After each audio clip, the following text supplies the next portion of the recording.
It was 2 o'clock in the morning in Seattle. Carl was standing outside in his shorts and slippers with his cat in his arms. There was only 1 minute left until the end of the world. The fluffy cat in the boy's arms fidgeted and purred restlessly.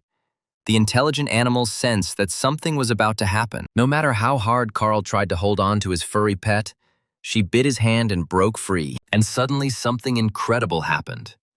Everything before the guy's eyes swam and became covered in a scarlet haze. The house in which he lived fell apart into pieces. When Carl could see clearly again, there was no trace of the city left. He stood among ruins, lost in the snowy desert. The cat was back in the boy's arms and clung to him in fear.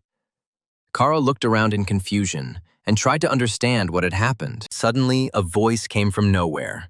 Someone was addressing the surviving people of planet Earth. The voice asked the surviving people to pay attention to the information. Carl swayed and the slipper flew off his foot. He cursed. The frightened cat climbed onto the owner's head, fluffed up and hissed at the voice. 1 minute passed after the end of the world. Carl, with a cat on his shoulders, jumped after his slipper, asking what the hell was going on. He had already bent down to pick up his slipper when something round, splashing blood, rolled right at his feet. The voice reported that, according to syndicate rules, since the humans had not filed a formal appeal within 50 years of first contact, their planet had been successfully reclaimed. Carl looked at the round object under his feet, and with horror he recognized it as Mrs. Parsons' bloody head. There were 6 minutes left until the end of the world. Carl, lounging in a chair, was playing a computer game.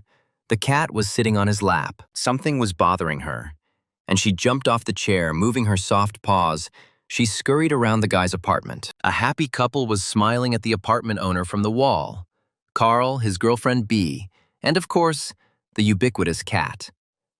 The fluffy sloth climbed into her cat town with numerous burrows and beds. Numerous photographs of Carl hung on the wall, including those from the army, and trophies reminded him of his sporting achievements. The cat rubbed itself against the boxes in which the guy had put Bee's things after his recent fight with his girlfriend. Pausing the game, Cars walked towards the open window where he usually smoked, a cigarette in his mouth. The cat rubbed itself affectionately against its owner and began to purr softly. The boy, blowing out a stream of smoke, looked at the unusually large snow. Having finished his cigarette, he was about to return to the game when the cat suddenly jumped from the windowsill onto a tree branch. Carl shouted to the cat to come home immediately, otherwise she would get lost. There were only 5 minutes left until the end of the world. The cat pretended not to hear her owner, and the guy got angry and called the wayward traveler a little brat. Trying to calm down, he told himself that in the end it wasn't his cat, but his ex-girlfriend's, so let her save it. Besides, the window was open and the cat could easily return back to the apartment. But she didn't even think of returning, continuing to sit on the tree. Looking at the cat again, Carl said that it was not his problem. He was not obliged to go and get this little brat out of the tree. As if in response to the boy's words, the cat raised its head and screamed incredibly loudly. The whole house probably heard its screams. The guy was incredibly angry. Not only did he feed and clean up after his beloved Bee, but he also had to run after her down the street. He quickly pulled on his shirt and ran to the door, grumbling under his breath that he should have left that pest outside to freeze. The hallway was filled with boxes of Bee's things. Carl cursed. Where were the shoes? His gaze fell on the house slippers. There were 4 minutes left until the end of the world. The guy, cursing like crazy, ran out into the street after the fucking fluffy donut. The tree on which the cat was sitting grew behind the fence. Carl shouted menacingly at Donut to come down quickly and stop screaming. The window of the neighboring apartment opened, and sleepy neighbor Mrs. Parsons, looking out into the street, asked what all the noise was about in the middle of the night. 1 minute before the end of the world, the cat obediently jumped into the arms of its owner, and the neighbor asked Carl what he was making all this noise about. With half a minute left until the end of the world, the boy, petting the cat, apologized to Mrs. Parsons, explaining that it was Bee's cat that had run away. The neighbor nodded sympathetically, saying, "Thank God that Carl had finally broken up with that slut Beatrice." But before she could finish speaking, everything around began to roar and rumble. It was as if the residential building had been wiped off the face of the earth along with its residents. Somewhere on the horizon, an incredibly bright flash appeared. In the middle of the night, it became as bright as day. But what was this strange light? The guy with Donut in his arms stood among the collapsing houses and couldn't move. He didn't understand that maybe a war had begun. No one bombed the city, but the earth rumbled and buildings collapsed one after another, raising clouds of dust and scattering stones around. Carl, spellbound, watched as his hometown, where he was born and raised, made friends, worked and loved, was destroyed. Bright light waves of unknown nature spread across the entire planet Earth, destroying everything in their path. The boy clenched his teeth and squinted, trying to protect himself from the bright light that appeared out of nowhere in the middle of his daughter. When the flash disappeared and the light became a little softer, the roar stopped. Carl looked around and was stunned. It was worse than in the war. There was not a single house left around. The densely populated city had disappeared, as if it had never been there. And all around was a continuous field. The guy looked around silently. Suddenly he thought that maybe this was a dream. He would wake up in his bed now and everything would be as always. But, bending down to pick up the slipper, he saw the bloody head of his neighbor Mrs. Parsons, horror frozen in her dead eyes. He looked in confusion at the head of the woman he had been talking to just a few minutes ago. And now she was dead. Everyone who was in their house just disappeared. Nothing was left of the city. A whole million people who lived in Seattle disappeared. An electronic voice announced that all internal layers of your world have been destroyed. Resources are being extracted to obtain the requested elements. Carl winced. These crazy words gave him a headache. How could all this nonsense be reality? He heard that under the law on the reclamation of extracted materials, the surviving people have a chance to get back some of the resources. These words interested the guy. The appointed regent, the Borant Corporation, chose the option of an 18-level world dungeon. Hastily taking the slipper, Carl asked in surprise what kind of world dungeon this was. Like in Dungeons and Dragons or something. It turned out that the Borant Corporation has all the rights to broadcast, use, and manage the world dungeon. Upon successful completion of the 18th level, the regency over this planet will pass to the winner. Carl found himself at the entrance to the dungeon. Something was stopping him from taking the next step. No one knew what awaited them there. He looked down thoughtfully. Everyone he knew was dead. And did he really want to go down there? To oversee the creation of the dungeon, the Syndicate created and sent to Earth an AI, which was broadcasting at the moment. But if Carl doesn't go underground, he will freeze to death. He and Donut have already felt how cold it is outside. Besides, judging by the announcement, the entrance to the first level will only be open for an hour. The guy with a cat on his shoulder headed down the stairs. The AI strongly recommended that the World Dungeon Explorers find a beginner's guild and seek their help. Carl and Donut found themselves on the first floor, with only 5 days left before the destruction of this level. If anyone has a complaint, it must be sent in writing to the nearest syndicate office. Now they are all part of it. The guy found himself in front of a tall, carved door, and an alien artificial intelligence greeted the first explorer. The AI recommended memorizing the image of the Quatin, the dominant species of the Borant system and the owners of the Borant Corporation. Then there will be a test. Carl winced as he looked at the images provided. The idea of a test must be a joke. They weren't at school. Just when the guy thought it was a joke, a red cross lit up in the upper right corner, as if Carl was mentally controlling the screen. Soon the screen disappeared. The guy was surprised. The message closed. As soon as he thought about it, it means those who destroyed his city are sitting in his head. Carl frowned. But there was nothing to do. He had to explore this damn world dungeon.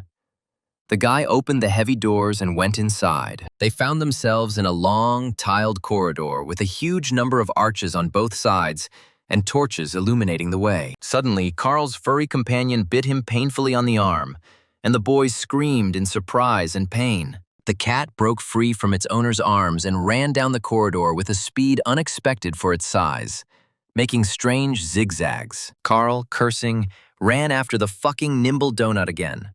This incredibly harmful cat was running away from him again. And then he heard the doors slam behind him, which meant there was no turning back for him and Donut. Only forward. Suddenly, the cat stopped near one of the arches. Something unusual was glowing in the opening, which was not in the other arches. Donut clearly wanted to draw the owner's attention to this arch, The guy stopped and looked closely at the bluish glow. At the top of one of the arches, strange signs glowed with blue neon light. The cat looked at them expressively. Carl stood near the arch and tried to understand what Donut wanted to say. Why, out of the many passages in the dungeon, she chose this one. A screen appeared in front of the guy. The system greeted the researcher. But this screen looked different from the previous ones. As he closed the system's welcome screen, Carl thought with a grin that this all reminded him of the host of a popular game show. And then he looked at his furry companion. She was acting strangely, Carl cursed to himself. She also sees the text. Indeed, Princess Donut also became an explorer of the world's dungeon, receiving a number, level, and cat race. Two Seattle explorers, a man and a cat, began their journey to conquer the world's underground. Entering the arch, the researchers again found themselves in a corridor lit by torches. But this time, the glow was different. Carl looked around. The system informed Carl of his number and level. He could always look at more detailed information about himself in the menu. Messages started pouring in that the guy got his first Crazy Catman achievement for entering a dungeon with a cat. Carl was furious. He is not a cat person. But for his first achievement, he received a bronze pet chest as a reward. Since Carl was the first explorer to enter the dungeon with a cat, he earned the Pioneer Cat Person achievement. As an experienced player, Carl knew very well how important it was to read all the messages at the beginning. So he tried not to miss anything. He was incredibly angry about his cat person status, but for some reason he couldn't close the screen. Perhaps because Donut was also reading the information. The World Dungeon system offered Carl the chance to see the prize he had just received, the legendary pet chest. The guy decided to call up the menu with characteristics, but he continued to receive messages. He was one of the first to enter the dungeon. For being the first of 5,000 surviving people to enter the dungeon, Carl received a silver adventurer's chest. Another achievement he earned was empty pockets, for not taking any supplies with him. The reward was a bronze adventurer's chest. The system was surprised why Carl entered the world dungeon without pants. This also turned out to be an achievement. The angry guy shouted that it was enough to make fun of him, but the system gave him a golden chest of clothes for his achievement. Having earned another achievement, hand-to-hand combat, Carl approached the sign that said Beginner's Guild. It looked like he belonged there. For hand-to-hand combat, Carl received a bronze chest of weapons and a silver adventurer's chest. The system was surprised why the guy entered the dungeon without a human companion, since it was safer together. There was no reward for achieving the loner achievement, but the system suddenly reported that Carl was dead. The guy's face lengthened.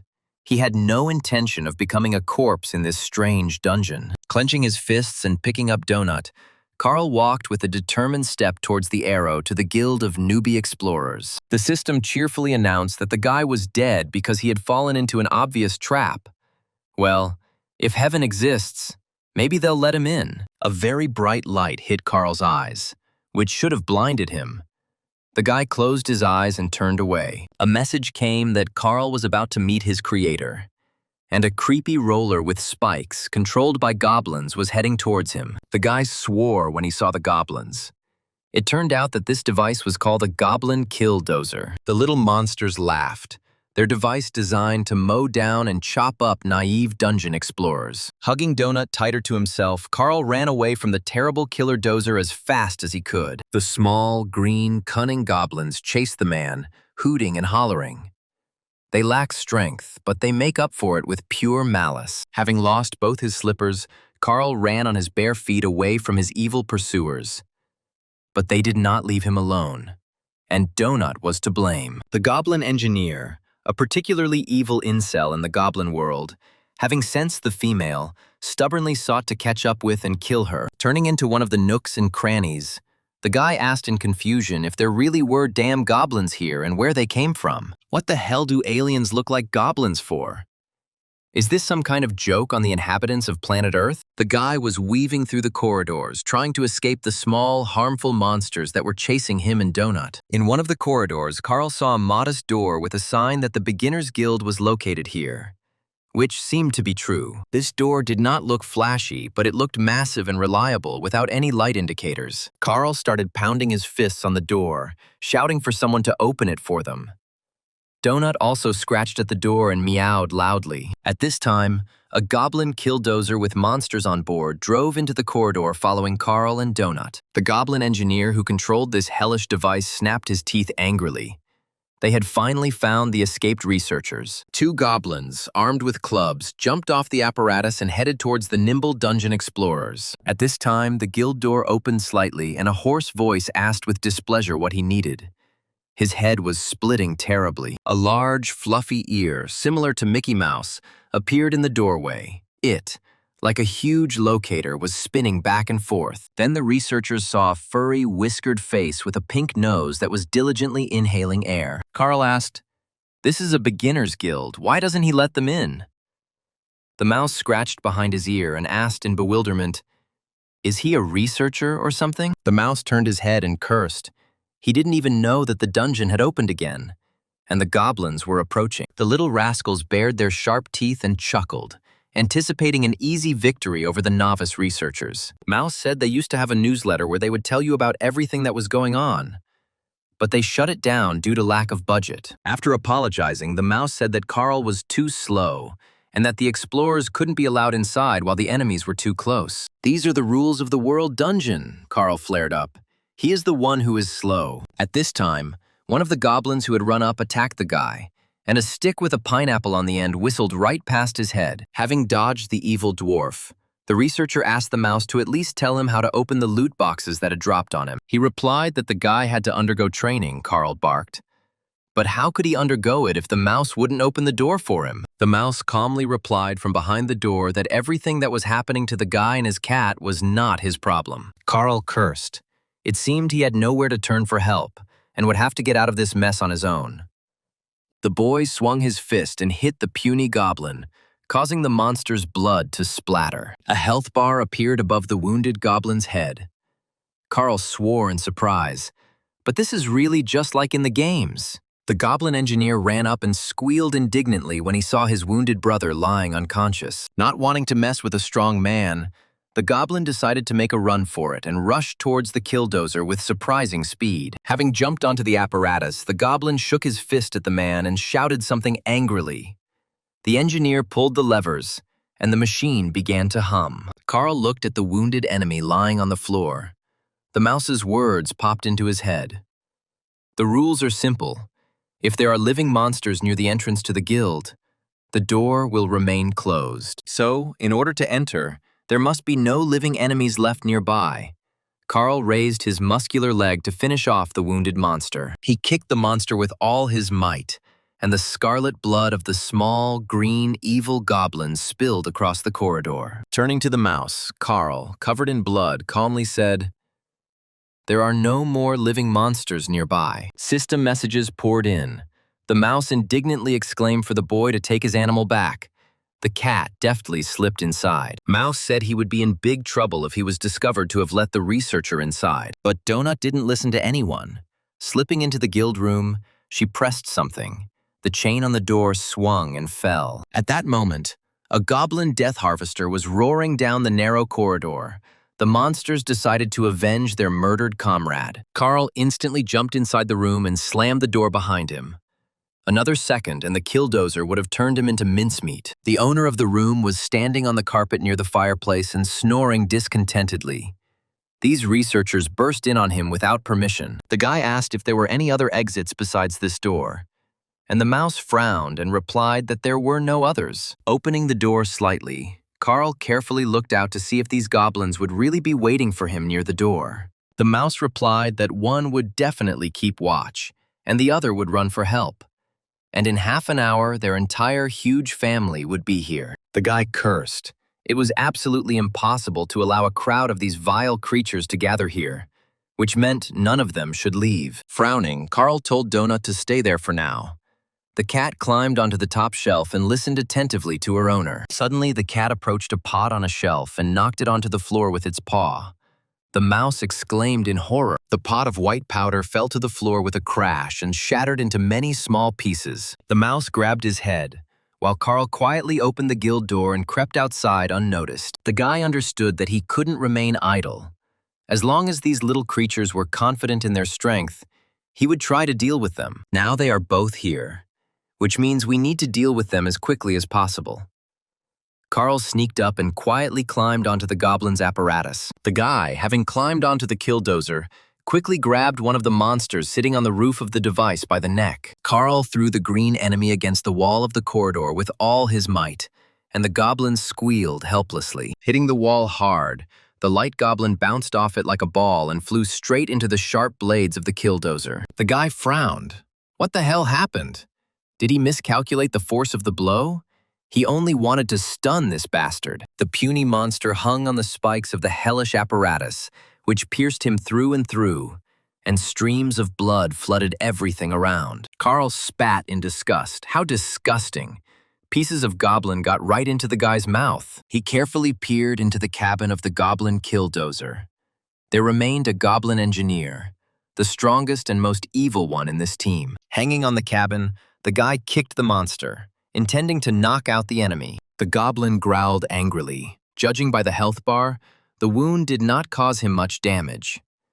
Carl realized that this one was stronger than the others. The guy clenched his fists and dealt the monster several blows to its green face, knocking out sharp teeth and causing goblin blood to splatter. The metal ladle that served as a kind of helmet for the monster flew off the goblin engineer's head. Carl hit the enemy several times with a metal ladle, because he didn't have any other weapon yet. The blows he received sent the goblin engineer flying out of the killdozer's cabin and landing on the flagstone floor. The monster sat down on the floor and clutched his bruised head.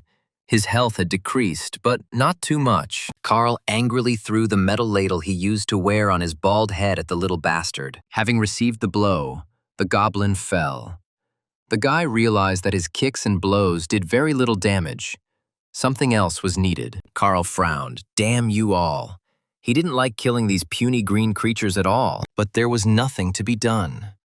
The engineer had to be killed, and the guy, taking aim, jumped from the apparatus straight onto the lying goblin. Under the weight of the jumping researcher, the goblin's body turned into a bloody puddle, drenching everything around with streams of blood. Looking at the result, Carl felt a little nauseous. He wanted to avoid throwing up on the flattened goblin corpse. Suddenly, Carl heard the goblin's device hum and shake. Something was clearly happening to it. The guy frowned. What the hell? An information message appeared that the steam engine of the goblin killdozer was damaged, and spare parts were flying out of the device. The guy realized that this thing was about to explode. Cursing, he ran as fast as he could back to the beginner's guild room. Slamming the door behind him, Carl, covered in goblin blood, screamed at the top of his lungs for everyone to lie down on the floor. Shielding Donut with his body, he told the cat to be careful. At that moment, a deafening explosion was heard in the corridor. The heavy door to the newbie guild sagged slightly, but withstood the blast wave, letting through only a few bright beams. The mouse turned to the door and looked at it carefully. It was clear that everything in the corridor had been smashed to pieces. Carl, hugging the frightened cat, also raised his head and turned to the door.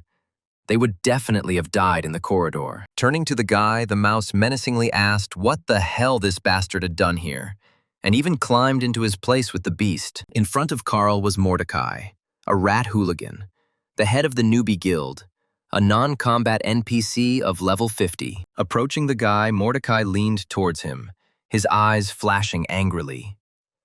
Donut hissed threateningly at the head of the guild. Sighing, Carl asked what the hell was going on here. What kind of dungeon was this? The cat, supporting her owner, growled. Did all the people really die? How does it all work? And who is Mordecai anyway? Why is he here and what is going on? The head of the guild waved his hand, trying to calm the boy down. He understood perfectly well that he was confused and did not understand anything. Mordecai was also once a dungeon explorer like Carl. He went down to the 11th floor. The catch is that there is an exit on the 10th floor, offered by Qua Tin from the Barant Corporation. But the deeper you go, the better the rewards. Mordecai made a deal on the 11th floor and is stuck here as an instructor for newbies until he fulfills his contract. Carl asked, so Mordecai is an alien? They are all here from another world. Then how does the dungeon know about incels and other things? The guy frowned angrily. He still couldn't understand what the hell was going on here. Mordecai shook his head. This was the 7th or 8th world inhabited by people, And every time it was the same. The guild leader sadly lowered his head and sighed. People always want an answer to the question why. The mouse asked the boy if he couldn't just accept the circumstances that had happened and move on. Carl's eyes widened in surprise. Could this really be far from the first world inhabited by people?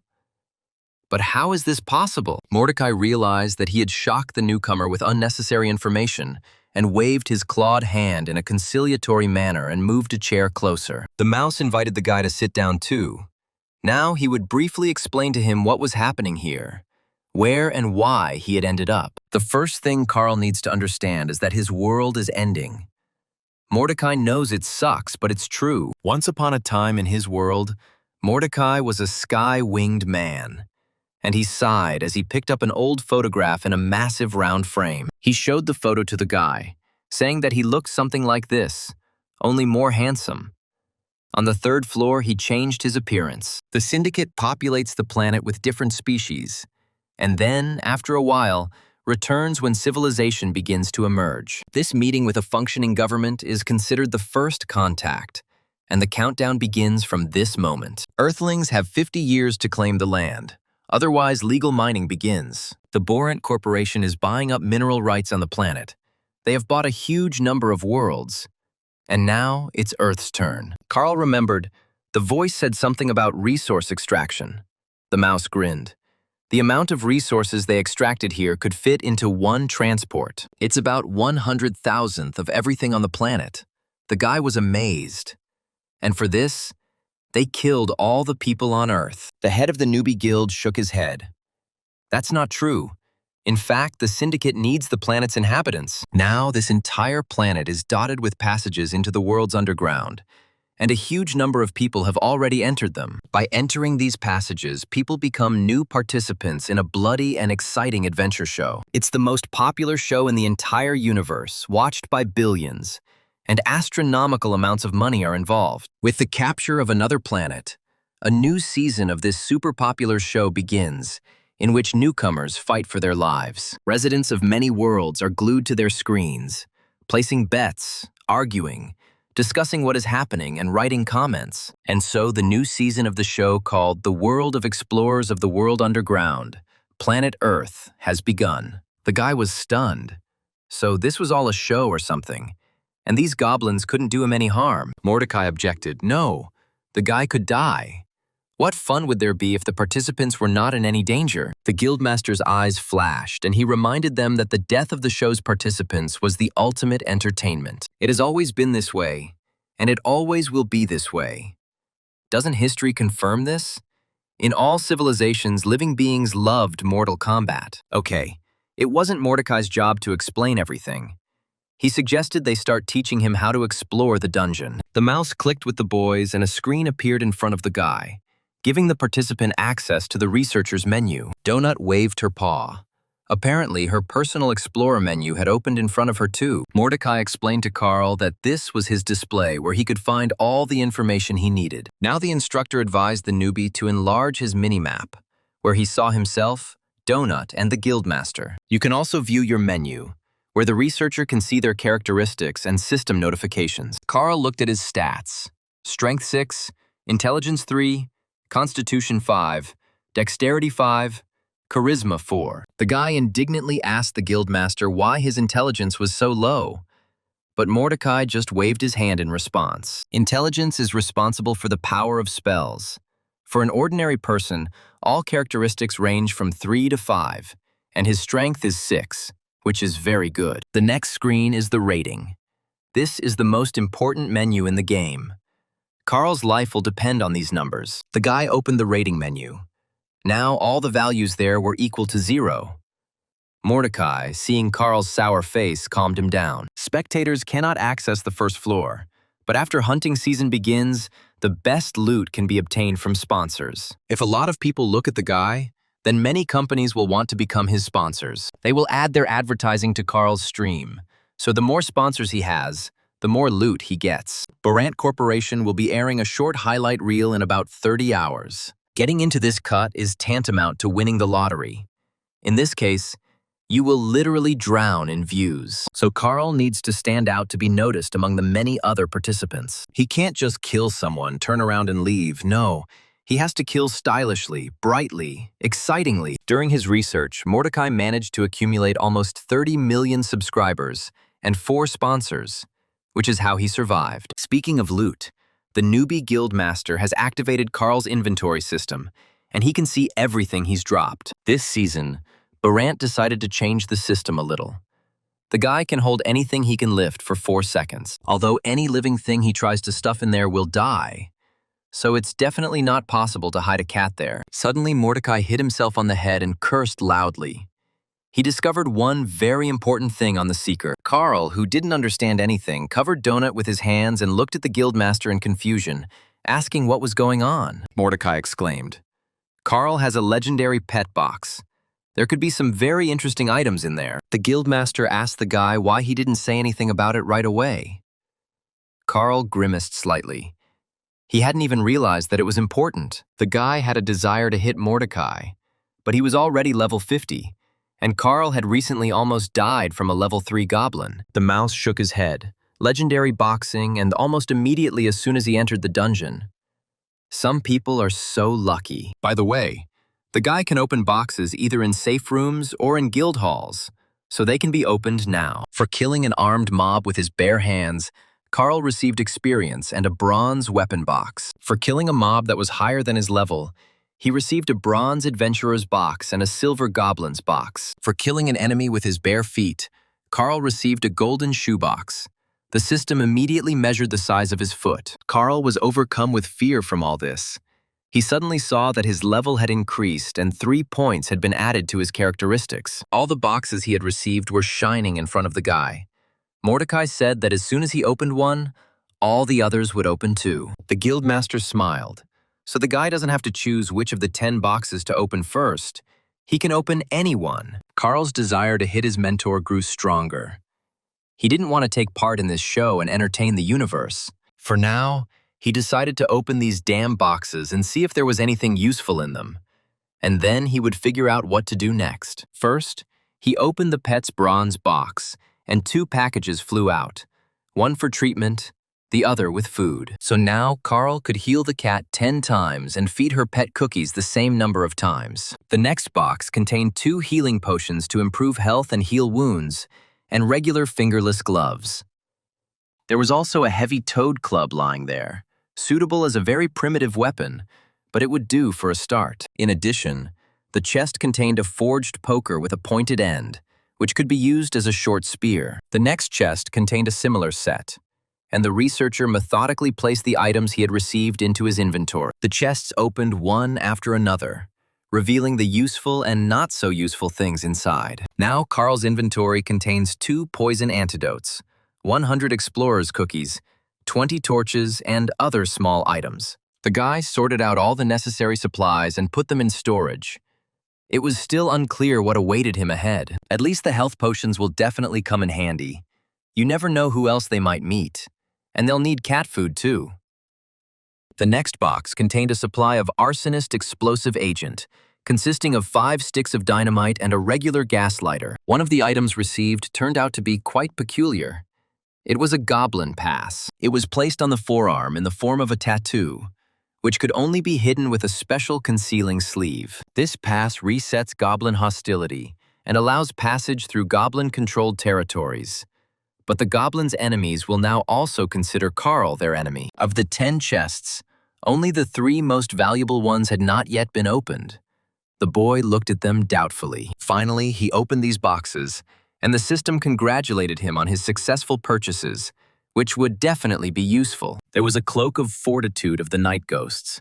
It improved constitution, gave resistance to poison and ice attacks, and also improved armor. Carl also got an enchanted troll skin t-shirt that protects against blows, and an enchanted skunk ring for his leg. The guy immediately put the most valuable things on himself.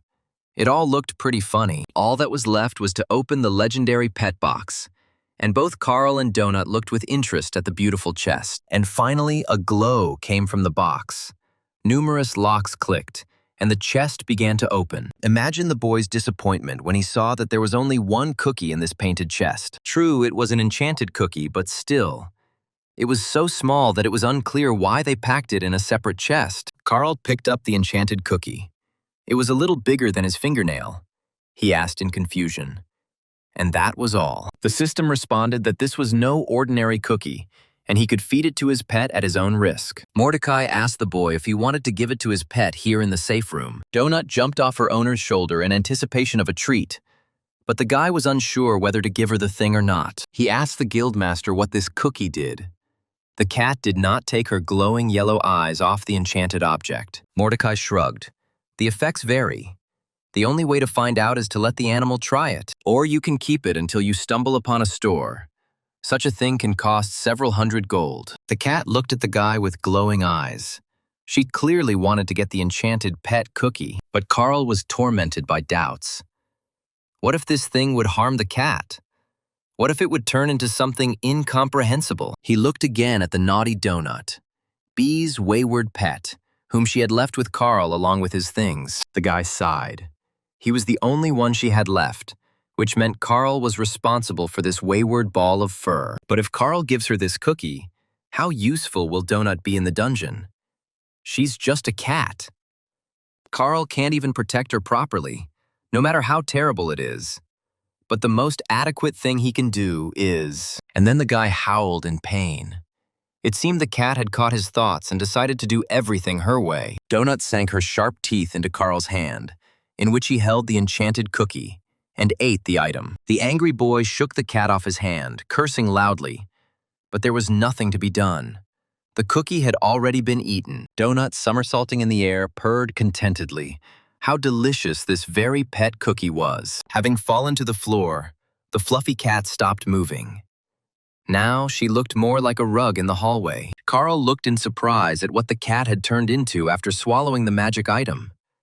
Had she really died? He called out Donut's name loudly, but Mordecai took the boy's hand and told him that he needed to wait a little. But Carl, his eyes flashing, yelled what the hell had happened to his cat. What did it all mean? And could it all be fixed? Mordecai explained that the transformation was happening, but it was definitely not bad. Otherwise, the guild would have teleported her out of here immediately. Nothing can harm an explorer or NPC in the newbie guild or safe room. These are the rules of the dungeon. Then Carl and Mordecai saw a hologram of the executive producer. He greeted the explorers and reported that the dungeon was sealed. Almost 13 million human explorers passed through the gate and entered the dungeon. Carl was surprised, so few. The producer added, however, that this number has already been reduced to 10 million people. Also, the entrance to the second floor won't open until the introductory episode of the Dungeon Explorers World program begins, which will happen in about 30 Earth hours. On behalf of Barant Cascadia Corporation, the showrunner thanked everyone for their participation and wished them good luck and happy exploration. The guy sadly lowered his head, which meant that out of all the humanity on the planet, only 10 million people survived. Suddenly, Carl heard someone behind him say that if he really wanted to show everyone his coat, then perhaps he should put on his pants first. Turning around, he saw in horror that Donut was telling him that he couldn't understand why Miss Beatrice had chosen him in the first place. Carl frowned. Such speech always irritated him, especially since the tone was too similar to his ex-girlfriend Beatrice. His cat was alive and well, sitting near the door, looking at Carl with slight disdain. The guy's face lengthened. He swore loudly and dirty and asked why Donut was now speaking like a human. The cat remembered her former life in the apartment with her beloved owner, the beautiful Beatrice, and her strongman boyfriend Carl. She constantly listened to the senseless conversations of her people. Carl, passing by the sofa, constantly stroked her. Donut loved to sit on the soft sofa and watch movies on the big TV while people chatted about all sorts of nonsense. And yet it was a calm and happy time, the cat sighed. Is it possible to return this golden time? Beatrice also constantly took her beloved Donut to cat shows, where she won, received titles and awards. A contented Miss Beatrice gently hugged her furry pet, saying that her girl was the most beautiful. Then Donut stayed with Carl. Sitting in his arms, she carefully watched as he played computer games. True, he was not as gentle as Beatrice, and after finishing the match, he regularly tried to throw the cat off his lap. But Donut resisted, and the guy quickly gave in, allowing the furry brat to continue sitting on his lap. One day, Donut heard that Beatrice was leaving Carl, and he replied that he didn't care and that she could stay in the Bahamas. He promised to look after the apartment and Donut until her parents came and took the cat. And even though Carl said he didn't care, Donut saw that the guy was sad, and the cat felt very sorry for him. She climbed into his arms and purred loudly, rubbing herself against his strong chest. He stroked her, and tears rolled down his manly face. Donut indignantly told Carl that she was the grand champion of the breed, the national winner, Princess Donut Queen Anna Pushinovna. But she does allow us to call her simply Princess or Princess Donut. Mordecai and Carl looked at the cat in bewilderment. After thinking for a moment, the cat added that in front of members of high society, she must be called by her full name and with her titles. Donut looked closely at the guy, apparently trying to figure out whether he understood her statement or not. Since no one objected to her, but everyone was looking at her attentively, she added that they would agree on Princess Donut. Mordecai's mouth dropped open in surprise as he looked at this unusual dungeon explorer he hadn't taken into account. Unexpectedly, the guildmaster burst out laughing, suggesting that Carl look at the characteristics of his furry companion. The guy opened his menu and found the Squad tab, where he and Donut were listed, and looked at her characteristics. The cat's strength and intelligence were each 11 points, physique 2, dexterity 8, and charisma 25. In addition, she had buffs for accelerated growth and charisma. Carl was shocked. What a stat. The guy was especially offended by the fact that the cat's intelligence was so much higher than his, more than 3 times, and he found this offensive. Mordecai considered.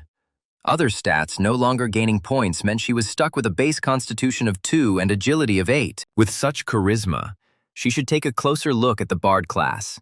The constant +2 to charisma does the trick. The guildmaster explained that other explorers were immune to her charisma, and so were guides like Mordecai. But other creatures in the dungeon were still susceptible. Looking at the cat, Mordecai said thoughtfully, "For the first 2 floors, these are very high stats, downright sky high." The guildmaster, collapsing into a chair, noticed that since a second researcher had appeared, he would have to conduct the training again. But Donut generously answered the head of the newbie guild that there was no need for that. She heard everything he said to her servant. Carl's face twisted with anger. Since when had he become a servant to a cat? But Donut calmly said that it was time to begin. The cat, turning to Mordecai, said that her servant was stupid. His intelligence was only 3, so the guildmaster should not be angry with him. Carl was seething inside. He clenched his teeth in anger. How dare this impudent ball of fur talk about him like that? The cat remembered a scene from her favorite movie, which she was watching at home when her owners forgot to turn off the TV when they left. There they said about the main character that he had already become close to the family, that they wouldn't have the strength to let him go. That's what the cat thought about Carl. The head of the newbie guild told Donut that in that case, he would activate her menu and inventory. It turned out that during the short journey from the entrance to the dungeon to the guild, Donut managed to obtain as many as 5 boxes of items. The cat immediately opened them, and the items inside each chest flew out. The adventurer's silver box contained many restorative potions and torches. Princess Donut also received a magical tome called the Magic Shell and Animal Cookies. Only the legendary 4-legged box, the most valuable of the 5 received by the cat, remained closed. Inside the chest was a valuable magical item, the enchanted tiara of the 6 Slob. Carl was surprised at the stupid name, but Mordecai advised him to read the description of this thing first. To begin with, Donut decided to study the magic book of the magic skill Magic Projectile. Mordecai politely addressed Princess Donut, seeing that she had already learned Magic Missile. This was simply wonderful. And that other item, although very valuable and powerful, is also very dangerous. Before you put it on, it's worth remembering. But before the newcomer's guildmaster could finish his speech, an enchanted tiara began to shine on the cat's head. Mordecai sighed heavily and lowered his head.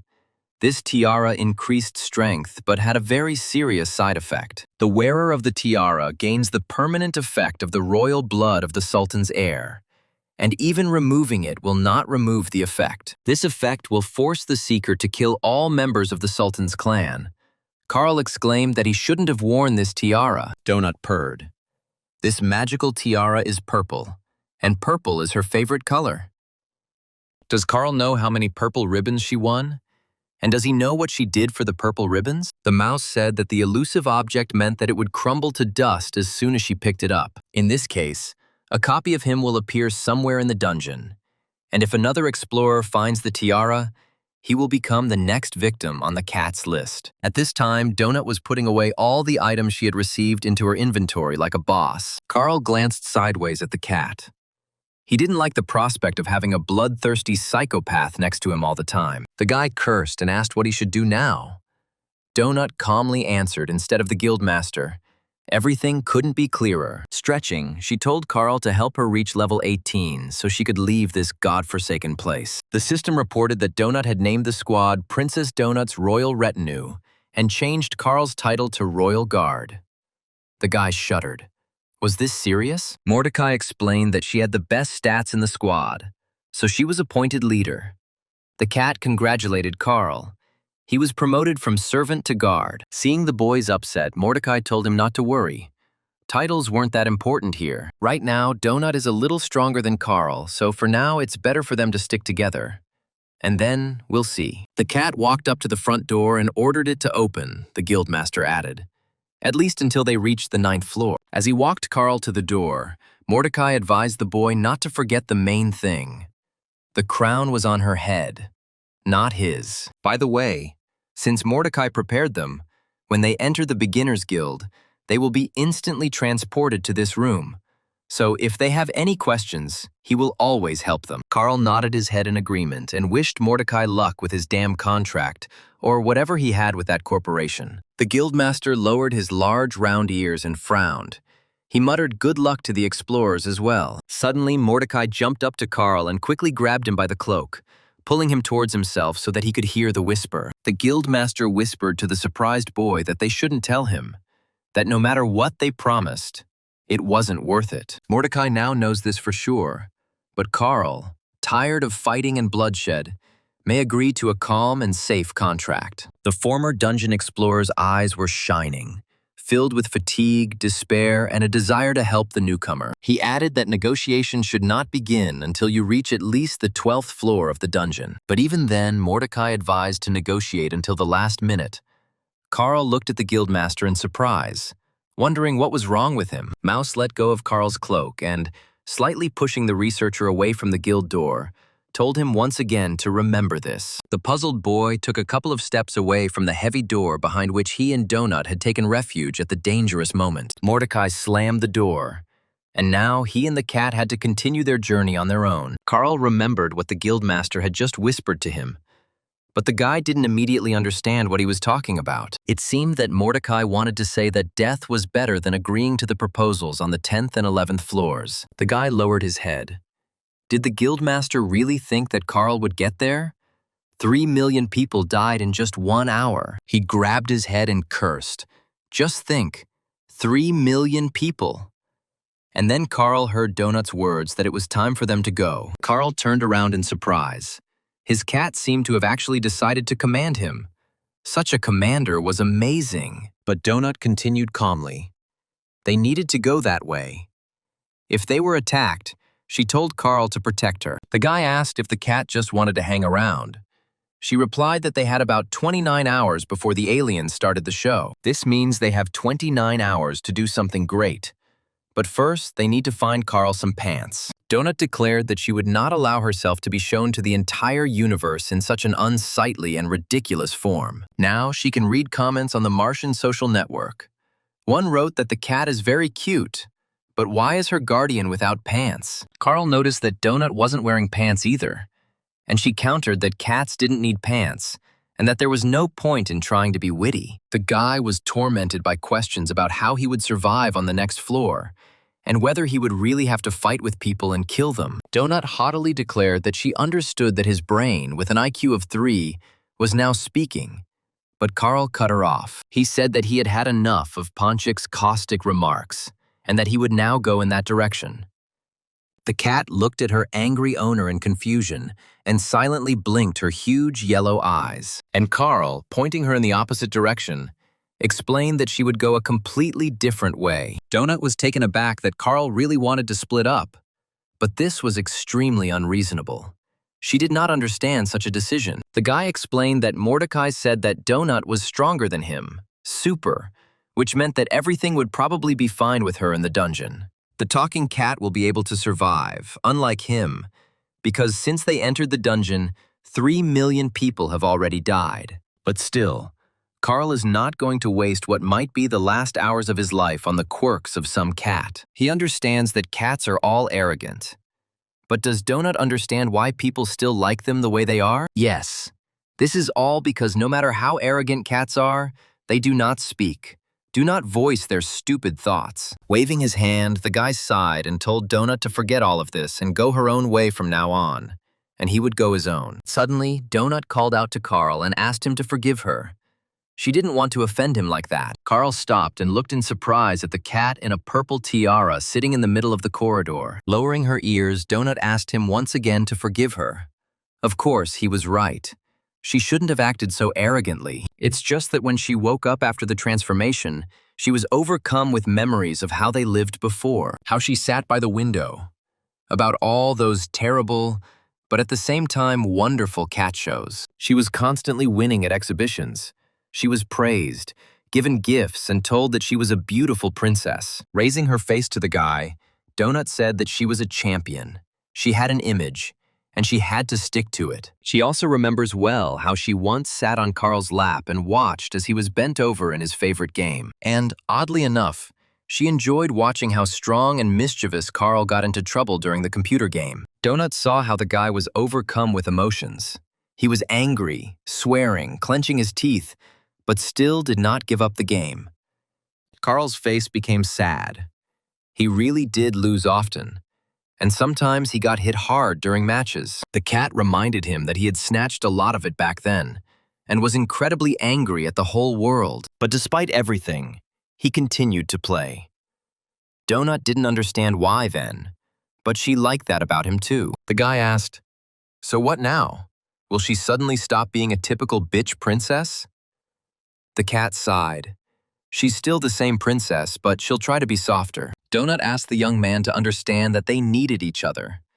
The cat admitted that she was scared and did not want to be alone. The cat knew that Carl didn't want to be alone either, and the guy asked her in bewilderment what she was talking about. Donut jumped onto the guy's shoulders and gently rubbed herself against his head. Carl gasped in confusion. She recalled that on the day the road was cleared, he could have taken her to Beatrice's parents, but he didn't want to. Instead, the guy searched online for an apartment where he could live with cats. Carl was silent. Donut noticed everything correctly. He was surprised at how smart and observant this little animal was. The cat purred quietly, almost in the guy's ear. And then she realized that he wanted to kidnap her. The guy tried to deny it, embarrassed, but he knew that this is exactly what he was actually doing at the time. Donut whispered in Carl's ear, "It wouldn't have worked. Beatrice's father would have found and returned the cat to his daughter almost immediately. After all, Carl's ex-girlfriend's father was a rather famous and influential lawyer." The boy lowered his head. He knew all this very well. But despite this, he wanted to try to take the fluffy donut with him. Sighing, Carl said, "Okay, so be it. They will go on together." The cat purred contentedly. He casually stroked her soft, fluffy fur. Donut's purring somehow calmed him down. Turning into one of the corridors, the guy said that they would go in this direction. Judging by the map, there was nothing dangerous here. As he walked, Carl told Donut that he was actually without pants because she decided to jump out of the window in the middle of the night. The cat replied that if she hadn't jumped into the tree then, they would already be dead. Carl asked why she did that. Suddenly, Donut became alert. In an instant, the soft animal turned into a string. Her eyes flashing, she said, "There is something there."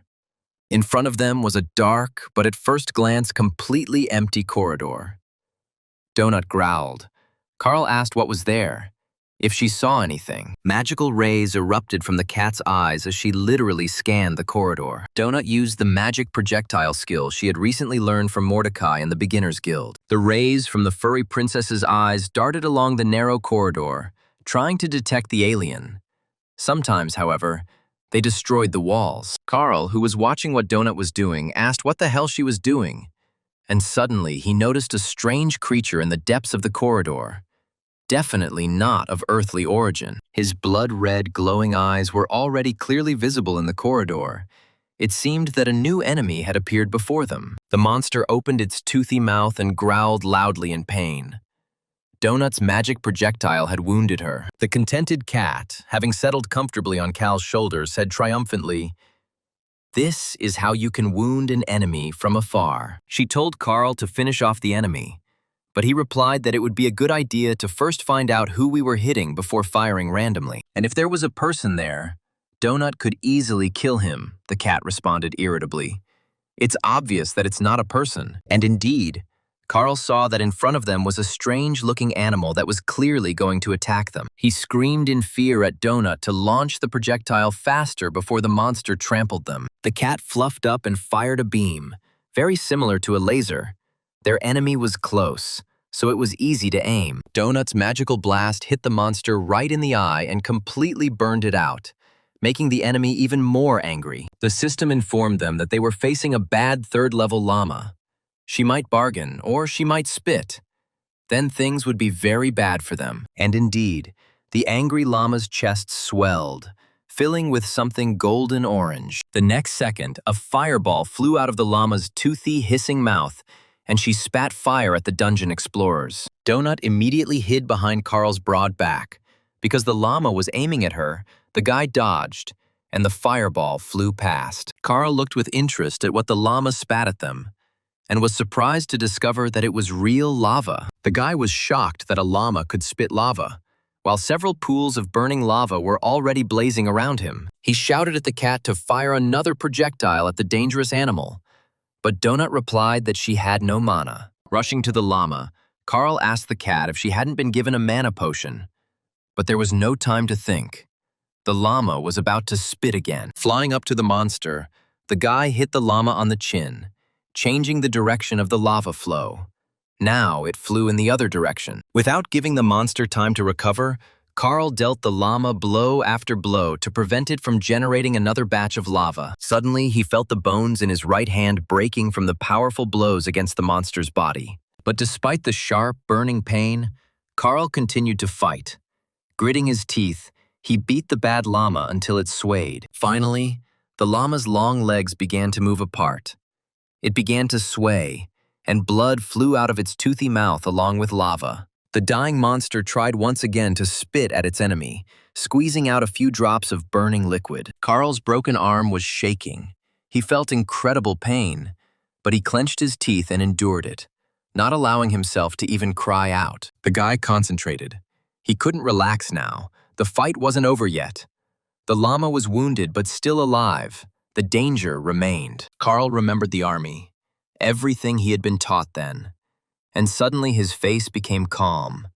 He clenched his fist and rushed back into the fight. The guy put all his remaining strength into a blow to the llama's chest. He hit the very bag in which the fiery saliva collected. The force of the blow caused the bag on the llama's chest to burst and lava to spill out. This blow proved fatal for the monster. The llama coughed, kicked its hooves helplessly, and fell to the floor. The animal shook its head painfully. Now the bad llama was no different from an ordinary earthly animal. Finally, she began to quiet down. The eye became cloudy, and the bag of lava became paler and paler, as if the lava had begun to harden. Carl grabbed his hand. He cursed under his breath. It hurt so much. Only now did he allow himself to fully feel the pain. The guy remembered that he had healing potions in his inventory. It was time to try their effect on himself. By clicking on the healing icon in the menu, Carl selected the appropriate action he needed. The system showed the researcher the healing process.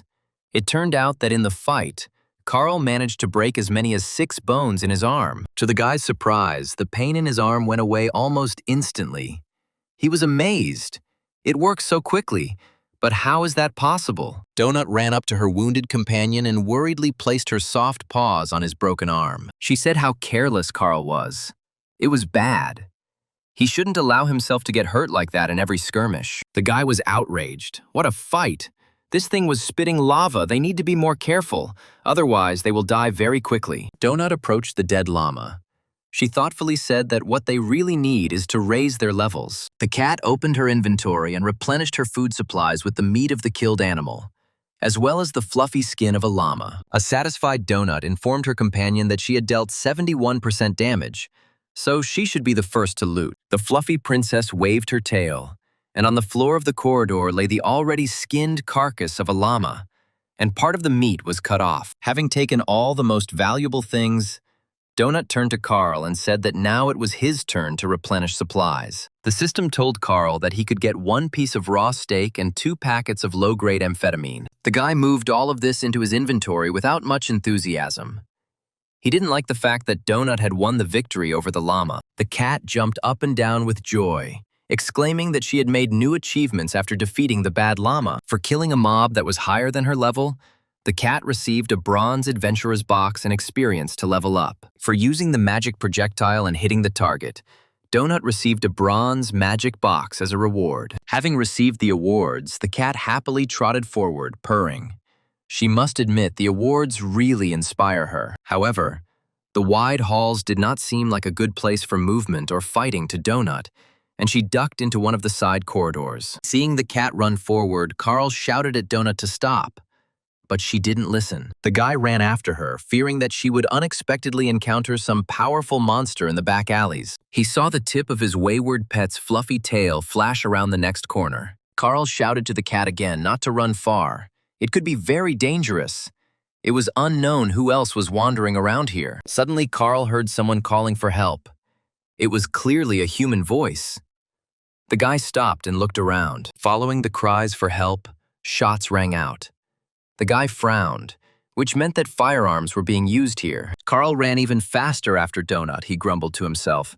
And where was this stupid cat rushing headlong? In one of the corridors, Carl saw his cat ahead, walking slowly on its short legs. In a few jumps, the boy found himself next to the cat and quickly grabbed her small, furry body. Lifting her from the floor, he grumbled, "Why did she run away if she herself wanted them to go together? What kind of willfulness?" Donut frowned and said that grabbing the princess like that was the highest degree of humiliation. But she would forgive Carl. He told his fellow traveler that they did not know who or what awaited them ahead, and asked her not to run away headlong anymore. The cat jumped onto her guard's shoulder again, and he added that running through the corridors alone was very dangerous. Suddenly, they saw a disgusting creature crawling into the corridor, looking like a giant house cockroach. Seeing a person, the huge insect hissed. It turned out to be a first-level sprinkler. For it, people are disgusting insects. Donut immediately climbed onto Carl's head and hissed, "What a disgusting thing!" The cat asked her guardian to kill the cockroach. Heading towards the insect, Carl told Donut that she could have simply charged it with magic, and that was it. The guy stomped on the nasty sprinkler, and the insect shattered into tiny pieces, covering everything around with green liquid. In fact, this abomination was not only disgusting, but also dangerous. But the cloak on Carl's shoulders gave him immunity to the poison. Looking at the green puddle, Donut snorted contemptuously, and Carl said with disgust that a cockroach of any size is disgusting. Donut happily exclaimed that she received experience for killing the cockroach. Carl was indignant, but she did nothing. The cat, smiling contentedly, declared that she had led the operation to destroy the nasty sprinkler. She was very pleased that her efforts were appreciated by the organizers of the Universal Show. And then, Donut fell silent in surprise, her gaze falling on a sign that she had never expected to see in the dungeon. Carl was also very surprised to see a door in front of him and a sign next to it for a men's restroom, the kind you usually see in public places. The guy, dumbfounded, asked why the hell there were toilets in the dungeon. Or was this another trap for researchers? They stopped near a door with a sign indicating a toilet. Carl scratched the back of his head in confusion. Donut, jumping off her guard's head, exclaimed, "Oh, great, I need to pee." The guy tried to stop the cat. The fluffy princess ordered the door to open. In the toilet room, there was a large cat litter tray filled with filler. The contented cat jumped into the litter box. Carl didn't understand what the hell was going on here. The guy didn't want to watch the princess do her natural cat thing. He slammed the door and decided to wait for his companion outside, hoping that nothing terrible would happen to her in the toilet. Soon, a characteristic scratching sound was heard behind the door, which Carl had heard more than once at home. after which the door opened. Donut jumped out of the restroom, smiling blissfully and shaking the stuck litter off her paws. She told Carl that it was his turn now, and the boy imagined himself with horror sitting in the cat litter box. He shook his head. No, this definitely doesn't suit him. He hasn't used a litter box yet. And anyway, why is there a toilet room with a cat lock in the dungeon? Are there crowds of cats walking around here? But as soon as Carl opened the same door, instead of a tray, he saw an ordinary toilet and paper. He asked where the sink and soap were, how they should wash their hands. The guy shook his head, wondering why the room had changed so much. If it was because he was the one who opened the door. Coming out of the toilet, Carl thoughtfully repeated that he didn't understand anything. But then Donut exclaimed that they were being attacked by monsters. Indeed, a large guardian of a 4th-level sprinkler brood with smaller cockroaches was approaching them. The cat noticed that this cockroach was healthy. She was perplexed. And why make these disgusting bugs even bigger? Like its smaller brethren, the guardian is a giant cockroach that wants only one thing: to kill a person. Unlike its smaller brethren, it is dangerous. Carl pushed off the floor and rushed towards the monsters, hoping to catch them off guard and prevent them from attacking the researchers themselves. Donut, realizing that this opponent was stronger, fired her magic charge at him. This time, Donut and Carl attacked the monsters together, the cat shooting magical bolts at them, and the guy kicking them mercilessly. The cockroaches didn't seem to expect that the dungeon explorers would attack them first, and even kick them. However, the enemies remained unharmed. The cat asked if Carl wanted her to pop a mana potion and hit the cockroach again. But the guy replied, "No need." He quickly opened his inventory and pulled out a toad club. Armed, he told Donut that he would deal with the guardian of the sprinkler brood himself. It was a cockroach, just a big one. Carl hit the nasty monster on the small head with his club as hard as he could. There was a ringing sound, but the cockroach was safe and sound. Judging by the health bar that appeared above the monster's head, the guy did practically no damage to the guard. This result puzzled Carl. He never expected that this nasty insect would have such thick and durable skin. The donut on the guy's shoulder frowned, because her magical blows also did not cause any damage to this abomination. But the cockroach, having received a blow to the head with a club, became seriously angry and hissed threateningly at the person. Carl was at a loss as to how to deal with this armored cockroach, so he quickly took a metal poker out of his inventory. The guy poked the sharp end of the weapon into the cockroach's head, but it responded by hitting Carl's weapon with its small head. The insect's blow caused the poker to bend, jingle, and, springing back, fly off in an unknown direction. Carl got angry and, running up to the huge cockroach, hit it on the head with all his might with his bare foot with the ring on his finger. To his surprise, the blow blew off the sprinkler guard's head. Green liquid flowed out of him, and the giant cockroach was dead. The system congratulated Carl on his new skill, Leg Soldier, which added 10% to the damage of his kicks. The dungeon explorers went further, and surprisingly, they came across a toilet again. But this time, it was a paid one. Carl read the sign that the corporation was a private company and was not obligated to provide free toilets to everyone. The guy opened the door of another toilet and looked inside with curiosity. He had a feeling that he had been here before. Having closed the door, he chuckled in confusion. In fact, everything here seemed rather strange to him. But what did the toilet have to do with it? As soon as they emerged from another toilet, they were again attacked by giant cockroaches, and the researchers fought back together. It seemed that all the doors in this corridor led to toilets, and the signs on the toilets were written in a variety of languages. They even found a toilet door with hieroglyphs. Carl was amazed at how thoughtful the organizers of this show were. Above one of the doors, there was a sign that this was the Hall of the Beginners Guild. Carl knew that if he opened it, he would end up with Mordecai. Another door stood out in a bright scarlet color. It turned out to be a special toilet for shepherdesses. The guy opened one of the next toilet doors again, and it turned out to be the same thing as in the very first toilet. He opened another one, this time with hieroglyphs, and again it was exactly the same as what was in the first toilet they visited. Opening the door to the newbie guild, Carl saw a familiar room with a large fireplace and the guildmaster Mordecai standing there. The dungeon explorer looked into another toilet and saw the same thing again.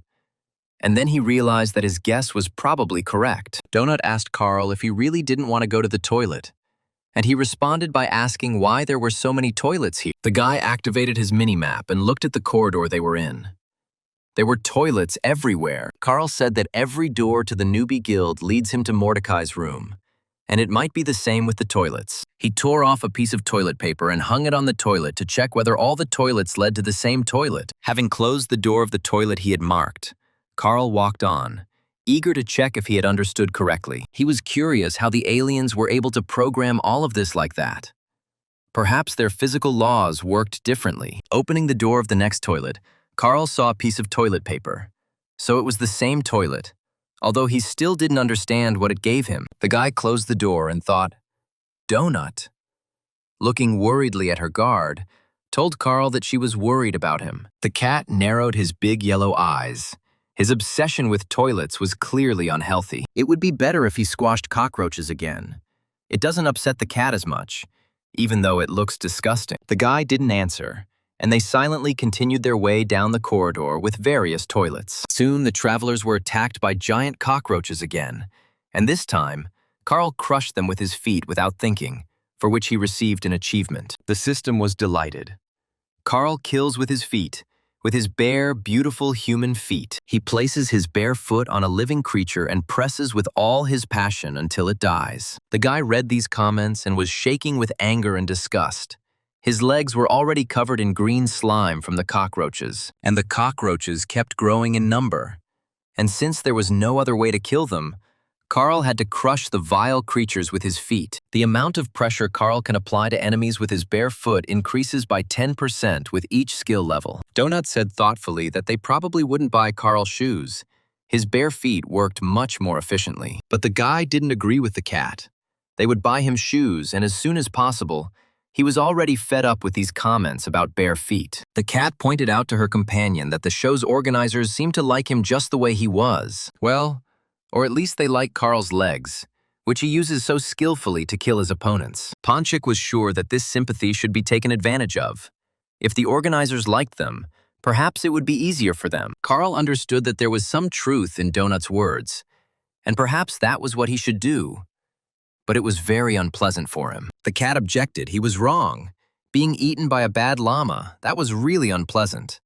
And the rest was bullshit. Jumping into the guy's arms, Donut purred that Carl was probably just very tired, which is why he thought so. Once he gets some sleep, all these jokes about bare legs and the like will seem like nonsense to him, because they didn't sleep all night, Carl thought. God, it's not even morning yet, but it feels like several days have already passed in this damn dungeon. He told Donut that they needed to find one of those safe rooms Mordecai had told him about and get some rest. Perhaps in this room they will also get more answers about where they ended up, what awaits them, and how best to behave. Soon the guy found what they were looking for. Donut was delighted. She asked her companion what this magical place was. The cat's eyes sparkled, she exclaimed happily, and squirmed in Carl's arms, clearly eager to explore the room. The boy let go of Donut and she rushed towards her intended target, her fluffy tail flashing among the tables and chairs. Leaning against the glass wall, she exclaimed, "This is the biggest cat treehouse she has ever seen." Having opened the door, the cat jumped around the structure with joyful squeals, rolled around and hit the toys with her paws. Carl looked around. It looked like he could eat here in peace. Besides, there were several screens hanging on the wall that looked like televisions. The guy walked up to the bar counter. There was someone there, but only the owner's hat was visible from behind the counter. Carl leaned over and looked behind the counter. A stocky gnome stood there, looking intently at the guest with large, sad eyes. The guy greeted Tally, the keeper of this safe room, a non-combat NPC of level 63. Tally looked sullenly first at the guy, then at the frolicking cat, then asked Carl if they wanted to eat. Carl smiled. What? Tally is inviting them. Maybe there is some kind of menu here. He is new here and doesn't know anything yet. Tully knows the guy is new because the dungeon just opened. But it opened without warning, so Tully didn't have time to prepare. But he can cook food for a human explorer, but not for a cat. But he has milk. It is better than pet cookies. Donut was absolutely delighted, she shouted to Carl. This place is simply amazing. He can see for himself how much fun she is having. Carl smiled. Actually, the cat loves yogurt, but you can't give her too much. Carl stopped short. For some reason, he suddenly remembered his ex-girlfriend Beatrice. Whether she was alive, whether she had also gone into the dungeon. Coming to his senses, Carl said that cats need meat to survive. Tally promised to bring meat. He again asked if the man wanted to eat, Tally would cook. Watching Donut play, the boy asked what Tally would advise him to eat since he didn't know the menu. Carl watched with a sad smile as the cat frolicked among the toys. It reminded him of his former carefree life. Turning to the safe room keeper, the boy said that he didn't know what would be best to prepare for him. Gnome Babka asked Carl if he wanted Tally to choose what to cook for him to eat. The guy confirmed that it would probably be better that way, since Tally knows everything here better. The only request is that it not be a fish. Tully asked what level of spiciness he wanted, between 1 and 5. Carl said he liked it hotter, so 4, but only if that was on the human scale. The keeper asked the guy if he would rent a room. The preview announcement would only be in 10 hours. Carl didn't understand what the announcement was, Tully explained. An announcement of the show World of Earth Dungeon Explorers. They'll explain everything there. After thinking for a bit, the guy decided that they would take the room. By that time, Donut had played enough and returned to Carl. Tully said that everything was fine. The human researcher could go take a shower and get some rest. Just when the guy wakes up, Tully will prepare food for him and he will be able to eat before the show announcement starts. Carl thanked Tally and headed to the room indicated by the keeper. Donut jumped into the guy's arms as he walked. As he left the common room, the boy wished the sullen Tully good night. Perhaps this would be their last good night. Tully looked after his guests and also wished the dungeon explorers good night. The lights went out in the common room. The researchers went to their rooms, and Tally headed to the kitchen to prepare a treat for his guests. Babka's eyes were very sad. He sighed heavily. He clearly did not like being in the dungeon. The first thing Carl did was take a shower. The hot water had a calming effect on him, and he wanted to wash the cockroach blood off his feet. Everything fell on him so suddenly that he didn't even have time to think about it all properly or comprehend what was happening to him. But it's very hard to think about what happened. It's hard to imagine that all this crazy nonsense could be true. Coming out of the shower, Carl asked where the towels were. It turned out that he had nothing to dry himself with. Donut stared wide-eyed at her wet owner as he emerged from the shower. The guy looked for something to dry himself with, but found nothing. Carl shook the water out of his hair. The cat closed her eyes and said contemptuously that only dogs shook off water like that. But the guy didn't pay attention to his furry companion's caustic remark. He said that this place was as wonderful as it gets. Having dressed again, Carl fell onto the bed.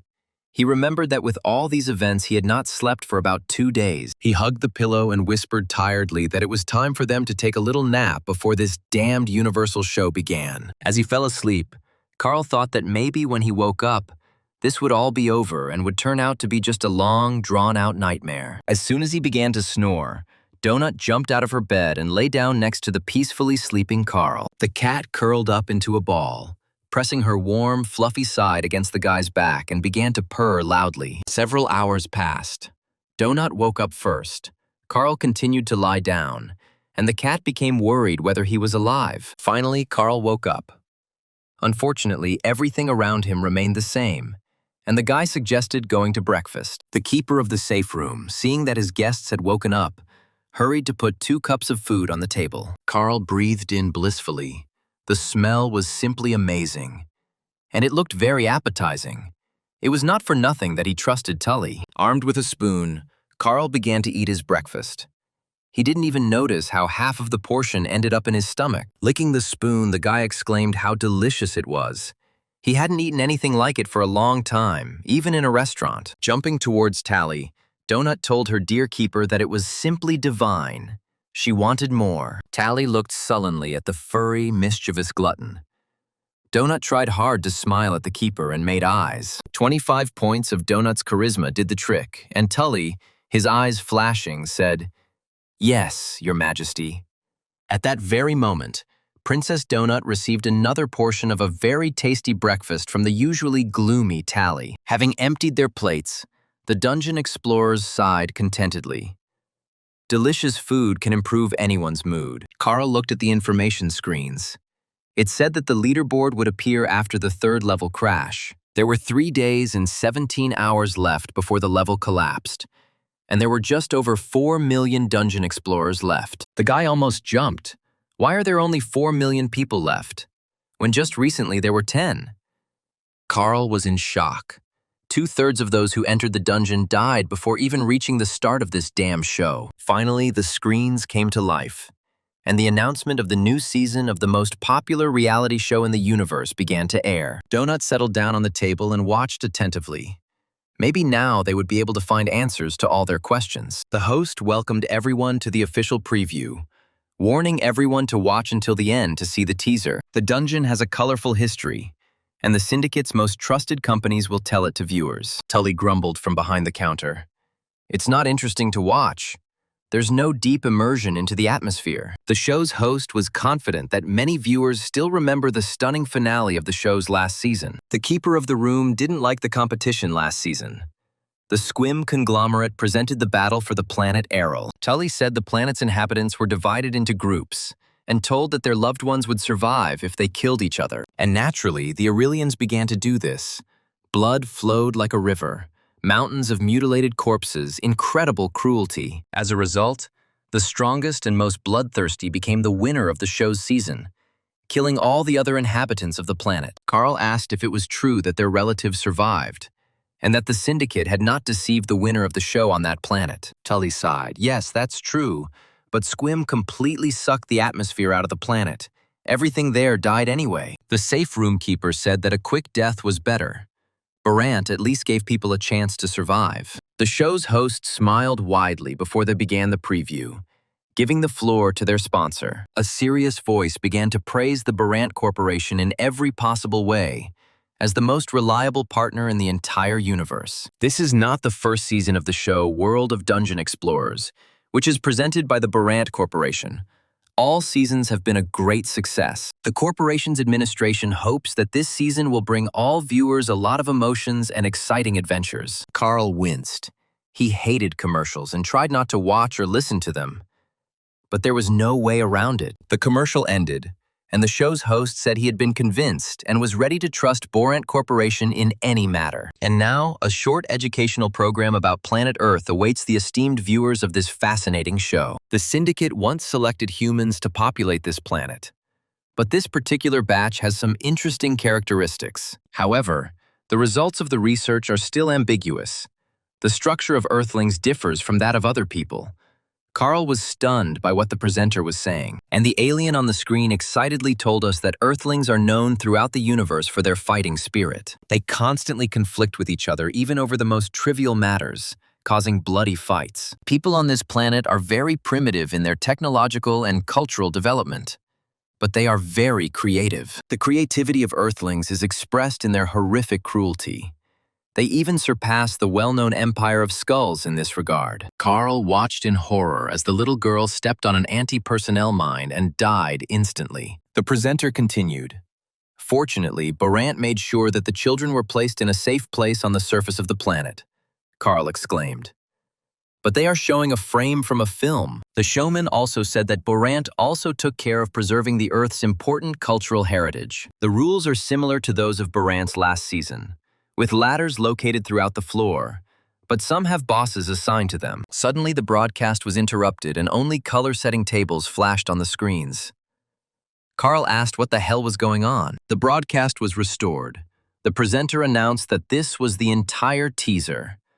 I wonder if any of the researchers will be brave enough to challenge the boss. The alien was sure they would find out everything at the premiere of the new season of the show, World of Underground Explorers Earth. Donut was surprised. She didn't think that Earth was so terrible, Carl objected. Half of all this was from the movies. They try to make it look like they are saving Earthlings from themselves. The cat sighed. It wasn't that important anymore. They needed to find the boss and kill him. That way they would definitely get into the show. Jumping down from the counter, Donut said that while they were in a safe place, they should open the chests they had received. The cat smiled affably at her companion and said that if Carl wanted, he could open his boxes first. The guy received a few more torches, healing potions, bandages, and a ring that added points to his constitution. Carl didn't want to take any of these items right now, so he carefully moved everything into his inventory. Donut exclaimed that for being among the first 100 who raised the level of her magic projectile, She was given mana restoration potions, and in another of the cat's chests there was a slate decoration in the shape of a small butterfly. It gives +4 points to lightness of legs and +1 point to intelligence. Donut was delighted. Now the winged fairies would not be hostile towards her. Moreover, the cat received a blessing from them. She was literally flying around the room. Carl asked her to be more careful. This skill does not mean that she cannot get hurt when she lands. But Donut didn't listen to Carl.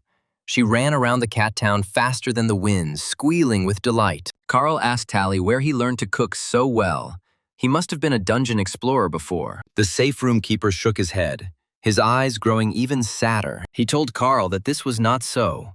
Judging by the size, this topic was very difficult for Tully. But he told his story. It turns out that the Syndicate doesn't select all worlds in the universe for its show. Sometimes the planet's inhabitants are offered a deal. And that's what happened with their world. One day, representatives of the Syndicate appeared on the planet and announced their conditions to Babka. These conditions were simple. They would take the inhabitants, and in exchange, they would promise not to conduct excavations on their world. Tally had a family, but everyone understood that those who signed the contract would be making a small contribution to the survival of their home planet. The Syndicate came, and the world of the planet of the Babka people began to perish. Then, Tally decided to take a contract in the dungeon. He didn't want to calmly watch his people die, and he couldn't. Now he had to be here so that his family could live. Donut said it was sad, and they needed to be interesting so they could get fans and get on the show, the cat added. And they also need to become stronger as quickly as possible. Otherwise, they simply won't be able to survive here. Jumping onto the counter, Donut affectionately rubbed herself against the gnome Babka and purred her gratitude to Tally for the shelter and the delicious breakfast. Tully stroked Donut's silky back and thanked his guests for their warmth. Carl was very surprised, and what Tully was thanking him for, it seemed like he hadn't done anything special here. He was just being polite. Purring loudly for the delighted keeper of the room, Donut told Tally that they would return when they were finished. The cat jumped to the floor and resolutely headed towards the front door. She called Carl. It was time for them to find the boss and kill him. The guy's face lengthened, judging by what they had already seen here. This would not be easy at all. Donut smiled and her eyes sparkled. They had to not only kill this damn boss, but do it with style. After leaving the safe room, the cat asked her guard how they could find the boss of this floor. Carl, pointing to a flock of cockroaches approaching them, replied that they needed to keep an eye on the enemies. A large group of very large sprinklers hissed as they crawled towards the dungeon explorers. The largest and most vicious specimen crawled ahead, its small eyes flashing, its whiskers twitching, and its hissing menacingly. The guy boldly rushed towards the crawling enemies.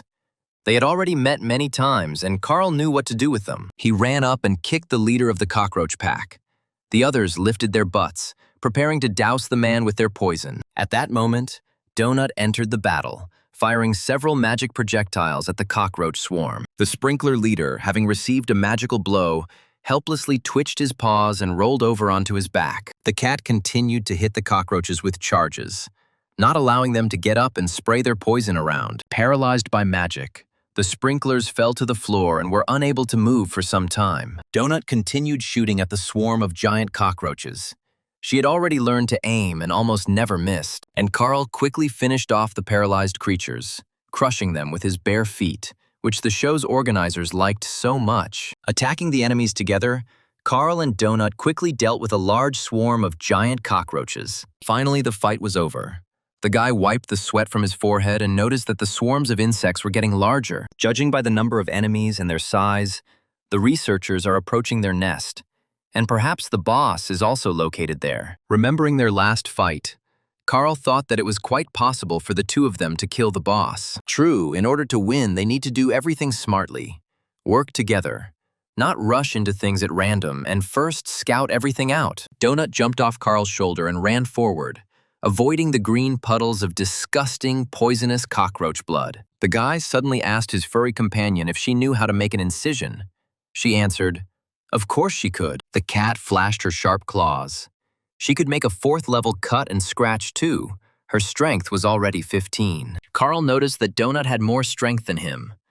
The guy's strength was now equal to 9. This means that even if the mana for magic runs out, Donut will still be able to deal serious damage due to his strength. He smiled and invited her into his arms, saying that it was time for them to move on. It seemed he had figured out how they would defeat the boss. Donut jumped up and pressed herself against Carl. He decided that they would simply act more carefully due to the cat's low constitution stat. He stroked her small body. She seemed so vulnerable and fragile to him. The cat said she had dropped some sprinkler hemolymph, and the explanation said it was an alchemical ingredient. She purred and asked Carl to get more of these things. They seemed to be very useful. The guy agreed, and they moved further down the corridor where they had encountered so many giant cockroaches. After scratching Donut behind the ear, Carl said that they made a great team. They could deal a lot of damage, even from a distance. Maybe they would survive. At the end of the corridor, the dungeon explorers found a large gate with a warning sign hanging on it. Carl read in Spanish that it was forbidden to enter here by order of the health department. The guy said to the cat, I think it was Spanish. It said something like, "Do not enter on orders." He asked if Donut understood anything. The cat frowned. She didn't understand Spanish and couldn't guess what it could mean. Seeing how upset Donut was, Carl told her to forget about it. They would come in now and they would understand everything right away without any signs. He quietly opened the door and whispered to the cat if she could smell anything, as she had a keen sense of smell and unparalleled vision. Donut jumped out of Carl's arms and carefully entered the open doors of a dark and very large room. The cat's fur immediately stood on end. She felt a huge number of enemies on her skin. Donut whispered, "There are a lot of first and second level sprinklers here. Just an incredible number." The cat looked closely, and there was something else, but she just couldn't figure out what it was. Turning to Carl, Donut whispered, "Something stinks terribly. The cat is about to burst into tears from the incredible stench." The guy activated his mini-map to get his bearings on where the largest concentration of enemies was in this room. Pulling a stick of dynamite from his inventory, he warned Donut to get ready to run on all fours. The system said the guy was holding goblin dynamite, and he needed to be careful with it and not squeeze it too hard. Otherwise, Carl looked at the stick of dynamite in surprise. He couldn't understand why the system stopped in the middle of a word. And then the guy clenched his teeth. The system simulated the sound of an explosion. Carl already decided that the saber had exploded right in his hands. The frightened cat bristled and bulged its already huge yellow eyes. The system burst out laughing. Carl frowned and grabbed his heart. He cursed the system for the inappropriate joke. The guy commanded the cat to run away. He will run after her when he throws dynamite at the cockroaches. Carl took a lighter out of his inventory. Donut, realizing what he was going to do, ran away from the stinking room. Meanwhile, Carl lit the fuse. It hissed, quickly approaching the explosive dynamite. The guy swung and tried to throw the dynamite stick as close as possible to the cluster of cockroaches. When the bomb fell, he saw an army of sprinklers running over a huge pile of various garbage. Gritting his teeth in tension, Carl ran at top speed away from the cockroach-filled garbage room. The sprinklers gathered around the strange, hissing object and raised their tails menacingly. There was a deafening explosion. The entire room was filled with fire. There definitely shouldn't be any living cockroaches left there. Carl didn't have time to run far enough. The blast wave caught up with him and knocked him off his feet. The system sounded an alarm, informing the researcher that his health was very low. The guy grabbed his head. Everything was swimming before his eyes, and blood was gushing from his mouth and ears. Donut was saying something to him, looking worriedly at her companion, but he couldn't understand the talking cat. Having patted her behind the ear, Carl quietly said, "Everything is fine. The main thing is that Donut is fine." The cat answered him something, but he did not hear what. Opening the menu, Carl saw that his health was extremely low. But after a successful attack on the sprinkler nest, the guy had already reached level 5. His skill with explosives also increased, and the level of the goblin explosives themselves also increased. Half an hour later, Carl's health was almost completely restored, and they returned to the room. It seemed they had killed all the cockroaches. Donut didn't see anyone inside. Entering the room, the guy stepped on a can. He wondered why it was necessary to rake all the trash here. It looks like he really needs shoes. Donut asked if Carl could hear the music. The system informed them that they had dealt damage to the dungeon boss, but they would find out about the reward in a couple of minutes. And then the massive doors slammed behind the seekers. The bolts on the doors closed by themselves, and heavy chains appeared on top of the bolts. Donut jumped onto Carl's shoulders in fear. The guy was holding a burning torch in his hand and looking around, expecting an attack. There was a huge pile of rubbish right in front of him. It hadn't been damaged much by the dynamite explosion, only smoldering a little on top. Suddenly, Carl noticed that the edges of this pile of garbage were engulfed in flames. The garbage began to hiss and catch fire. Soon, the room became as bright as day. The system announced that the seekers had found the lair of the local boss. Now it was time to play seriously. Donut jumped off Carl's shoulder and ran to the exit, babbling that she didn't like it and asked him to take her away from here immediately. The cat scratched the gate with her paws and capriciously told Carl to quickly open the door and let her out. The boy walked up to Donut and silently took the fluffy princess into his arms, calming her down a little. He turned to the trash heap and told the cat to get ready for a fight. Apparently, a boss was about to emerge from the heap. There was an explosion.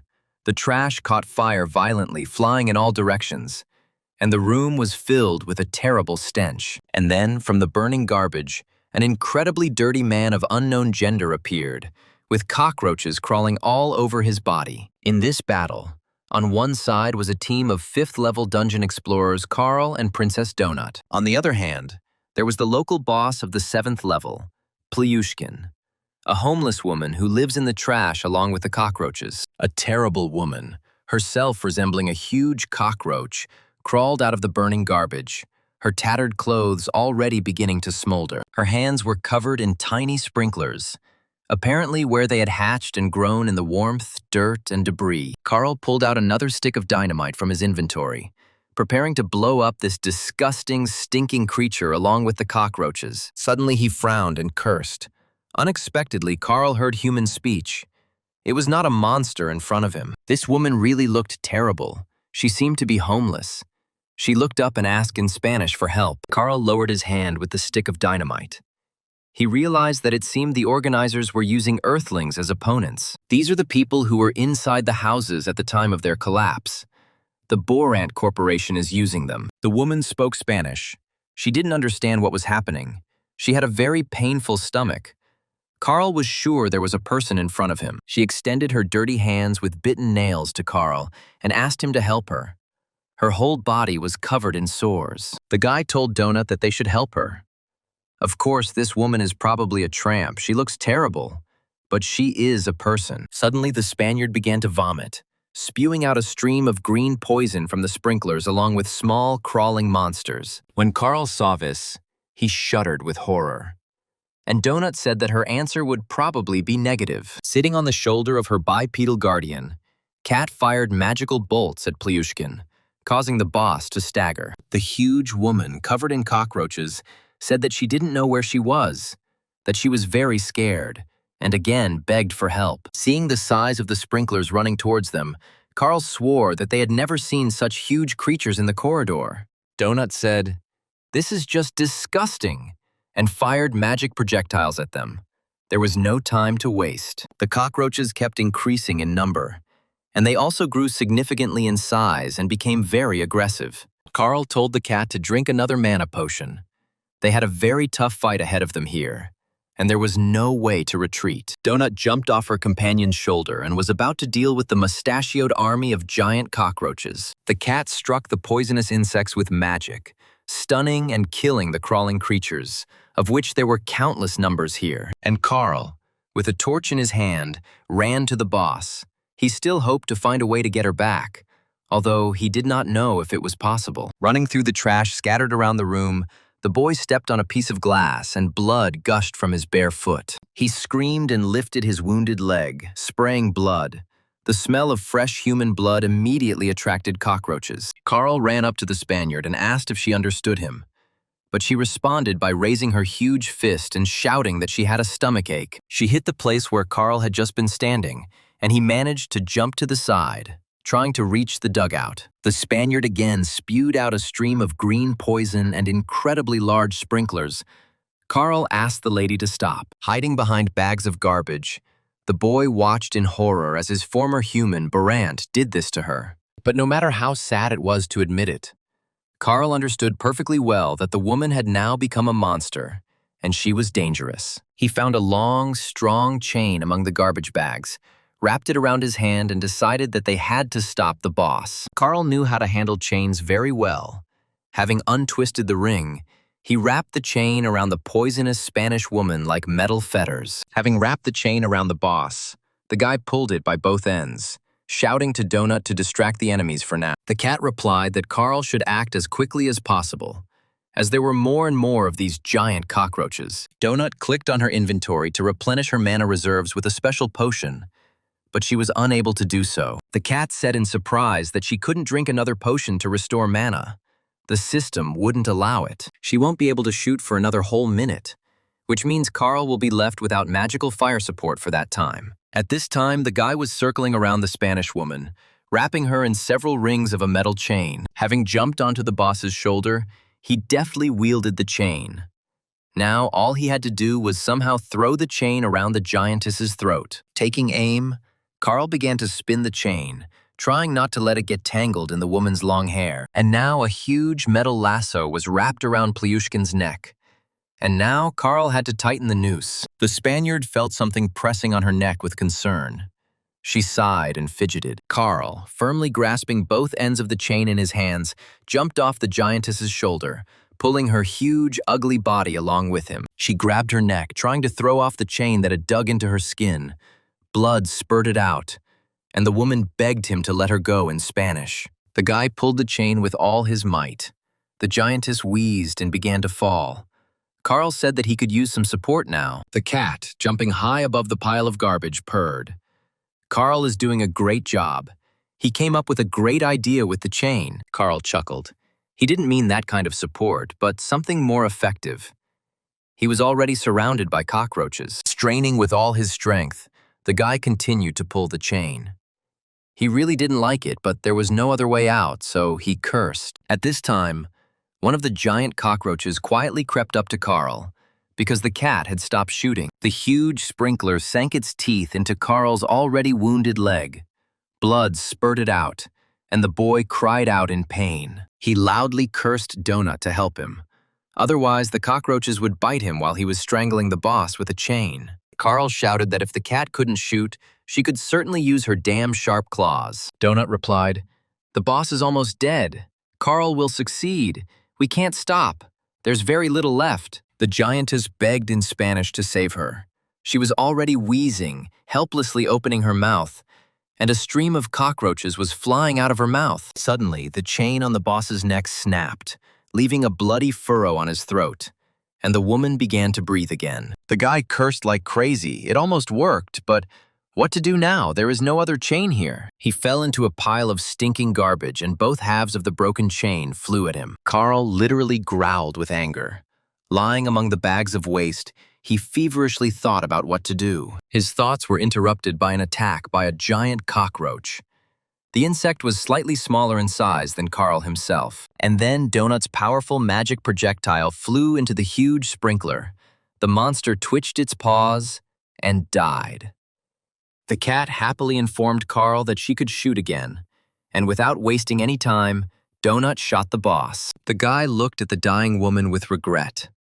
Not long ago, she was a human being, and he didn't want it to end like this. The cat continued to shoot, piercing the Spanish woman's body through and through. Scarlet blood gushed out, and the woman staggered. The health bar showed that the boss was about to die. Carl hurried to run out so that the owner of the trash wouldn't crush him when she fell. There was a terrible noise. Bags of garbage and cockroaches flew in all directions. A huge woman fell to the floor. She was dying. Carl jumped on her giant body. She whispered in Spanish to be forgiven if she was a bad person. The Spanish woman said that she did not want her daughter to get sick, and she was also very afraid of going to hell. The guy clenched his fist, weighted with a chain. He knew he had to finish her off before the cockroach boss's health was restored. The Spanish woman's eyes filled with tears, and she begged the boy to allow Jesus to accept her and end her torment. Carl frowned and quietly asked the woman for forgiveness. But unfortunately, it was no longer possible to bring her back. He dealt her the final blow. Blood spurted.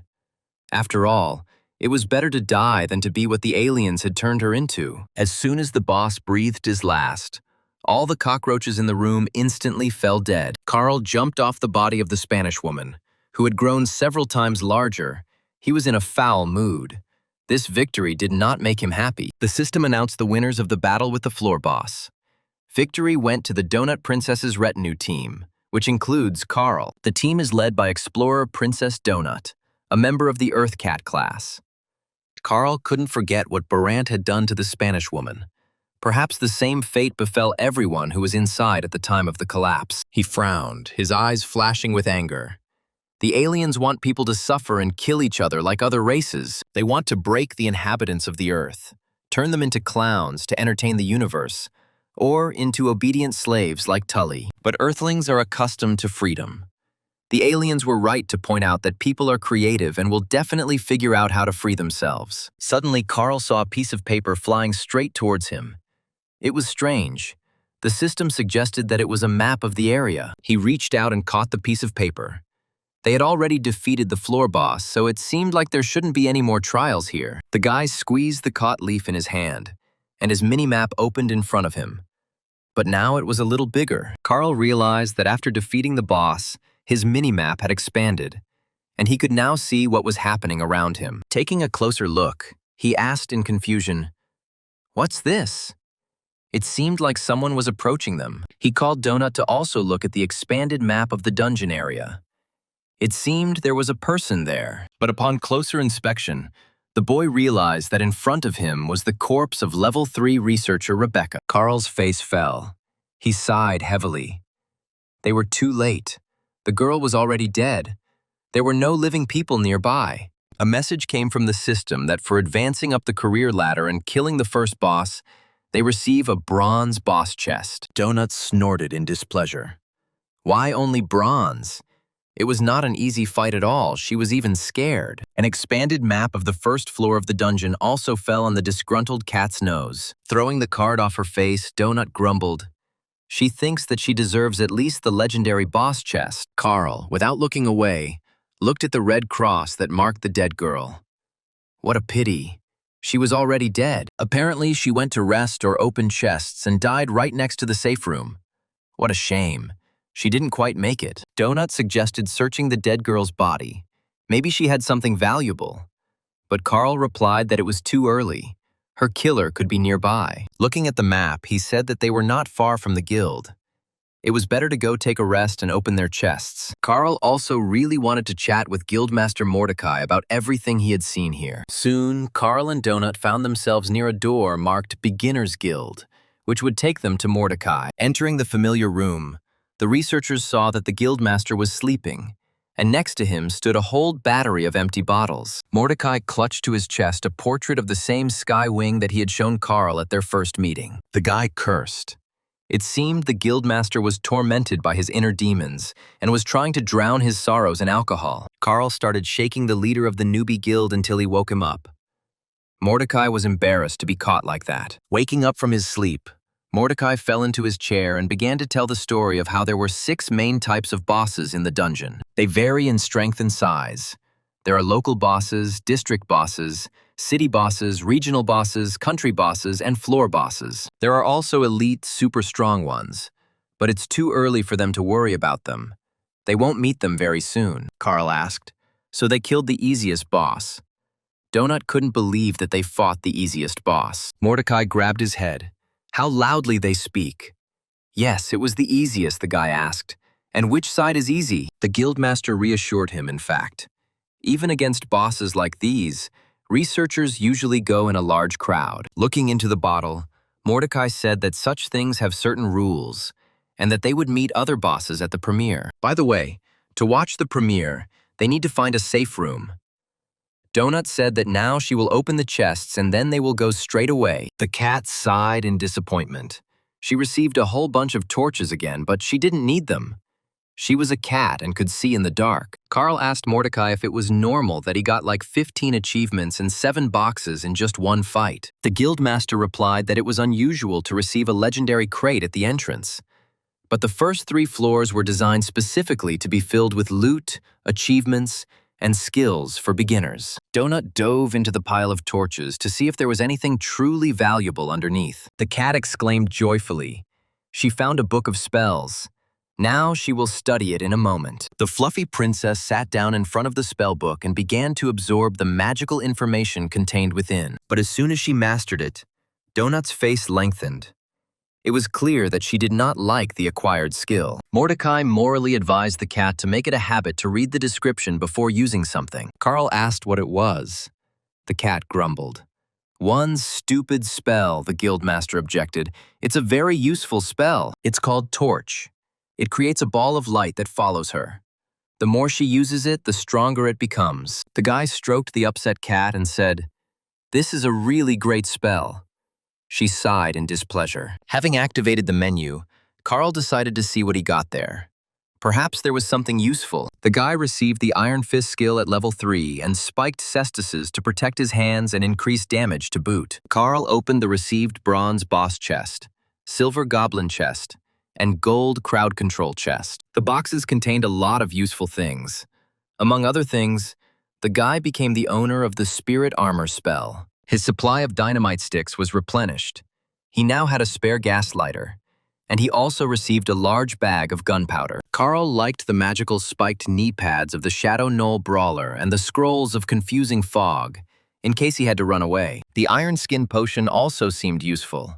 I'll have to drink it before the next boss fight. He decided to put on the magical spiked knee pads right away, just in case. You never know who they might meet along the way. At the same moment, knee pads appeared on Carl's legs, adding damage reflection to all armor he was wearing. The spikes could extend, and this item also cancels all impulse attacks.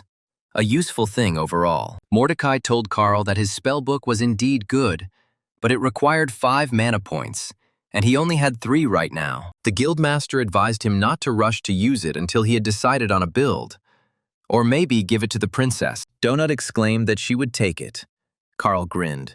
She doesn't even know what kind of spell it is, but she already wants to take it. The Spirit Armor spell surrounds the body with pillars of light, offering little protection from physical attacks but virtually negating incoming magical damage. This spell also provides temporary immunity to mind control and provides illumination and a mystical effect. After reading the description of the spell, Carl decided that he would keep this thing for now. And then we would see. Donut lowered her head sadly. She really liked all sorts of magical things. They really attracted the cat to them. Mordecai said about the explorer's corpse.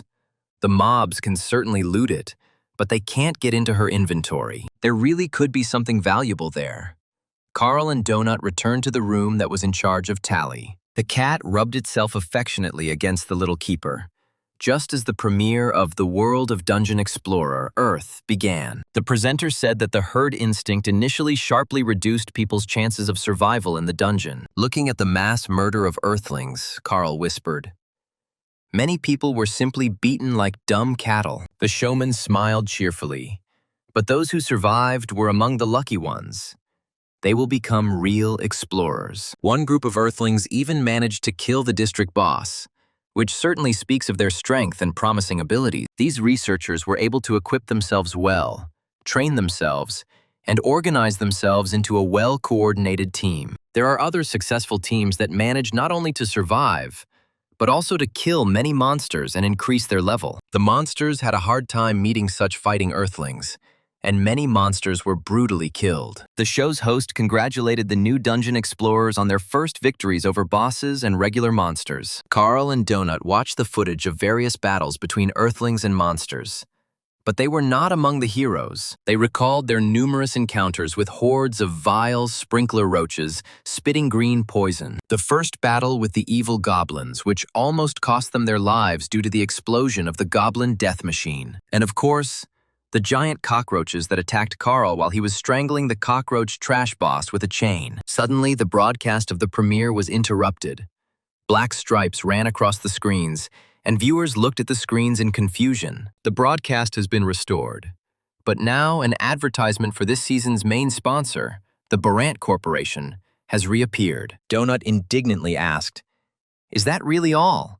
Their epic battle wasn't even shown. This is an unforgivable disgrace." The dungeon explorers looked up and saw a hologram of Cascadia, who exclaimed that the guys had done a great job. The general producer reported that 15 district and 1,500 regional bosses were killed today. There was also a duet of risk-taking explorers, Donut whispered. It's probably he who wants to tell about them. But it turned out that the duo had run into the city boss, and their end was quite predictable. They died heroically. The cat's face became sad. Contrary to her expectations, no one noticed their team. They were not shown on the news. Bad. The news ended. Carl and Donut decided to go and look at the body of the recently killed female researcher. The boys' bare feet were already habitually stomping on the stone slabs of the first floor of the World Dungeon. Cascadia calmly reported that the number of human research casualties did not exceed the expected value. He announced several patch notes that fix the ability to kill mobs by moving them to your inventory. Listening to the messages from the general producer of this season of World of Dungeon Explorers, they approached the body. Cascadia reported that a bug with the bathroom has also been fixed. If you open the door and someone else walks in, they will no longer explode. The producer added that while they are flattered by the Earthlings' creativity, all vulnerabilities will be patched. So don't get carried away. Carl smiled. The aliens studied them and did not think that the first thing people would do would be to try to break their entire system. Such is human nature. Suddenly, he heard Cascadia tell him to now go where he was in such a hurry and kill. The guy suddenly stood rooted to the spot. The picture he saw was terrible. He spoke in confusion. This can't be. Donut also stopped in horror and looked in confusion at the torn and naked girl. Everything around was covered in the blood of the murdered dungeon explorer. She didn't even have any underwear left on her. The system informed Carl that Level 3 researcher Rebecca had been killed by researcher Frank Q, leaving her with only an apple core. The guy was confused about what could have made one person kill another. Could it really have been a simple robbery? Looking closely at the body, Carl noticed that there was a gaping bullet wound in Rebecca's chest, meaning she had been shot with a firearm. The cat gasped. My God, it seems that this Frank Q cannot be considered a good person, since he did such a thing. Carl glanced at the minimap, but there were no other blue dots, meaning there were definitely no human dungeon explorers nearby. I wonder if it is possible to hide yourself from others on the minimap.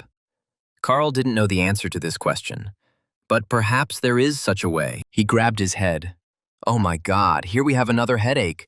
Why did they even come here? Donut carefully approached the body of the murdered girl, and suddenly she said, maybe this Frank is not a person at all. Perhaps this cruel killer cocker spaniel.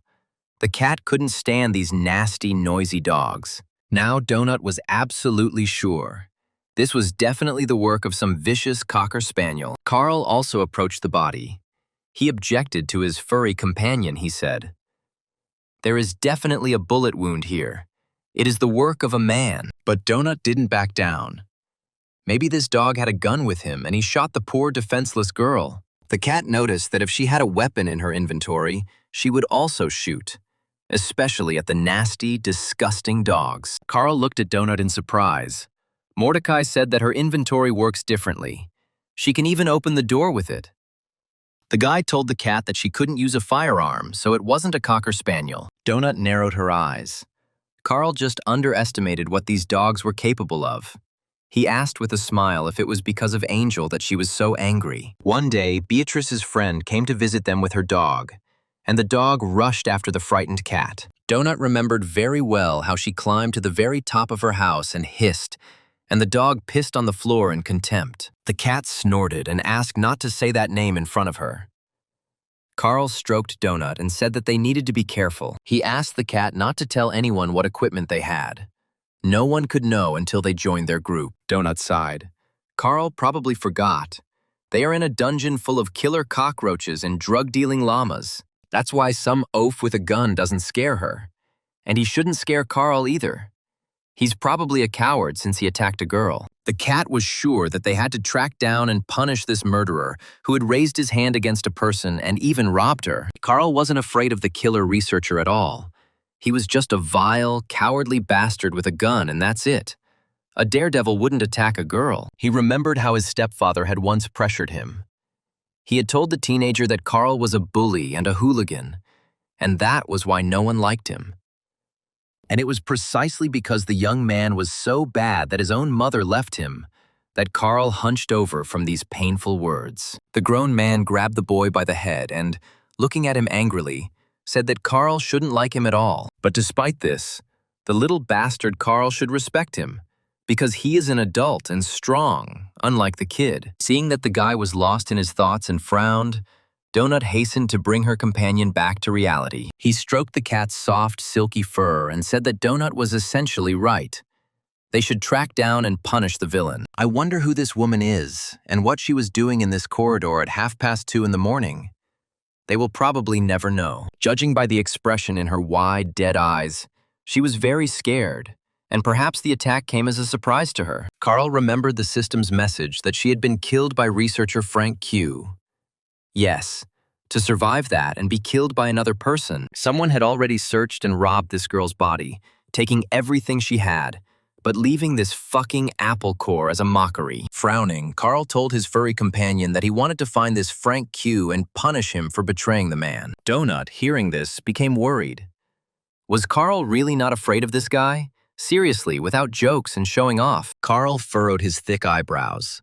A stubborn expression appeared on his face, and he firmly replied that he was not afraid of him. The cat noticed that her companion was a complete psycho, and they needed to stay as far away from him and his kind as possible. The guy jumped in surprise and stared at Donut in amazement. 2 seconds ago, she had said that the oaf with a gun didn't scare her. The cat snorted. Then she thought that Carl was scared. But she did not expect that he had already managed to become Charles Bronson from Death Wish. The guy was extremely surprised how the Donut knew about all this. She explained that the owners always left the TV on when they left for work. Beatrice kept the home improvement channel on, and Carl kept the channel that played the A-Team and Bronson movies non-stop. Carl smiled, picked up the cat and stroked her affectionately. He asked her not to worry and promised that they would act carefully. Suddenly, a dark screen appeared in front of the guy. It turned out to be a researcher's chat. Carl typed a message to Donut that if necessary, they would use the chat to communicate with each other. Donut was absolutely thrilled with this new opportunity. She sent the message again, like they were spies on a secret mission. Having figured out the functionality, Carl discovered that it would be possible to type in the chat without using his hands if he disabled the keyboard input function. Donut was happy. It meant the guy would stop shaking his fingers in the air like a fool. He remembers how she feels about shaking. Having figured out how the chat worked, the guy clicked on the map. He decided to wander around the area for now, since they now had a large map. They can deal with the remaining red dots, because they need all the experience they can easily get here. And then, as soon as the door to the next floor opens, they'll head to the stairs to hunt for the killer researcher, Frank Q. Thanks to her acquired skills, Donut could easily hover in the air and fire magical projectiles at enemies from a safe distance. The researchers encountered several aggressive rats with sharp claws along the way, but the cat easily dealt with them. Carl said that because of the use of magic projectiles, Donut runs out of mana very quickly.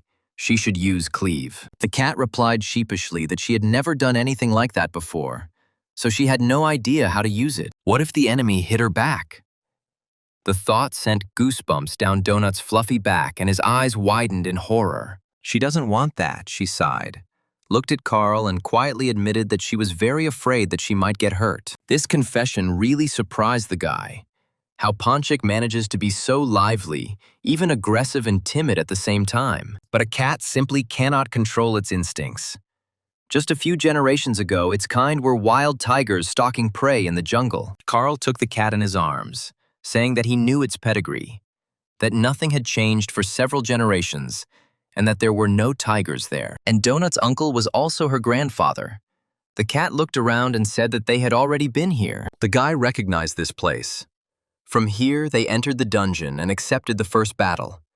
Here, they met the guildmaster Mordecai. The cat wouldn't mind killing a few more goblins, but she didn't think the stairs to the next floor would be placed so close to the edge of the map. She reminded Carl of the diagram shown in the show. Each floor of the dungeon is smaller than the previous one. Maybe they should move east. The boy smiled and told his furry companion not to worry. He had a plan to find the stairs. He looked at the map. They were surrounded by red dots on all sides, which meant there were 3 enemy squads around them. The frightened cat, looking at the map, told Carl in a trembling voice that there were a lot of goblins here. They wouldn't be able to cope with them. And indeed, soon a whole crowd of green goblins jumped out of the three arches. The monsters surrounded the dungeon explorers. The sound of motorcycles could be heard. The goblin engineers, their sharp teeth snapping angrily, were riding towards the enemy on iron horses. Donut pressed herself against Carl's shoulder and asked fearfully what they were going to do. But the guy was surprisingly calm. A motorcycle with three goblins was already approaching the researchers. One of the green fighters was preparing a club with a pineapple for an attack. The fur on the back of Donut's neck stood on end. In a few more seconds, the wave of goblins would overwhelm them, and Carl hadn't even drawn his weapon. Suddenly, the young man raised his left hand with a green goblin tattoo and shouted loudly at the advancing enemies to stop. Carl had a goblin pass on his forearm, which he had received in the first battle, and now he could move freely around this area. The green goblins hissed indignantly at the man with the goblin mark. Now they could not tear him into small pieces. The motorcycle, which was flying straight towards the dungeon explorers, braked sharply and stopped in front of Carl and Donut. The guy looked calmly at the small, evil green monsters. No matter how much they clicked their teeth, they couldn't touch them anymore. The sudden braking caused parts to fall out of the motorcycle. It seemed the green goblins didn't use the brake system very often. Having jumped off the motorcycle, the goblins decided to confer about what to do. Carl did not understand a word, but stood calmly and waited. He breathed a sigh of relief. The tattoo had worked. Now the goblins weren't shown as enemies on his minimap. Their color was neutral. Finally, one of the goblins approached Carl and, frowning, asked where the man got this goblin pass mark. The guy knew that this question would definitely be asked when meeting the goblins, and he had been preparing an answer for a long time. But suddenly Donut intervened in the conversation. She said that they blew up their nasty tractor, and the brains of three of their friends were smeared on the cobblestones. She waved her paw to the side, saying, "They are a little further away in this area. Suddenly they want to scrape their remains off the floor." Carl whispered a curse at the cat and said that he would be the one doing the talking. What was she talking about? They would turn her into cat meat now. Hearing the cat's answer, the goblin hissed angrily, baring his sharp, wedge-shaped teeth. How dare she mock him? But literally the next second, the green monster's eyes lit up, his muzzle turned pink, and he looked at Donut with admiration. Carl reminded the cat that he actually had the tattoo with protection, and she good-naturedly patted him on the head with her tail. Donut winked and replied, "But she has 37 charisma points, and now let Carl watch closely." Jumping off the guy's shoulder, the cat approached the goblin and, calling him Sunshine, asked him to answer a few of her questions. The goblin, enchanted, looked at the strange, furry creature with a shining tiara on his head. She asked what his name was. The green monster was confused. It turns out he didn't have a name. These goblins were considered lower creatures, and they only had roles. Donut purred. "What a pity. But this is so inconvenient." She will have to fix the situation and come up with names for these creatures. Standing on her hind legs, she told her first interlocutor that from now on, she would call him Bachelor. The cat, purring loudly, named the second goblin, who was sitting behind the wheel of the crumbling motorcycle, Morta. The third green goblin, enchanted by Donut, also received a name. From now on, everyone will have to call him Murdoch. The three young goblin fighters looked at each other in confusion. They felt very strange and did not understand anything. Donut whispered to her companion why they had come here at all. Carl whispered that he needed the goblins to do something for him. The cat tenderly asked the bachelor's darling to take her and Carl to their goblin engineers and inventors of various gadgets. Most likely, these are the gentlemen who wear kitchen utensils on their heads. Donut remembered the evil creature that was chasing her. The goblin bachelor stuttered as he told the cat that he would do whatever the ma'am wished, and turned to show the explorers the way. But Donut stopped him. She didn't like at all the way her new admirer was addressing her. These goblins were completely ill-mannered. She fluffed up her fur, raised her tail like a pipe, trying with her whole appearance to show importance and charm at the same time. Turning to the goblins, the cat, frowning, declared that she was not ma'am. She was Princess Donut, and demanded that they call her that. Turning to the bachelor, she asked if he understood. The goblin stuttered and mumbled that he understood everything. Not hearing her title, the cat bristled and hissed menacingly. The frightened goblin hastened to answer, "Okay, Princess Donut." The squad of goblins obediently moved towards their lair. Carl asked the cat what the hell that was. Did she really know that everything would turn out like this? Donut reminded me about her stats. It's simple. Mordecai said that her charisma would influence the creatures in the dungeon. There are also certain limitations. The cat's charisma affects the inhabitants of the dungeon if their icons are not red, if they are not bosses and not higher level. When they fit the conditions, Donut can control them. She smiled contentedly. She really liked it. The goblin engineers, with cooking ladles on their heads, turned to face the strangers. The presence of the female greatly disturbed them, but Donut's charisma did its job. The green monsters looked at her with oily eyes, ready to do anything. Mordecai had once told her that on the first 4 or 5 floors, she would be able to convince every creature to obey her. Before the Seekers stood a level 5 goblin bombard, an expert in explosives that could strike with destructive force even at long range. Even his fellow goblins looked at the bombard with apprehension, because he always had bombs in his hands that he could throw. The explosives expert looked at Carl suspiciously. Like everyone else, he was puzzled why the man had a goblin pass. Having learned that strangers had appeared in the lair, a 7th-level goblin shaman headed towards the researchers of the World Dungeon. The goblin shaman is the most revered class in this species, coming immediately after the chieftain and warlord and specializing in torment magic. To graduate from the Shaman University, goblin mages must fulfill 2 of 3 mandatory conditions. First of all, they must have sex. This condition is usually fulfilled by everyone first and with great pleasure. The second condition is that graduates must know how to cook, at least to properly brew potions and maybe even food. The third condition is that they must eat their own parents, in which way the shamans are free to choose for themselves. After completing all the training requirements, young female students receive shaman diplomas and are sent to serve in their clans.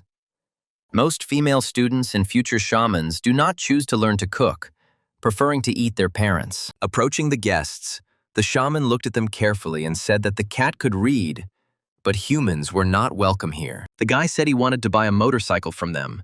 They would have to travel a lot, and he hoped the goblins would help with this. The shaman growled, "Man is a stupid, dirty semblance of a monkey.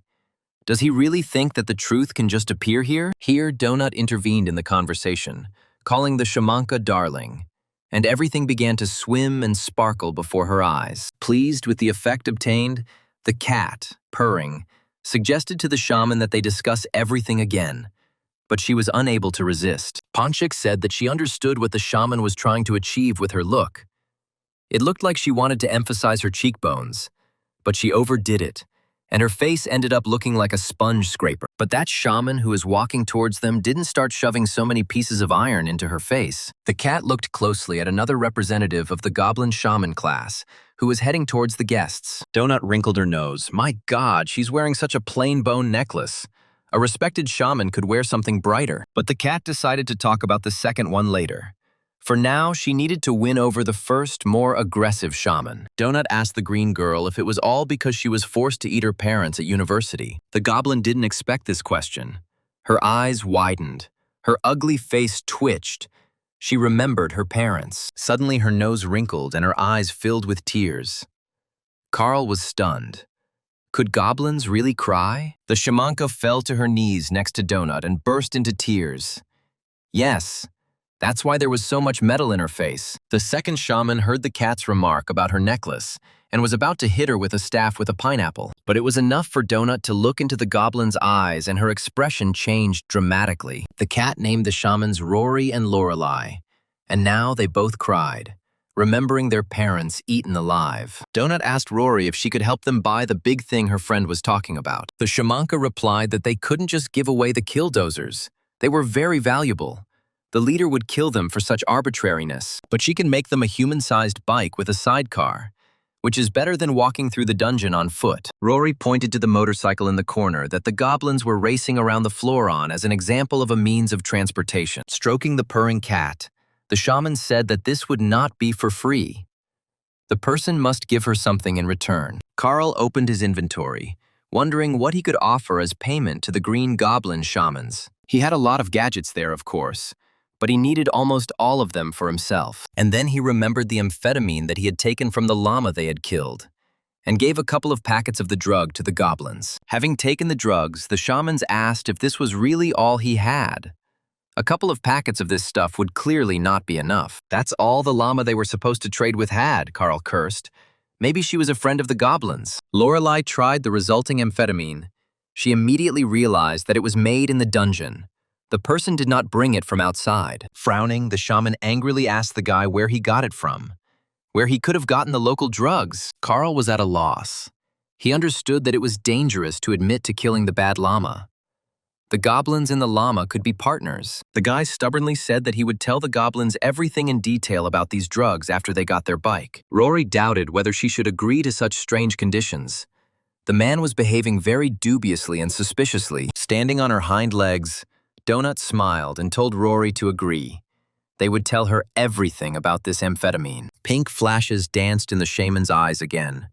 The cat's charisma had an infallible effect on the goblins. While tossing the drug packets, she said with a smile that they had agreed that the researchers would soon receive their bike. The shamanka barked at the engineers to get to work, those lazy bastards, and quickly put together a new motorcycle. Having given the order to the goblins, Rory again approached the furry guest and carefully sat down on the floor next to her. Donut immediately jumped onto the shaman's lap and began to purr loudly.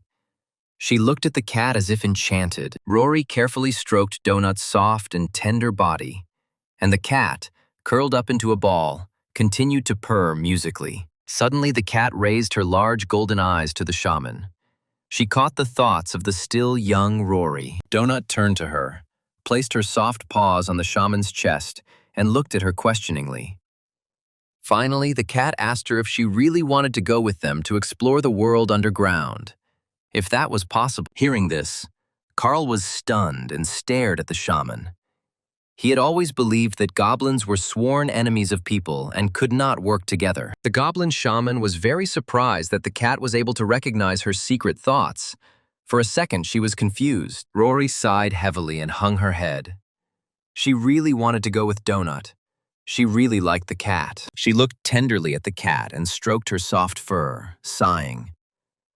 Rory replied that she could not go with them. The shaman cannot abandon the chief, even though he is terrible and soft-hearted, but he is still the leader of her large clan. The Goblin clan is a large, noisy, multivocal family of Rory, and the chief is the head of this huge family. But even if Shaman Rory could go with Donut and Carl, she wouldn't be able to leave this floor. As soon as the green goblins on the first floor start to descend down the stairs, they will immediately die, killed by the dungeon. Carl leaned forward, which meant Rory knew how everything worked here.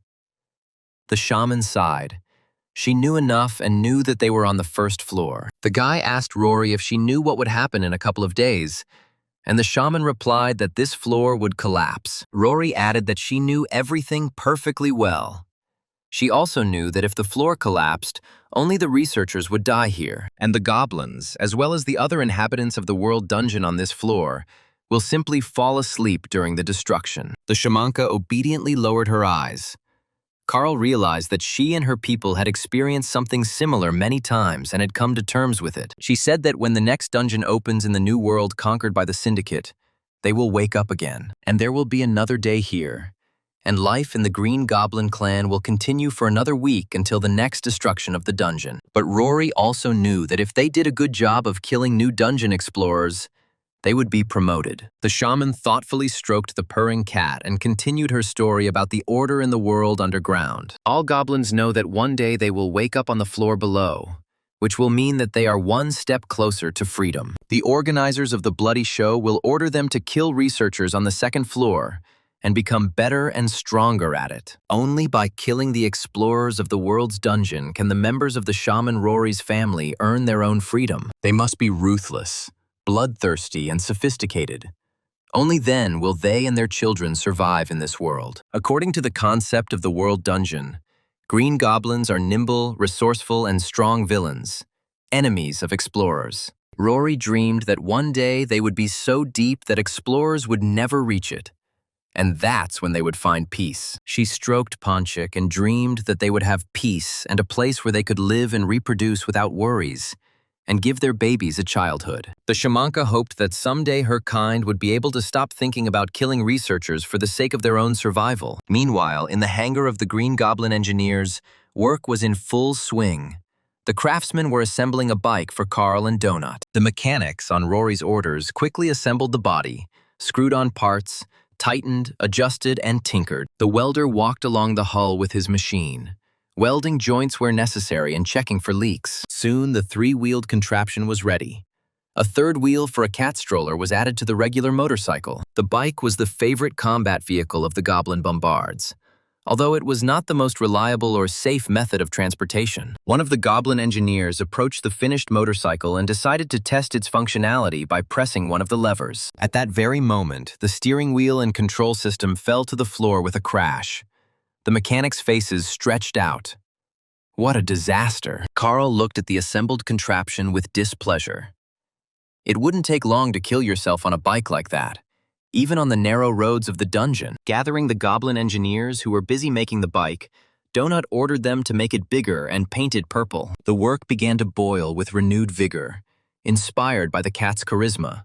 The goblins disassembled and reassembled the motorcycle with astonishing speed. Soon, a shining purple three-wheeled dungeon transport appeared before the astonished eyes of those present. The bike was ready, and Rory demanded that Carl, as agreed, tell her where he got the amphetamine. Ponchik, jumping into a fluffy cat cradle in a bike, asked the shamanka if she was interested in those same drugs. They got them here, in the dungeon, in the neighboring district across the road.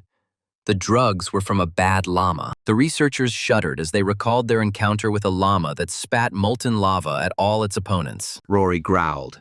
She knew that these cunning llama traders were hiding something from them. The shamans shouted for the fighters to gather. There was an incredible bustle in the lair. The shamans urged the goblin warriors on, giving them only 5 minutes to get ready. The gates swung open and a goblin killdozer with fighters on board rolled out into the wide corridor. The rest mounted their bikes. The hangar was filled with smoke from the goblin combat vehicles, and no one paid any attention to the visiting researchers. Carl, who had been watching this hasty preparation with confusion, asked if they had provoked a drug war between the green goblins and the llamas. A few minutes later, only Carl and Donut, who had already settled into her place on the bike, remained in the goblin hangar. She purred contentedly that this was indeed the case, and that now the goblins and llamas would cruelly kill each other. Everything happened exactly as the cat had planned from the very beginning. Donut was incredibly pleased with herself. She asked Carl if he wanted to go and kill their leader.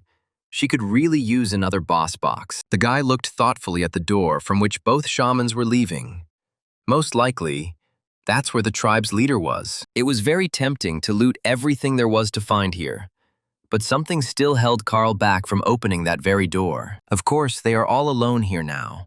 They all went off to fight the drug-dealing llamas. But the leader may have his own security. Donut looked at her companion with a smile and asked if they would go and kill the leader of this tribe of green goblins. But Carl knew that they had no idea what was hidden behind that mysterious door, or what kind of enemy they would meet there. The goblins are much stronger than the sprinklers that guarded the trash boss Plyushkin they fought. But even in that battle, they had to strain themselves to emerge victorious. And there were countless cockroaches there. Moreover, Plyushkin turned out to be an Earth resident who had been disfigured by the show's organizers, which in itself was unpleasant. Carl then almost died trying to defeat the enemy without killing him. But unfortunately, this was no longer possible. And since the goblins themselves are stronger than cockroaches, that means their leader will also be many times stronger than Plyushkin. So going there without knowing any information is very stupid. Carl clenched his fist. He didn't want to fight with the leader of the goblin tribe. It was even more vile to act in such a way after the goblins had helped them so much by assembling a bike with a sidecar for them. The guy sighed and lowered his head, saying that he did not want to go and kill the leader of this tribe, even though the rules of the show required it. The cat's eyes sparkled with excitement. She smiled and said that everything was working out just fine for them. She jumped happily on the side of the motorcycle and screamed that if they killed the goblin chieftain, it would just blow up the show's ratings. Carl walked around the large room where goblins were crafting all sorts of weapons and mechanisms, keeping an eye out for anything that might come in handy. The guy threw the items he liked into his inventory. The goblins had a lot of useful explosive gadgets here. The cat left her cozy cradle on the motorcycle and joined her companion. We need to prepare for an attack on the leader. Carl's attention was drawn to an explosive cart with 4 barrels filled with metal elements. This cart was equipped with a remote detonator that set this hellish mechanism of death into action. Carl and Donut peered cautiously out into the hallway to make sure the goblin clan hadn't returned home yet. The guy decided to first move the bike he got from the goblins into his inventory so he could quietly leave this place. Donut asked Carl if he thought Rory and Lorelei would be upset with her if they killed their clan leader. Lifting the heavy goblin thing, the guy replied that the shamans would probably be offended by it, since they trusted the cat so much. Finally, the bike was moved into inventory. Carl wiped the sweat from his forehead and added, "Rory seemed to dislike the chief." The guy hoped that they would never know whether they were offended or not. A bike sign lit up in a special inventory compartment, and now Carl could get it from there at any moment. Looking at the cart, Donut asked if this was enough. The cat thought that this would not be enough for the goblin leader. Carl explained that black powder is not designed to cause damage with an explosion, but it does scatter metal well with the blast wave. So if the boss is there, they'll stuff him full of these pieces of iron.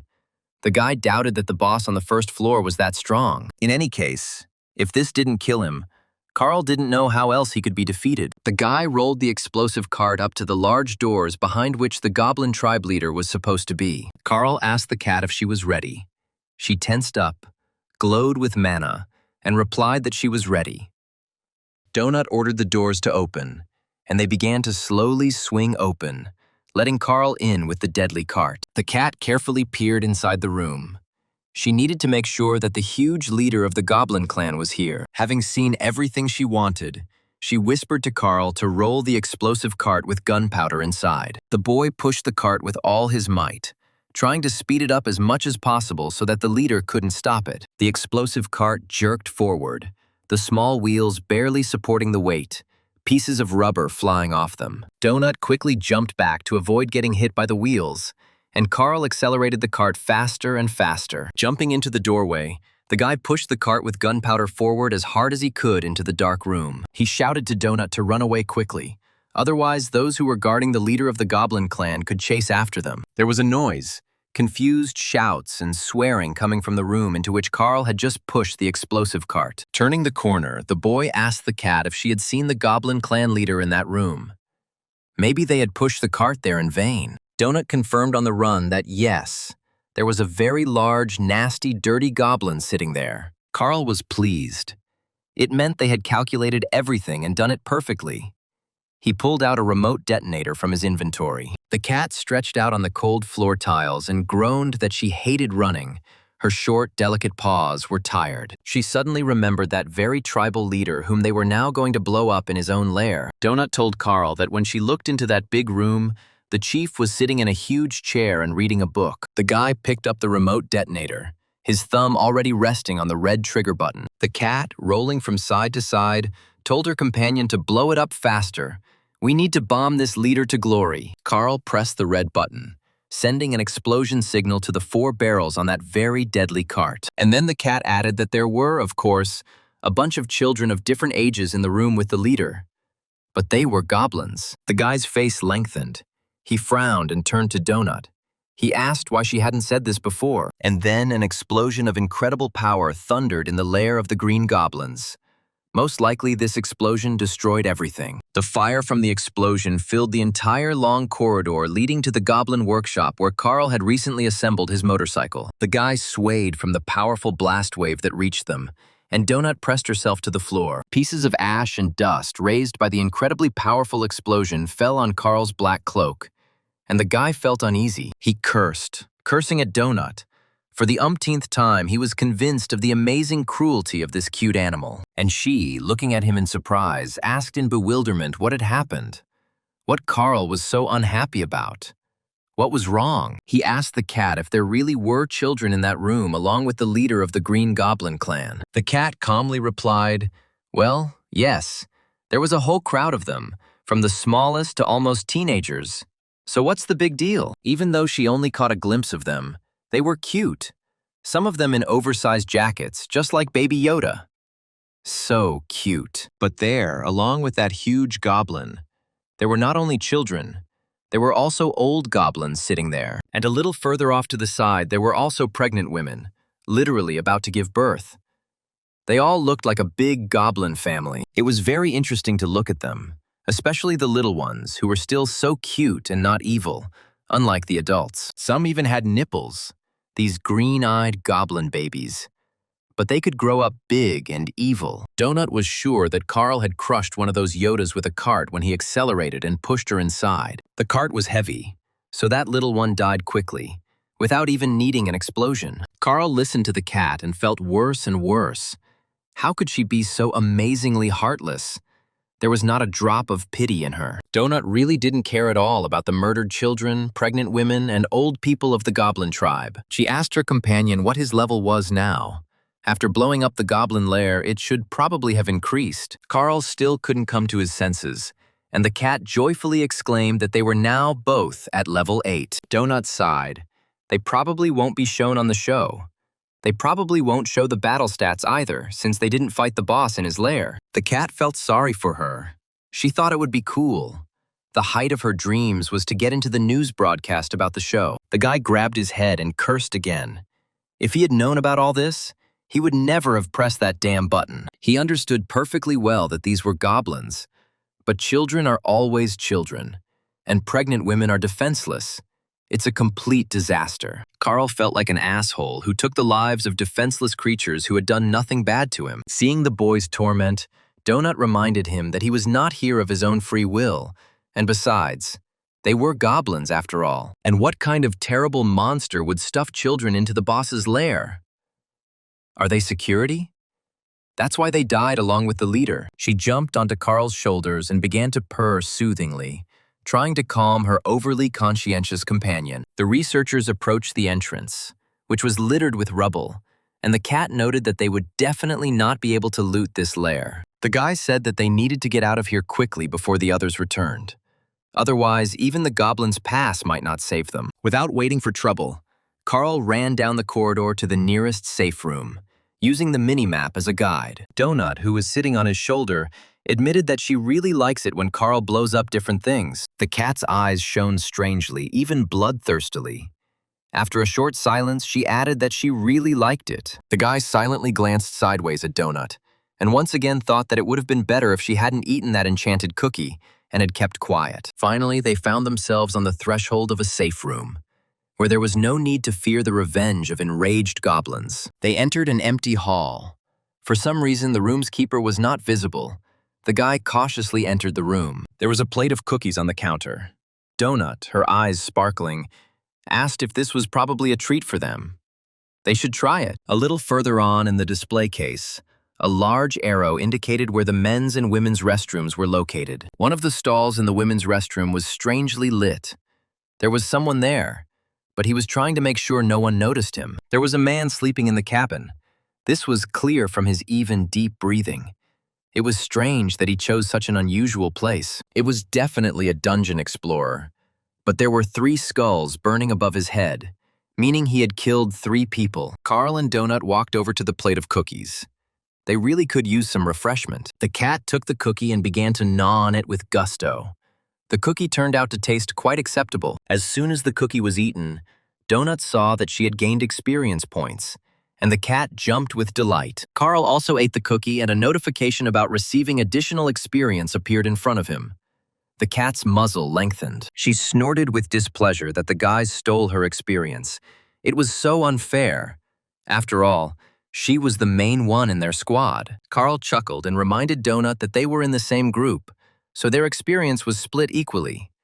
But the cat was unhappy. Jumping off her companion's shoulder, the cat ran to the plate of cookies, wanting to eat them all to gain more experience. She lowered her muzzle into the plate and began greedily gnawing on the magic cookies that give researchers experience. The boy calmly gnawed on a cookie, watching with a grin the greed of the ambitious and insatiable cat. Having eaten her fill, she opened her menu again and looked. Carl had swallowed the last piece and said that now they had an equal share. Jumping off the counter, Donut headed to the toilet, since they were in a safe room and there was no need to be afraid of anyone. Carl decided to take a look around here for now. He turned his head, hoping to see the keeper of the safe room.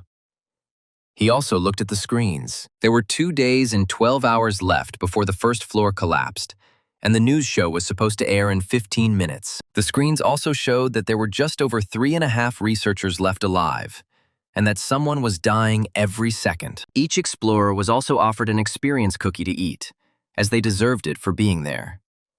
The guy was curious how many people had managed to find a safe place where they could hide until the stairs opened. How many will be able to sit quietly like this for the remaining 2 days without being torn apart by the monsters of this floor? Suddenly, Carl heard Donut's desperate cry. The cat was screaming that he was here, in the toilet. The guy couldn't understand what she was talking about. The cat ran into the room with its eyes wide with horror and screamed in fear that he was sitting in the women's restroom. The guy asked the frightened cat who was sitting there, and she blurted out that the same researcher, the killer of Rebecca V., was there. The horrific image of a bloody murder appeared before Carl's eyes again. And now they met Frank Q. The guy immediately ran towards the toilets, from where his frightened furry companion had just flown out. Looking at the map, Carl was surprised when they came here. His point was definitely not on the map. He specifically looked to see if they were alone. It couldn't be a misunderstanding. Since they found themselves in the dungeon, Carl has been watching the map almost constantly. It seems like this guy has some kind of ability to hide his presence. He can even fool the system. Seeing the toilet door opening, Carl braked sharply, a bristling cat standing next to his leg. An elderly man with tired but hard eyes covered in stubble came out into the corridor and waved his hand, apologizing. The system showed that the person in front of them was level 8 researcher Frank Q. He was covered in weapons and wearing a bulletproof vest. Q had a large battle axe on his shoulder and said he hadn't meant to scare the boy's little cat. 3 skulls were burning above Q's head. The system reported that 3 researchers had been killed by him. He asked with a smile, "Is it a cat?" Donut puffed up her face and growled menacingly at this man. He frightened her terribly with his calmness and armament. He explained to Carl that he thought that if he slept in the toilet, no one would be able to get to him. Neither monsters nor people. The closer Frank Q got, the louder Donut hissed and growled, showing her small but very sharp teeth. Q said he didn't know the toilets in the safe areas were different from the ones in the dungeon passages. Looking at the guy standing in front of him, Frank asked Carl in surprise, "Where are his pants? Why is he looking like that? And where are his shoes?" He asked Carl in bewilderment. Had he really been walking around the dungeon barefoot all this time? And the researcher's name is strange. The system called him the Royal Protector Carl from Princess Donut's retinue.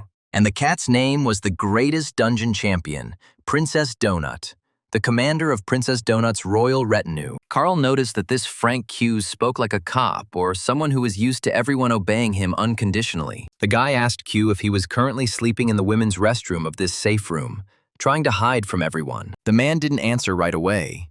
It all looked, to put it mildly, not very nice and somehow not quite manly. He replied, "Well, yes, that's true. He needs to rest somehow. No one had ever found him in such a shelter before." Carl said he didn't see Frank Q's dot on the minimap when they entered that safe room.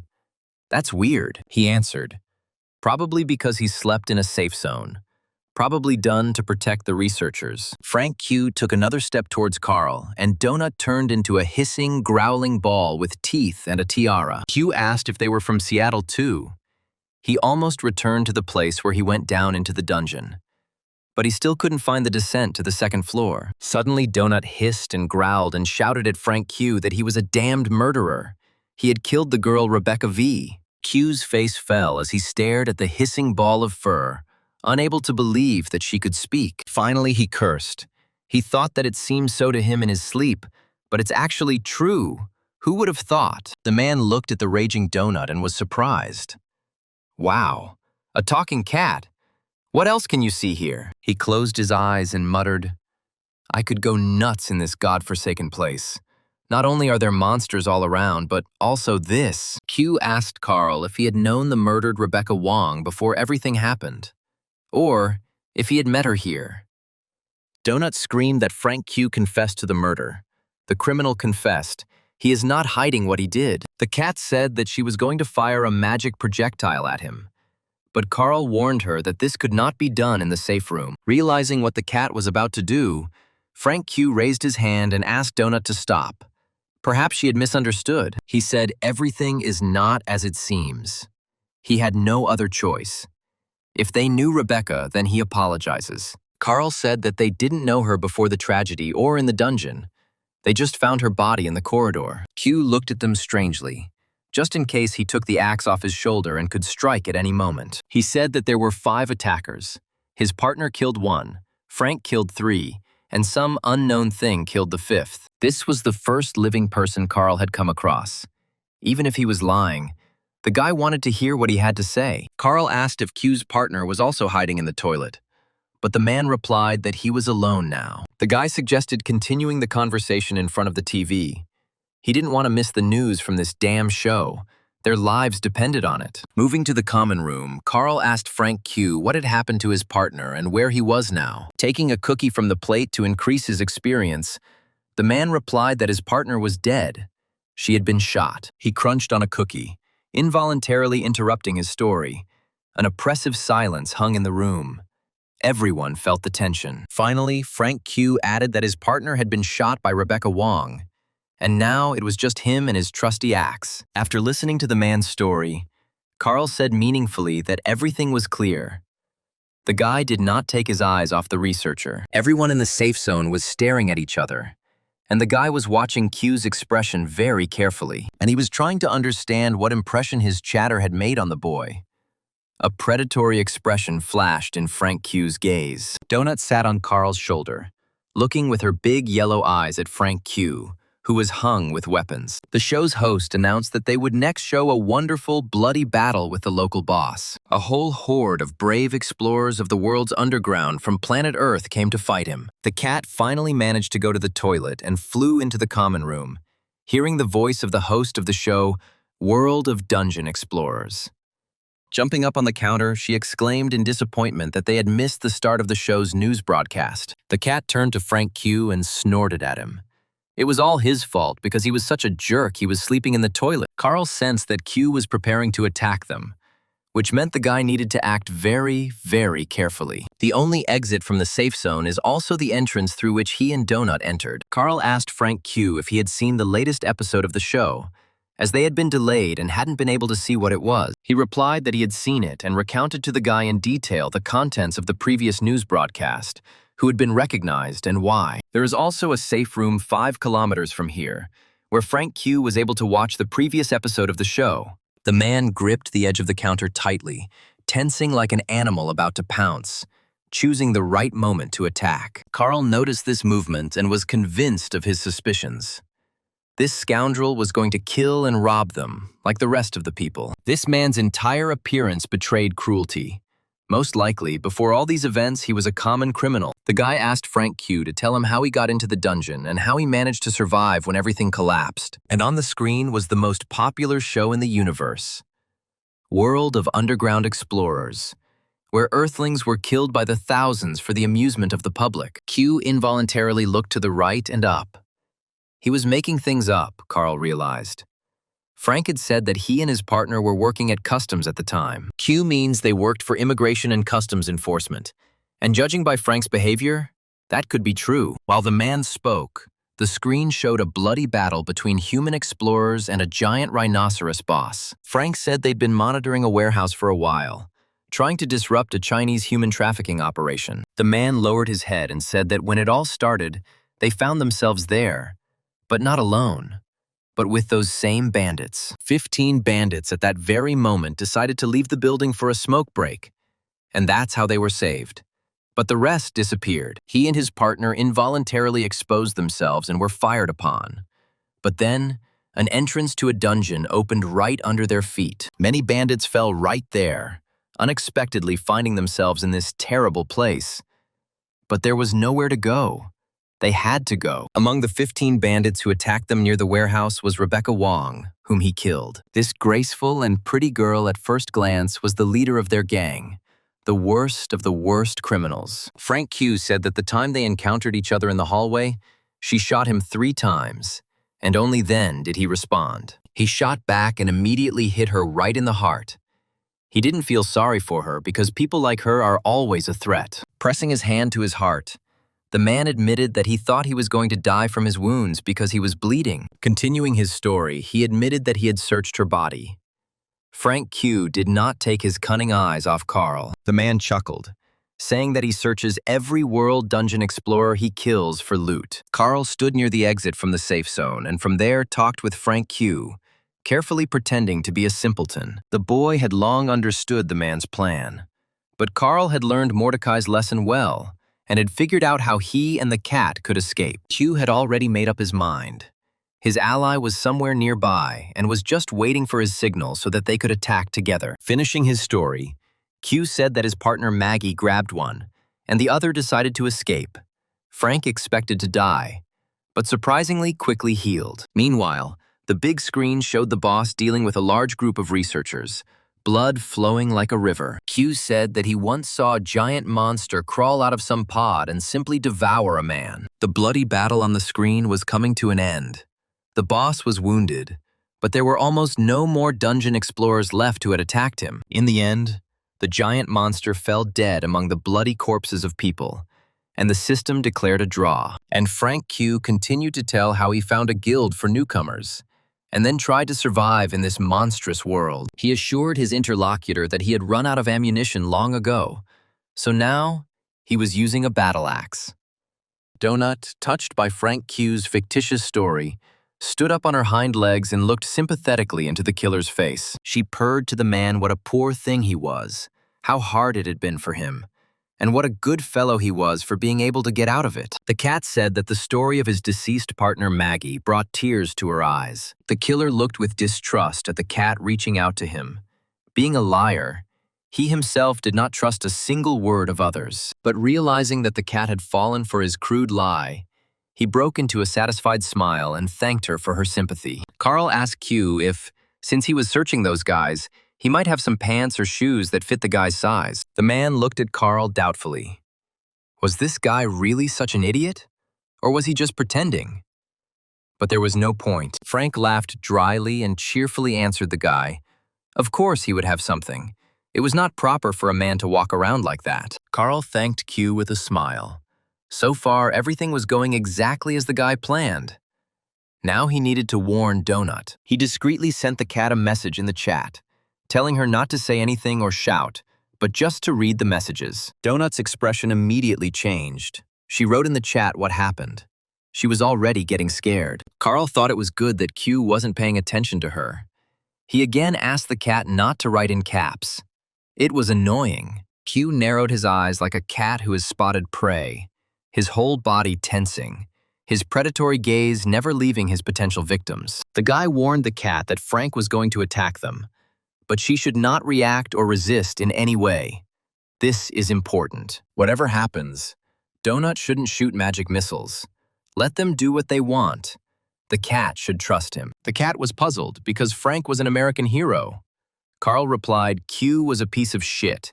He was pulling the wool over their eyes. There was someone else hiding nearby, ready to attack them, so the cat should get ready to run away. Donut's fluffy ears drooped sadly, and she wrote to Carl that she didn't like all of this at all. Taking out a pair of bloody trousers from his inventory, Frank Q said, "These are the largest pair of trousers he has in stock." He threw the pants to the guy, adding that he had another pair of shoes, but the size was not written. Carl thanked his interlocutor. One glance at these trousers was enough to understand that they were women's. The guy texted Donut that he would set himself up so that Frank would attack first. Turning away, he pretended to put on his pants. Seeing that Carl had turned away, the man pulled out a gun and without a second's hesitation, he shot the cat sitting next to him. Everything happened so quickly that Donut didn't even have time to scream. At that very moment, Frank Q's murdered partner Maggie appeared out of nowhere in the safe zone. There were 5 skulls burning above her head, meaning she had already killed 5 researchers. Maggie shot Carl in the back. The guy saw a bright flash and realized that exactly what he expected had happened. He and Donut were attacked by a gang of killers. Turning around, Carl smiled. They fell for his provocation and rushed to attack them right here. He beat them. The boy remembered his horror when he saw Donut helplessly sprawled on the floor in Mordecai's room. He then thought that she was dead. He was furious and yelled at the guildmaster, asking what the hell happened to his cat because of that enchanted cookie. Mordecai then replied, There is a transformation going on, but it's definitely not a bad one. Otherwise, the guild would have teleported her out of here immediately. He emphasized then that nothing could harm the explorer or NPC in the beginner's guild or safe room. The word scoundrel appeared above the head of the researcher killer Frank Q. He was temporarily immobilized by the system. The same thing happened to his accomplice Maggie. Her body was shaking, but she couldn't move. The frightened cat jumped off the stand and started running away from the man who had just shot her. She threw herself into Carl's arms and trustingly pressed herself against him. For the first time in the dungeon, Donut was truly scared. Throwing down the bloody pants Q had given him, Carl told the cat that it was time for them to run away while the two were immobilized. Donut looked at the two with her eyes wide with horror and exclaimed why they were going to kill them. But how did Carl find out about this? Is he a psychic? And where did this lady come from? Donut's point is not visible on the minimap. The guy looked at Q's partner. It was the 9th-level researcher Maggie Mai. It seems she was the one who commanded the gang. Above her head hung the 5 skulls of the explorer's killer, and the woman's gaze was as cold and cruel as Q's. Carl was shocked. These bastards had already killed 8 people on the first floor alone. It looked like they were hunting people. The guy clenched his teeth, but he couldn't attack them now. Otherwise, he would be immobilized too, and he and Donut wouldn't be able to escape. He looked around and decided that the best thing they could do now was to get out of here and try to survive. Carl hugged Donut and quickly ran out of the safe room while the 2 scoundrels still remained motionless. Just in case, right on the run, the guy pulled out a very useful bottle from his inventory. Because they didn't have any bulletproof vests, he opened the cap, and in Carl's hands was a bottle of iron skin potion, which could protect him from bullets for a while. The guy took a few sips and immediately felt that something was happening to his body. His skin seemed to begin to thicken. Carl took out another bottle. He needed to protect his partner with her incredibly fragile constitution. He handed her the potion and told her to drink it too. He didn't know whether the bandits would pursue them or not. Donut clutched the life-saving potion in her paws and said thoughtfully that she simply didn't understand these two. The cat moved the iron skin potion into her inventory to use to defend against attacks. She asked Carl why they were doing this. The guy answered, "Probably to take other people's things, experience, and just for fun." Looking at the map, the cat noticed that there were a lot of red dots on it, but she couldn't see anyone, although they were surrounded by enemies. And indeed, the minimap showed that there were many enemies both to the right and to the left of the dungeon explorers. Carl looked around carefully. He knew that the map was not lying, but for some reason they had not noticed the enemy. Methodically examining everything around, the guy looked up and immediately understood why they did not immediately see their enemies. Right under the ceiling sat a vile creature called a red-faced remora. The system called them crazy kamikaze ravioli. As soon as the researchers reached the first remora, a strange red creature jumped down with a whistling sound. Carl looked with horror at the approaching monster. The remora was clearly aiming at him. He was confused and didn't know what to do. The red-faced remora lit up as it leaned against the guy's shoulder, and Carl screamed and clenched his teeth, a searing pain piercing his body. Donut jumped off her companion's shoulder and fired at the remora. The monstrous parasite exploded right on Carl's shoulder. The system reported that the knockdown was neutralized by the troll skin t-shirt.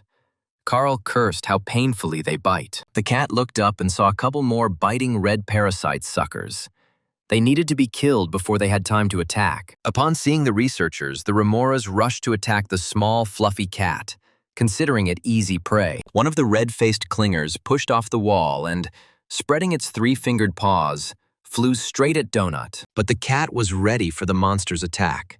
She simultaneously fired magical charges at both clingers. The dead enemies lay sprawled on the floor, and Carl and Donut once again ran away from the gang of dungeon explorer killers. Suddenly, the cat stopped and asked Carl why they were running away from Frank Q and Maggie May instead of fighting them. Pointing to the recently killed remoras, Ponchik said that they were strong and could easily handle this gang. But Carl wasn't so sure about this. He also wanted to punish these cold-blooded criminals. But he didn't know if it would work. He remembered Maggie, who had appeared quietly out of nowhere and, without blinking an eye, had shot a stranger. And Frank Q shot at the defenseless cat, which he had just thanked for its sympathy. They have guns. Frank is level 8 just like them, and Maggie is level 9. It's hard to get to 9, so she probably has a lot of skills up her sleeve. Besides, Carl didn't want to have a skull-shaped mark above his head. Even if this couple deserved to die, the rest of the people Carl met would not know about it. Donut sighed. But if they don't stop these bloodthirsty killers, they might hurt someone else. The guy understood that Donut was right. But how could he do that? They survived this time only because the system detained the killers. Carl cursed. He himself did not like retreating, but fighting two experienced cold-blooded criminals is not easy. But if they can't confront them head-on, then they need to come up with another way to defeat them. The guy took a goblin smoke bomb out of his inventory. It emits a foul-smelling cloud of multicolored smoke for 3 minutes. We need to set a clever trap for these hunters of human heads and objects. It seems they are not particularly bright. Carl can't see the bomb status directly from his inventory, so it shouldn't be displayed in the general information. He placed the smoke bomb in the inventory of the dead Remora cat. He looked at the status. Nothing was visible. That's good. The guy decided to check if the fuse was burning, and in just a couple of seconds, the stink bomb's durability status dropped 3-fold. Carl remembered Frank Q. He searched Rebecca completely, even took her clothes, leaving only a fucking apple core. He took out the goblin dynamite from the storage, which he and Donut had used to blow up the army of sprinklers in the boss's lair. The fuses needed to be lit so that as soon as Q took it out of the repellent storage, the dynamite would explode instantly. People like Frank Q and Maggie May always pocket everything, even the blood-stained belongings of the people they killed. Carl doubted that the mobs would drop dynamite as loot, but if he was lucky, Frank wouldn't even think about it. As soon as he got the dynamite, it would explode. And now, it was time for them to go. The cat doubted that Q worked at customs. Carl replied that maybe that was the only thing he didn't lie about. His behavior was like a cop, but everything else he said was bullshit. Frank Q said that he and Rebecca shot each other almost simultaneously. But that can't be true. This girl, Rebecca Vaughn, was level 3. Her inventory system was activated, meaning she had been in the guild. All that was left in her inventory was an apple core. But there had definitely been something there before, since she had completed training in the beginner's guild. Carl also noticed how many experience points Frank got when he ate the cookie. If he had been alone, he would have gotten 10 points, but he got less, which means he was in a group with someone. The guy also noticed that his finger was twitching, as if he was trying to type something on the keyboard to his partner in the chat. Donut was surprised when it came to some strange things. Carl behaved like James Bond, and when Beatrice dated 3 different guys, he didn't even suspect. Carl jumped in surprise at how many guys his girlfriend had dated. Was it really true that she had dated 3 at once? He only found out about one thing, and after that, he and B broke up.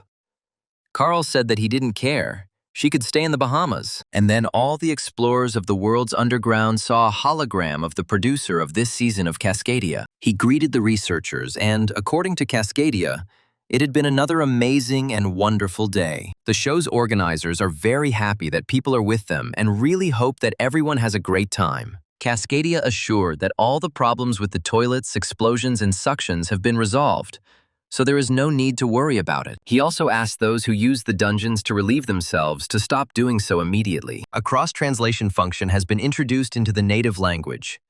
Now people from different countries can easily understand each other when meeting in the dungeon. Carl pulled out a goblin-made bike from his inventory to quickly get away from the potential explosion. Cascadia exclaimed, "That was all the news."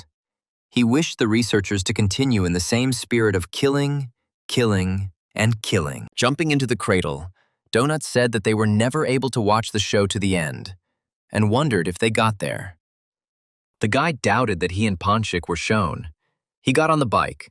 They needed to hurry to leave the dangerous place. The motorcycle roared. The engine worked properly. The goblin engineers knew their business and made the bike conscientiously. The explorers rolled along the corridors towards the room controlled by Tally. They needed to eat and rest. The 2 rule-breaking scoundrels, Frank Q and Maggie May, were still standing motionless in the safe room. A girl approached this very room with 2 killers. She put her hand on the front door and looked into the opening. Seeing bodies shaking with tension with pistols in their hands, the girl called out to her mom and dad in surprise. Carl and Donut were flying through the dungeon at full speed. The motorcycle was working properly. The contented cat was sitting in a fluffy stroller. The guy activated the map to navigate the numerous corridors. There were 2 days left before the level's destruction. He saw that their target was very close and stepped on the gas.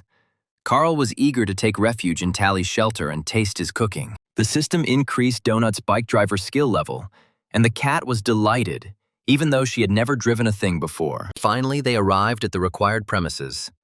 Carl stopped. It was necessary to put the vehicle into inventory. They greeted the silent little keeper with pleasure. Donut jumping up onto the counter and rubbing herself against Tally. Carl sank tiredly into a chair. They hadn't had a chance to rest since they had been here. The guy lost count of how many days had passed since they last slept. Time flows differently here, but at least a day passed, and maybe 2. While they were here, Carl decided to open the chests to see what he got. The system gave the boy a new achievement, calling him a monster for killing the goblin babies in their own house. Then she calmed the guy down, saying that the mob's children don't die, but are transported to a safe zone, where they wait for their parents. After the end of the next season of the show, the mob families meet again and continue their long, happy life. Laughing, the system mockingly told Carl that it was a lie. Those children were dead, and dead because of him, so he would definitely burn in hell. Carl clenched his teeth, sick of the constant bullying of this stupid show program system. It was clearly trying to get to him. And for this ugly and bloody deed, the guy receives a bronze chest of the Ass Smasher as a reward. For killing over 20 civilians in one attack, Carl received the achievement called War Criminal. It was he who prevented innocent children from growing up and enjoying a happy and fulfilling life with their parents. For being so cruel and unforgiving, the dungeon explorer was rewarded with the golden chest of the Ass Smasher. The guy keeps a ton of stuff in his inventory, and for this he gets a golden loot chest, so there will be even more of it. Carl's explosives handling skill has also been increased to level 5, and he now has the skill to make IEDs. He was surprised to see a new tab appear in his menu, called Destruction Workshop. Carl clicked on it, but it turned out that he could only access this menu when he was standing in front of the sapper's table. It was interesting, the guy thought. A sapper's table can be bought in a safe room store. Donut also began opening chests and examining their contents. As always, she had plenty of potions and torches. The cat, like a child, was delighted with all the items she received, her eyes shining when another thing jumped out of the chest. Among the numerous other boxes, the cat also received a bronze boss chest, which always contains interesting items. Here was an enchanted, scaly, fairy steel tail cap for the swift, 4-legged explorer. The charmer's silver chest contained a very useful spell book that could turn enemies into allies. She received this spell, Minion Army, for charming all the goblins, which allowed her to make enemies fight for her for 1 minute. The contented cat opened the next chest. There would probably be some beautiful bottles of potions there, but in the chest there was a special weapon oil called Weeping Wounds. It is applied to weapons to make wounds bleed longer. Like Carl, she received the Ass Killer's chest for the mass murder of peaceful and defenseless goblin children. The chest contained a Thug's Pass, which allows you to get a pass to the Thugs Club, but prevents you from getting a winner's pass. Donut was horrified that a tattoo would really appear on her well-groomed body, but it was simply unimaginable. She was not a criminal. She felt a burning pain. The brand dug into her neck to leave a mark in the shape of a dagger. The cat growled indignantly. Donut ran around the room, jumping from table to table, and was indignant at who gave them the right to defile her in such a way. Her eyes were burning with anger. The place where the tattoo was applied was bleeding, and in anger, the cat tore the banners on the walls of the room with her claws. Tired of running, she stopped near Carl and moaned that now there was a disqualification mark on her beautiful body. Donut, her ears drooping sadly, lamented that this tattoo, this terrible mark, had caused her serious harm. The guy tried to calm Donut down, saying that everything was fine. All these marks would come in handy one day, just like his goblin pass had come in handy. Carl hadn't seen Donut this upset since Angel the Cocker Spaniel ate one of her favorite bells. Carl looked carefully at the cat's body. A tattoo was visible among the silky fur. Now Donut had become a thug. To distract her from unpleasant thoughts, he asked if she would like to try on her new enchanted thing. The cat still replied sadly that it would be great. But the thought of a new thing soon took hold of her. When the enchanted scaly fairy tale cap for the fast 4-legged friend ended up on Donut, She smiled again. She twirled around in front of Carl and asked how it looked, how she looked in it, and whether it covered her crotch tattoo. The guy stroked Donut. The thing doesn't even come close to covering the tattoo, but it looks absolutely great on the cat. The cat frowned. It was a pity that she didn't cover it. And then she remembered about the book of spells. Perhaps it could help. But Donut couldn't use the book because the spell required 50 mana, and she didn't have that much mana. The cat was very upset. She cannot learn such a useful spell now and cannot use it. The guy continued to open his chests, of which he had accumulated a decent amount over all this time. He opened a couple of goblin chests, which usually contained all sorts of explosive goodies that the guy often used. And this time he received healing potions, goblin dynamite, stinking fog bombs, and confusing fog scrolls. The boss's bronze chest contained only one item. Carl received an enchanted ring for his finger. It was a physique ring. It improved his body by 20%. The guy thought that he needed to find something similar for Donut. Having opened another chest of the ass kicker, Carl received the exact same thug pass in the form of a tattoo as Donut. A bloody dagger sank into the boy's chest. He cried out in pain. This procedure is quite painful. It was not for nothing that the cat screamed. Donut pulled her t-shirt back and looked at the mark, saying with disdain, "Oh my God, how disgusting, and how could they do that?" Glancing at her neck, the cat said, "Miss Beatrice will go crazy when she sees this on her favorite, beautiful, and champion." A skill potion fell out of an inconspicuous-looking box. Drinking it will add an additional level to the guy's value determination skill. After moving his purchases into his inventory, Carl pressed the button to sort items by value. The system quickly sorted all the items, and the guy wondered why he never got pants or shoes. The contented cat ran around the room in her new steel outfit, exclaiming that when she spun, she made a whistling sound. Carl yawned incessantly. He was exhausted and really wanted to sleep. Besides, he considered this place quiet and his body needed rest. After taking a shower, he and Donut settled down on the wide bed in a small but cozy and already familiar bedroom. The cat was still muttering indignantly in her sleep, asking who gave them the right to disfigure her body, and what's more, such an ugly tattoo. In his dream, Carl saw an angry and at the same time sad Rory. She blamed the guy for the death of her family and called him a monster. He knew it was just another stupid joke.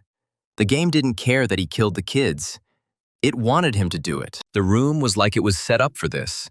They had to clear out the workshop, and they had to blow up that room. It was a trap. Those kids were put there for that specific purpose. They only existed to die. Carl cannot and should not blame himself or feel remorse for the explosion in the goblin lair. Donut was right. It wasn't his fault. But despite all these reasonable arguments, Carl still felt like an asshole. And then he saw an inscription on the ceiling of the AMV. Someone wrote it. I wonder if this person survived or has already died. The guy reached out his hand to the ceiling with the inscription about where this place came from. For some reason, it seemed familiar to Carl. He clenched his fist, all his muscles tensed. It couldn't be. This place. It was from his world, and the aliens wanted to steal it from them. Carl stubbornly pressed his lips together. He swore to himself that the aliens would not break him. They could wound or kill him, but not break him. Nearby, the fluffy Princess Donut purred peacefully, a living reminder of that world and that life that had been not so long ago. The guy's eyes flashed menacingly. He would do everything possible and impossible not only to avoid breaking down, but also to get his world back. There were 40 hours left before the level was destroyed. Carl saw an inscription. 2 crossroads to the east, 3 to the south, a staircase plus people. The guy looked at the inscription in confusion. He was at a loss to guess who had made it.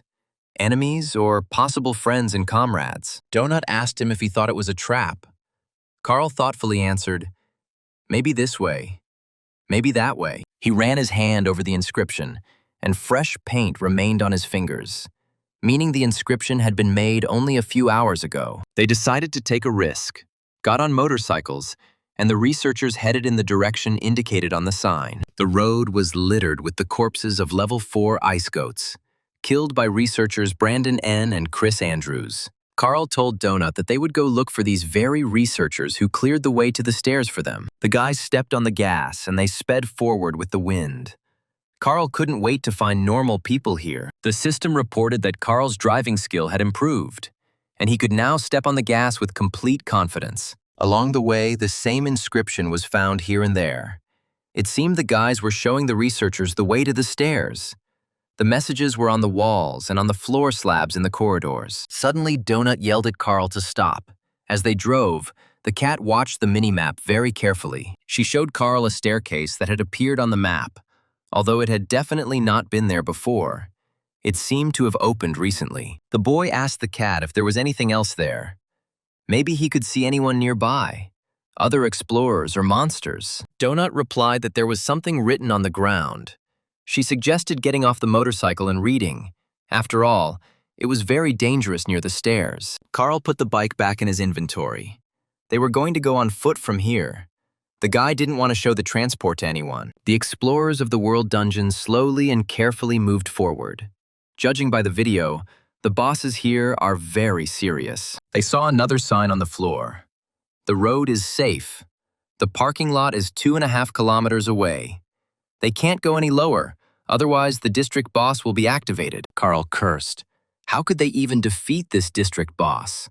All these monsters were simply terrible and strong. Donut pressed herself against the stone slabs. She felt a very slight vibration, as if someone was approaching them. She told Carl that there was some movement up ahead, but she couldn't yet figure out what it was or whether it was dangerous for them or not. Now the guy, too, could hear noise and a slight rattling of the floorboards far away in the corridor, which meant that someone big and heavy was walking. Soon, dust began to fall from the ceiling, and the dungeon explorers realized that it was definitely not a friend moving towards them. Carl told Donut that whatever it was in the hallway was very fast and extremely large and heavy. He added that this was something very, very big, and perhaps they had never encountered such a giant in the dungeon before. Above one of the entrances, they saw a raised grate. Carl understood perfectly well that this grate would fall as soon as they entered. The guy walked up to the grate and looked inside. It turned out that there were more passages further on, like some kind of labyrinth. Suddenly they heard something rolling noisily down the corridor right next to them, and a huge brown ball appeared. It rolled right up to the grate where Carl and Donut were standing, and the researchers felt that the ball stank. The guy winced and said that it smelled terribly of sewage. Donut's eyes filled with tears from the stench. She whispered, "It's just awful." Carl suggested looking at the map.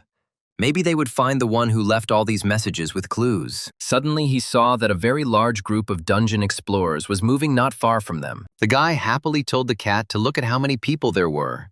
They finally found a large group. Judging by the dots, there are at least 40 people there. We need to go to them.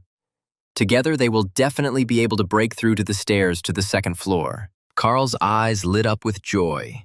He was glad to see people. And Donut was also glad that they wouldn't have to fight the terrible boss themselves. The guy was sure that with that many people, they could easily take down the district boss, although it depended on their level. Turning the corner, Carl and Donut entered a corridor where, judging by the map, there were people.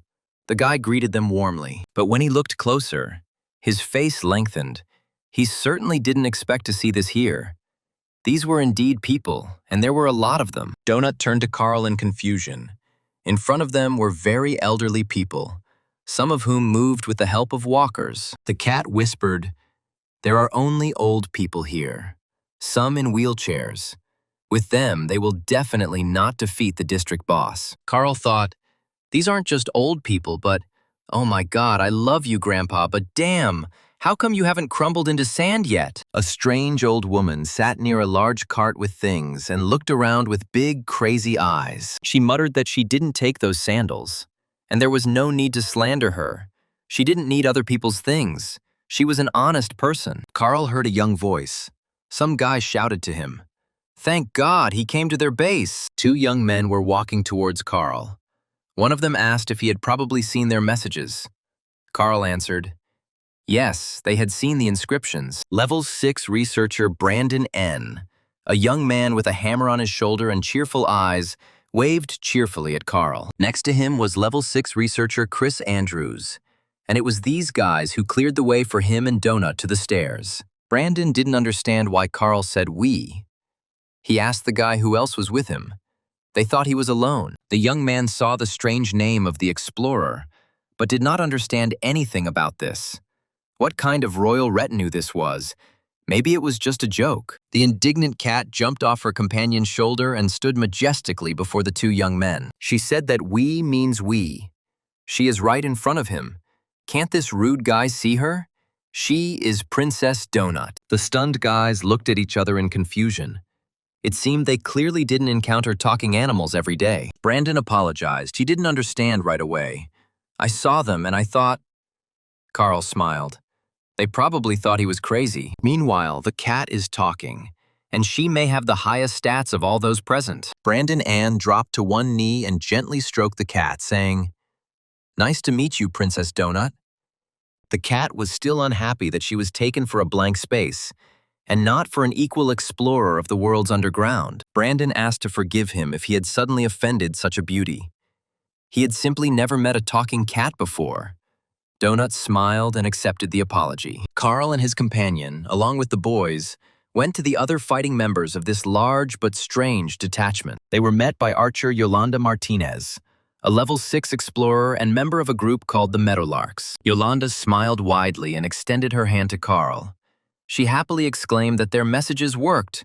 "This is very cool." They were also joined by Imani K, a 10th level explorer armed with a sword, and also a member of the Meadowlark squad. There were 12 skulls hanging above the sad Imani's head, meaning that she had killed 12 dungeon explorers. The swordswoman stood a little to the side, next to the old men, and was in no hurry to approach the new arrivals. Donut wrote in the chat to Carl to look at that girl with skulls, another dirty killer of researchers. Carl looked closely at Imani, who stood with a sword guarding the crowd of defenseless old people and did not abandon them. He replied to Donut in the chat that he didn't think so.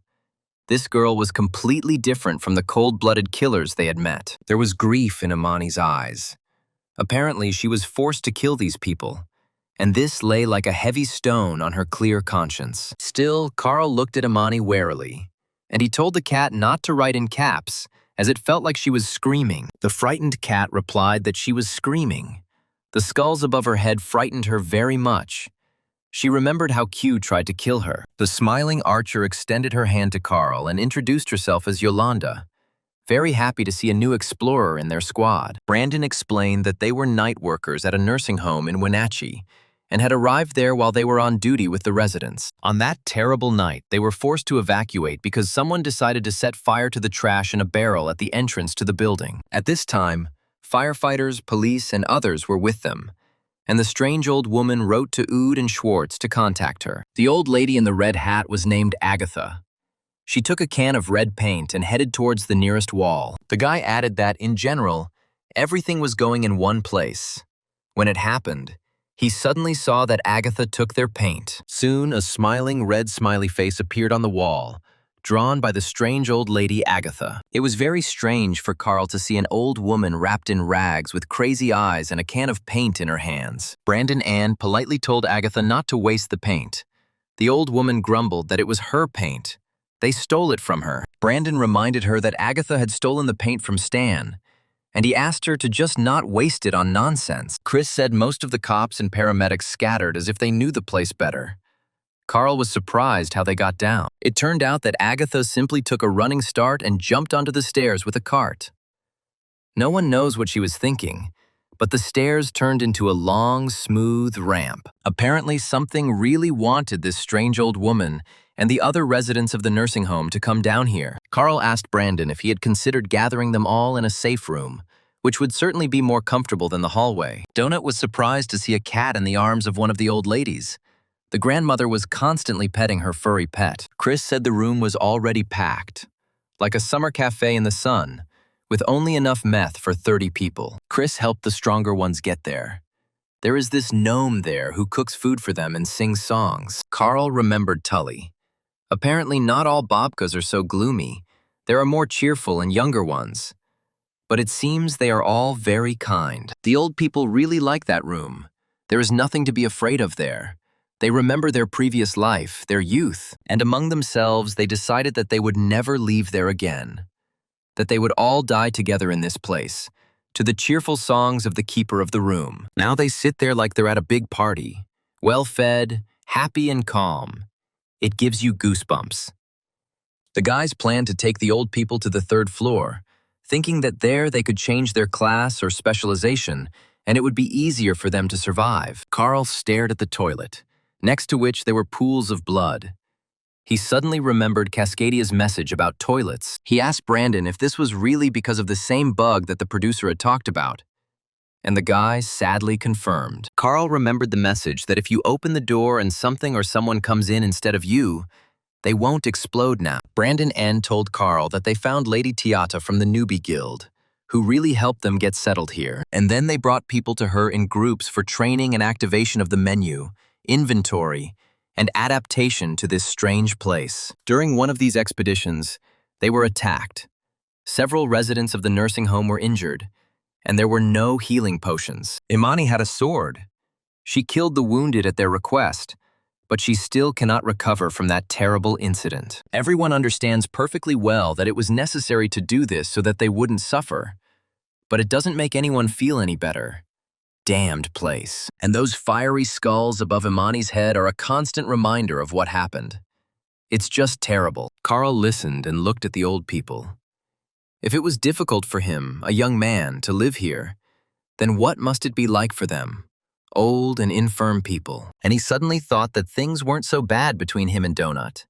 They were young, fast, healthy, and now they could even chat. He asked Brandon what happened to the cops and paramedics who stayed with them after they went underground, and lowered his head.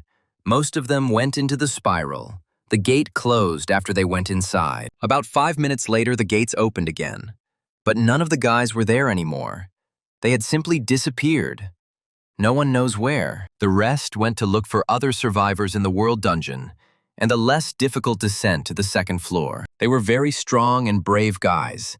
Everyone was confident that they would be able to find people and a ladder. The two squads went their separate ways, and no one has seen them since. Not even a message from them about what happened, Brandon whispered. They are all dead. Their deaths are shown by icons in the squad. The guy didn't want the old people to know about it. The guys were killed one by something, separating them from the group.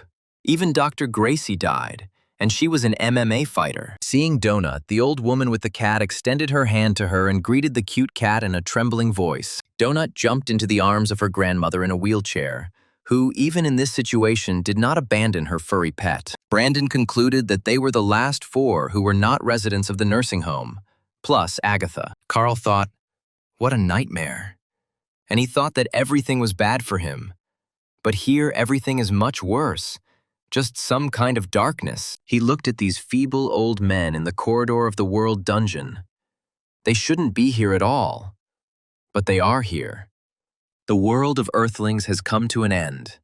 There is no place for the sick and the old in this bloody show. But what to do with them if they still end up here? Of course, it would be wiser for those guys to give up and abandon those old people.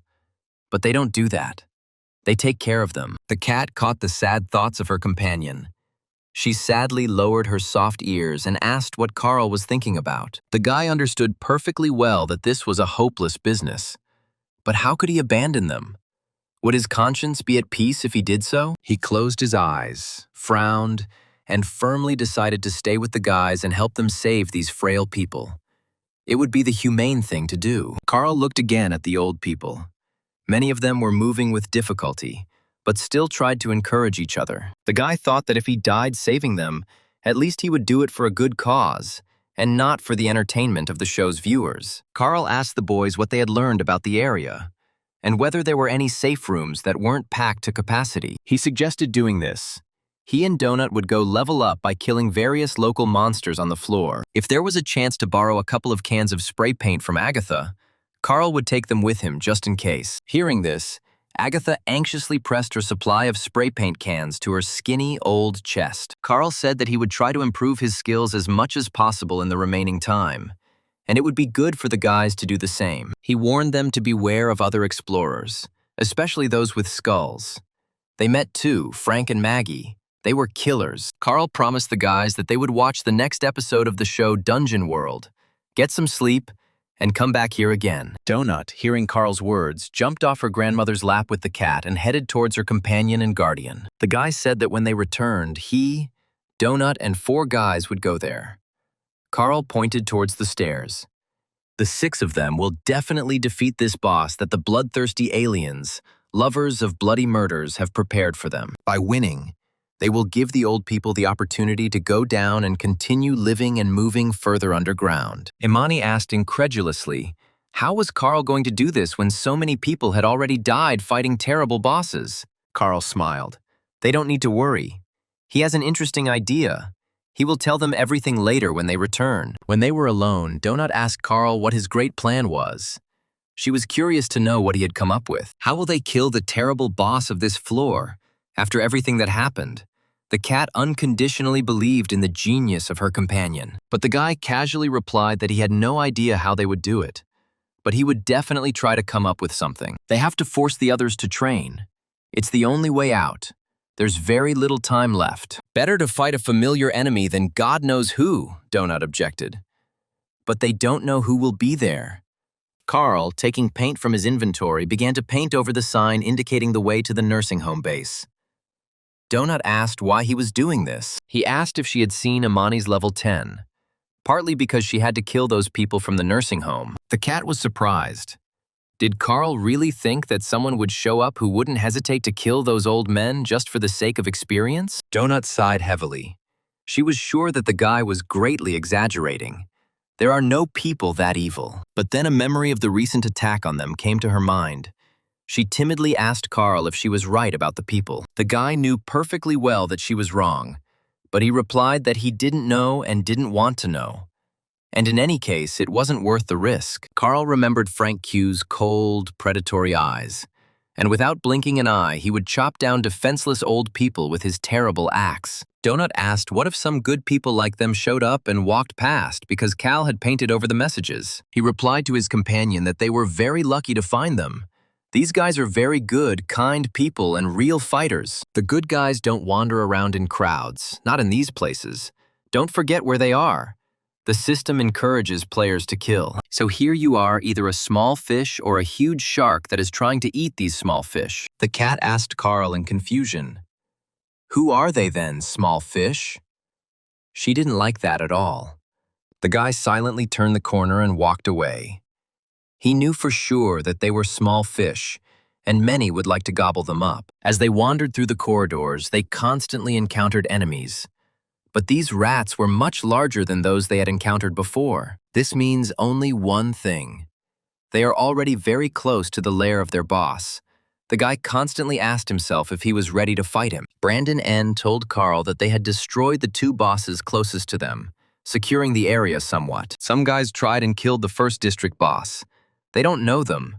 They didn't have time to get to know them. The 4 of them defeated the second district boss, which increased their level and allowed them to arm themselves and level up a bit. N warned Carl that they needed to be wary of the lizard-like creatures. They were extremely dangerous in combat. Carl and Donut fought another squad of large rats. The cat successfully extinguished them with magic projectiles, and the guy finished them off. He asked Brandon to tell him more about the lizards. He replied that they jump. Some creature even bit his hand. He thought it would die. It was good that the poison wore off quickly. Otherwise, it would have killed Brandon. And now Carl and Donut were facing those very same lizards. The poison of these hideous green creatures is so strong that healing potions have difficulty neutralizing it. You need to drink many vials to survive. Donut took out from her inventory a potion of iron skin, given to her by caring Carl, to protect her body from bites. The cat swallowed the protective liquid and felt as if her fragile body had suddenly become filled with metal and strengthened. Carl also opened his inventory and took out a piece of chain that he found during the battle with their first boss. He wrapped the chain around his fist to increase the force of his blow against the vile, poisonous enemies. According to N, they are very nimble. One of the second-level pygmy troglodytes had already rushed at the researchers. The system warned that they were fast and poisonous. Donut immediately fired magical projectiles at the approaching poisonous and biting enemies. The cat's spell level increased, and now she could not stun but immediately kill enemies with her shots. The green lizard, having received the magic projectile, bulged its yellow eyes in surprise and helplessly opened its toothy mouth. Carl tested his iron fist by hitting the jaw of one of the green lizards that jumped up to him. It worked perfectly. The blow sent the monster flying up and somersaulting in the air. As soon as the monster was close enough to the floor, Carl jumped up to it and delivered another blow to the head. The lizard couldn't survive this blow. It was torn into small pieces, and everything around was covered in scarlet blood. The guy shook himself off. He didn't like the bloody splashes. He wondered why there was so much blood on all the creatures here. Carl approached one of the green lizards killed by Donut with a magic projectile, and it literally fried. The guy was very surprised. This didn't look at all like the 3-mana projectile the cat had previously fired at enemies. The system informed Donut that her magic projectile had reached level 5, allowing her to spend between 3 and 6 points per projectile. Looking at the stats, Carl saw that Donut's intelligence was now 24, and she could fire as many as 8 projectiles if she reduced the spell's cost to 3 mana. Approaching the roasted pygmy lizard, the cat said that she had spent 6 mana on this green, toothy freak. Carl noted that Donut would probably be able to kill second-level monsters with 1 projectile for 3 mana. The cat objected that if some monster was going to bite off her face, she would fire 1 projectile every 6, so as not to take any risks. The guy noticed that only a few days had passed, and he could already barely feel the pinch under his feet when he walked. They were getting stronger. Now they faced a fight with stronger lizards. They were larger and more muscular, but just as fast and no less poisonous. The guy had long ago noticed that the strongest mobs in this area were at most level 4. Carl really hoped that the boss would be only slightly stronger than them. 7th, maybe 8th level. Then they would be able to deal with him easily. The guy noticed a tongue appearing from the lizard's mouth. He remembered Brandon's warning. The monster jumped up and threw out its poisonous tongue. Carl turned around, covering Donut with his body. He smiled. The troglodyte trickster cast poison on him. But the poison was neutralized by the protective magical cloak of the night ghosts. Peeking over Carl's shoulder, Donut responded to the lizard's attack by firing a powerful magical projectile at him. This fight was harder than the previous one, but it also ended in victory. Carl sighed with relief, beads of sweat streaming down his face. They only have a little bit left to level up to the 9th level. Then all their stats and skills will also increase. But with each level, more and more experience is required to move on to the next one. So for now, they are marking time in one place. Although Carl can't distribute stats, his combat skills are steadily increasing, meaning his attacks are becoming stronger. He understood perfectly well that the real difficulties would begin when they went down to the floor below, where everything would start all over again. Donut approached the recently killed troglodyte lizard. She usually tried to stay away from even dead monsters. Carl mentally corrected himself. All these problems would occur if they could go down lower, which was not at all certain to happen. Suddenly, the cat hit the dead enemy in the face with its paws several times.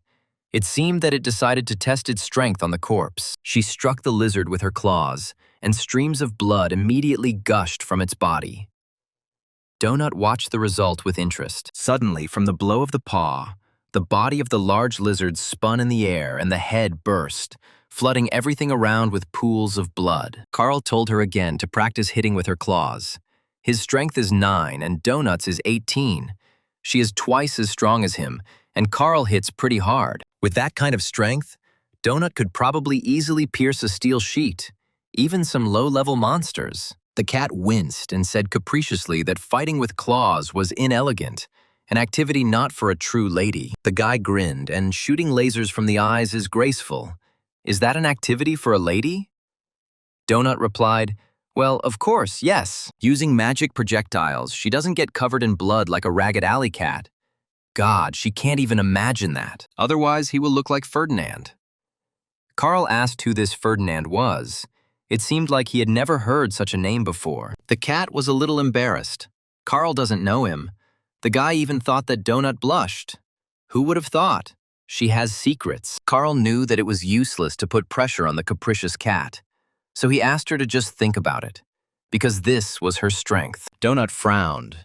She understood that the guy was right, but she really wanted to remain a princess and not stoop to fighting with her claws. A new group of enemies appeared ahead, even larger and stronger than the previous ones, meaning the researchers were close to the boss. Grabbing a club, the green troglodyte lizard rushed at Carl and Donut, moving surprisingly quickly. Another bluish-colored lizard opened its toothy mouth and thrust forward an incredibly long, poisonous tongue. Donut, as always, fired magical charges at the enemies, staying at a fairly safe distance from them. Carl used his feet and fists, smashing the monsters' heads, especially since he was immune to the creature's poison because of his cloak. Soon, this battle was also over.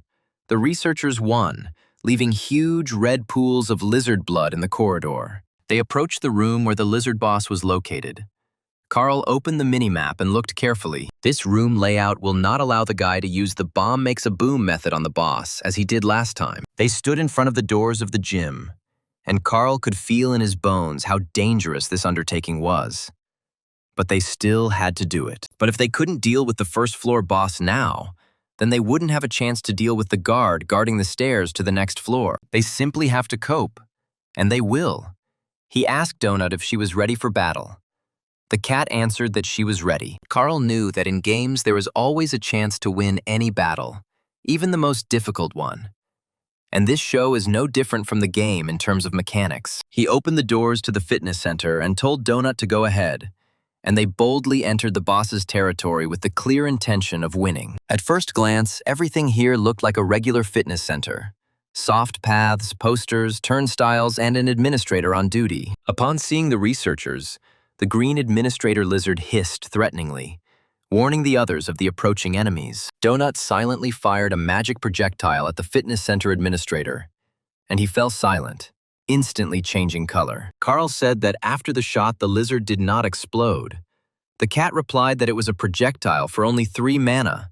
She was saving her strength. Entering the hall, the guy noticed the double doors bound with chains on the side wall of the gym. He wondered what was there. Donut jumped off the turnstile and ran easily along the carpeted paths of the well-equipped gym. A huge troglodyte lizard was hauling iron, surrounded by smaller but also weighty green musclemen. The boss threw the huge dumbbells on the floor. His muscular tail twirled nervously. He felt that enemies had arrived. The green boss turned halfway and glared angrily at the dungeon explorers who had disturbed him. The muscle man stood up to his full height in front of the uninvited guests and looked down at them, flexing his steel muscles. The system announced the sides of this battle. On one side are the 8th-level researchers Carl and Princess Donut. They are confronted by the district boss, the lizard-like troglodyte muscle man, a level 9 warrior who is ready to deal pain to everyone. Donut sighed. The degree of cringe in these descriptions of the game system is sometimes simply off the charts. Why all this? Carl, wrapping his beloved chain around his fist, told the cat not to pay attention to it and to stick to the plan. Seeing that his enemies were seriously preparing for battle, the duck called his assistant Bro and asked him to back him up. The muscle man picked up a huge disc from his dumbbell. It had its own name. It was the Skinny Destroyer. The lizard boss threw a massive disc at his smaller opponents, capable of taking off both of their heads if it hit. As the disc gained speed, it became engulfed in flames, and soon the object flying toward the researchers burst into flames. Carl and Donut jumped in different directions. The guy cursed. What a strength! He definitely doesn't have that kind of strength. You have to take that into account. The guy quickly opened his inventory. If this muscle man continued throwing everything in sight, they would have a hard time. He took out a scroll of confusing fog from his supplies. This was exactly what they would need right now. As soon as the scroll was activated, the entire gym was covered in a thick fog, and none of the enemies could see anything clearly. The scroll didn't say how long the fog would last, but the fog's confusion effect was negated for their party members. Just in case, we need to act quickly. Duck called Bro in confusion, exclaiming that for some reason he couldn't see anything. In the confusing fog, the green lizard fighters desperately beat each other, mistaking their comrades for explorers. Carl's plan was very simple. He would attack the boss's assistants while Donut would shoot his head with maximum power charges. Now Kachka's henchmen were busy fighting each other, so the path for the boss's attack was clear. Carl rushed at the green, muscular lizard, who was standing very close to his boss, trying to protect him. The guy dealt the lizard a crushing blow to the chin with his chain-weighted fist, and the lizard gasped and flew off to the side. Without giving the enemy a chance to rise, Carl jumped on him and dealt him a decisive blow, crushing the troglodyte's small head. The guy mercilessly beat the toothy lizard. Blood flowed from the monster like a river, but he was still breathing. The monsters were stronger here. Donut, perched on the exercise machine, continually fired at the muscular boss's head, not allowing him to move. Suddenly, she noticed that one of the troglodyte lizards was attacking her with a long, poisonous tongue. She jumped up easily, dodging the poisonous attack. She needed to find another convenient position and attack the boss again. Carl kicked another green fighter athlete so that he could no longer get up and attack them from behind. The guy cursed. The boss was burned by the cat's attacks, but still alive besides. The effect of the scroll of confusing fog ended. Carl quickly clicked on his inventory to get another saving scroll and provoke the enemies to fight each other. The muscle man, noticing the enemy's movements, threw another burning disc at him. The guy managed to dodge, but it was dangerous. At that moment, the cat resumed its attack with magic projectiles at the green, muscular boss's head. Having received the blow, the duck lost control of the fiery disc, and it flew into the wall, no longer threatening to crush Carl's head. Donut stood very close to the boss and shot him in the chin. The upper part of his body was already starting to darken from the attacks. Seeing that her mana was running low, the cat opened her inventory and took out another bottle to replenish her energy level. She shouted to Carl that she was drinking a mana potion, so that he should cover her and be careful himself. The guy responded, saying that he accepted the information. If Donut gets hit, it will be very difficult to hold out long enough to use another potion. And then Carl was attacked by a blue-tongued, poisonous troglodyte trickster, wrapping its tongue around the guy's striking hand. He smiled, but he doesn't have to worry about such crap. The poison of these ugly creatures doesn't scare the guy. The system reported that the poison was neutralized by the cloak of the night ghosts.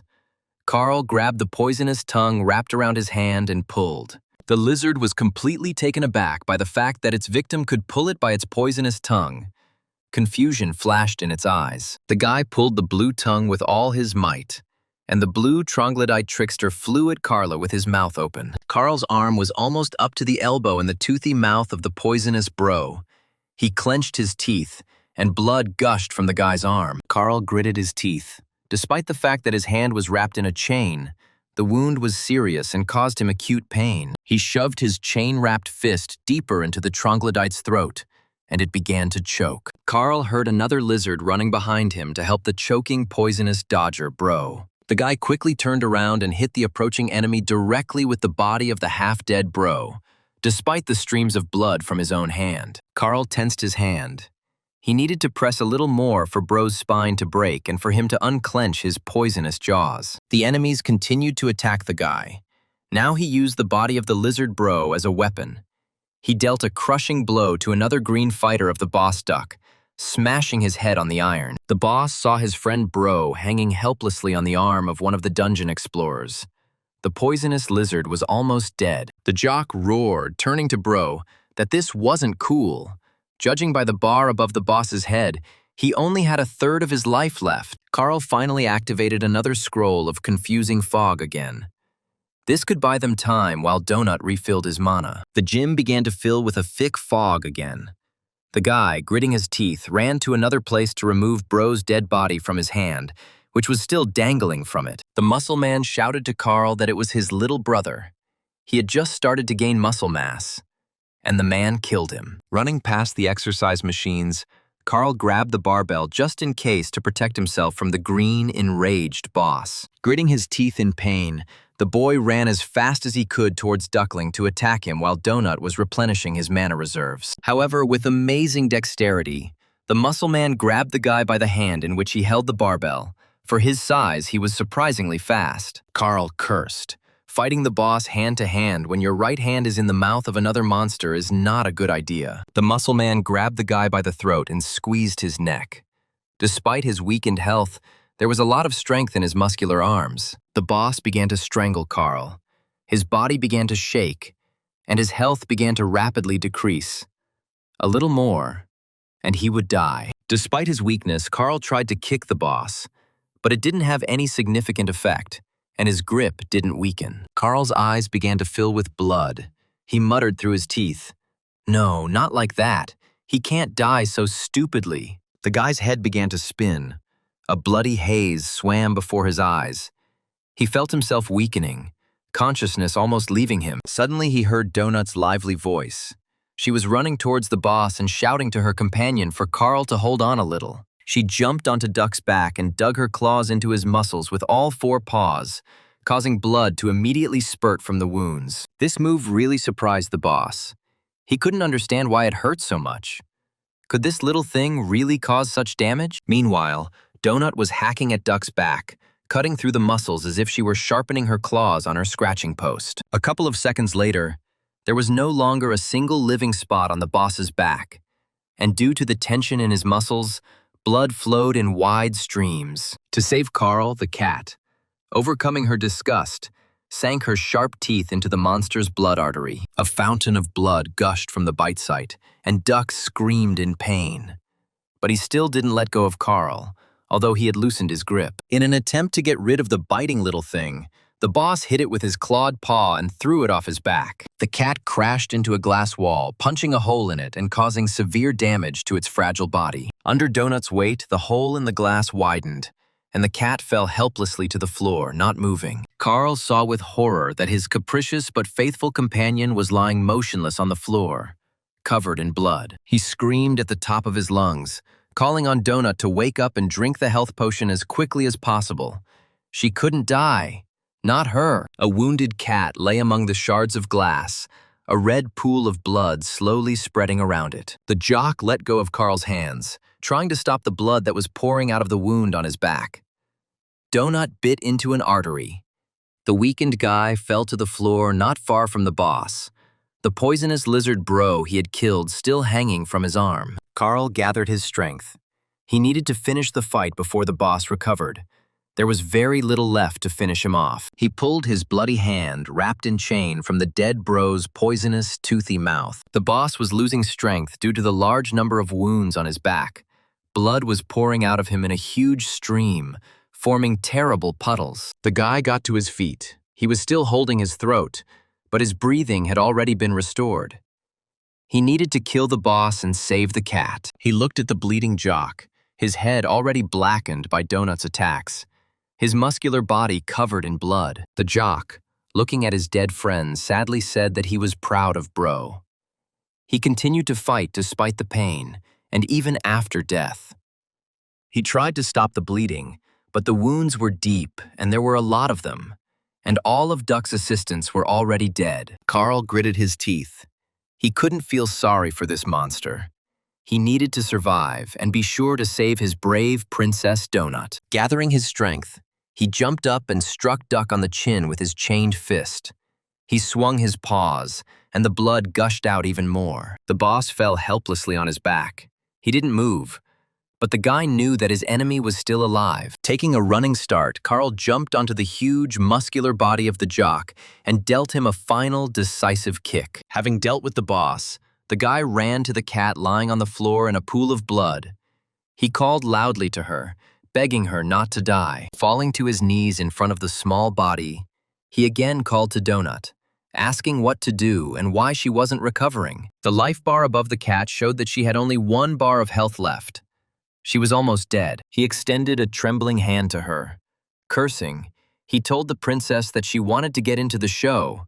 It was time to come to life. After stroking her silky fur, all smeared with blood, Carl asked Donut not to do this to him. The system revealed the winners of this battle, researchers Carl and Princess Donut. But no matter what Carl said, Donut didn't respond. She still lay motionless, and her health bar showed 1 bar. The boy's lips trembled and his eyes filled with tears. He asked the cat in confusion why she wasn't healing. He frantically opened his inventory.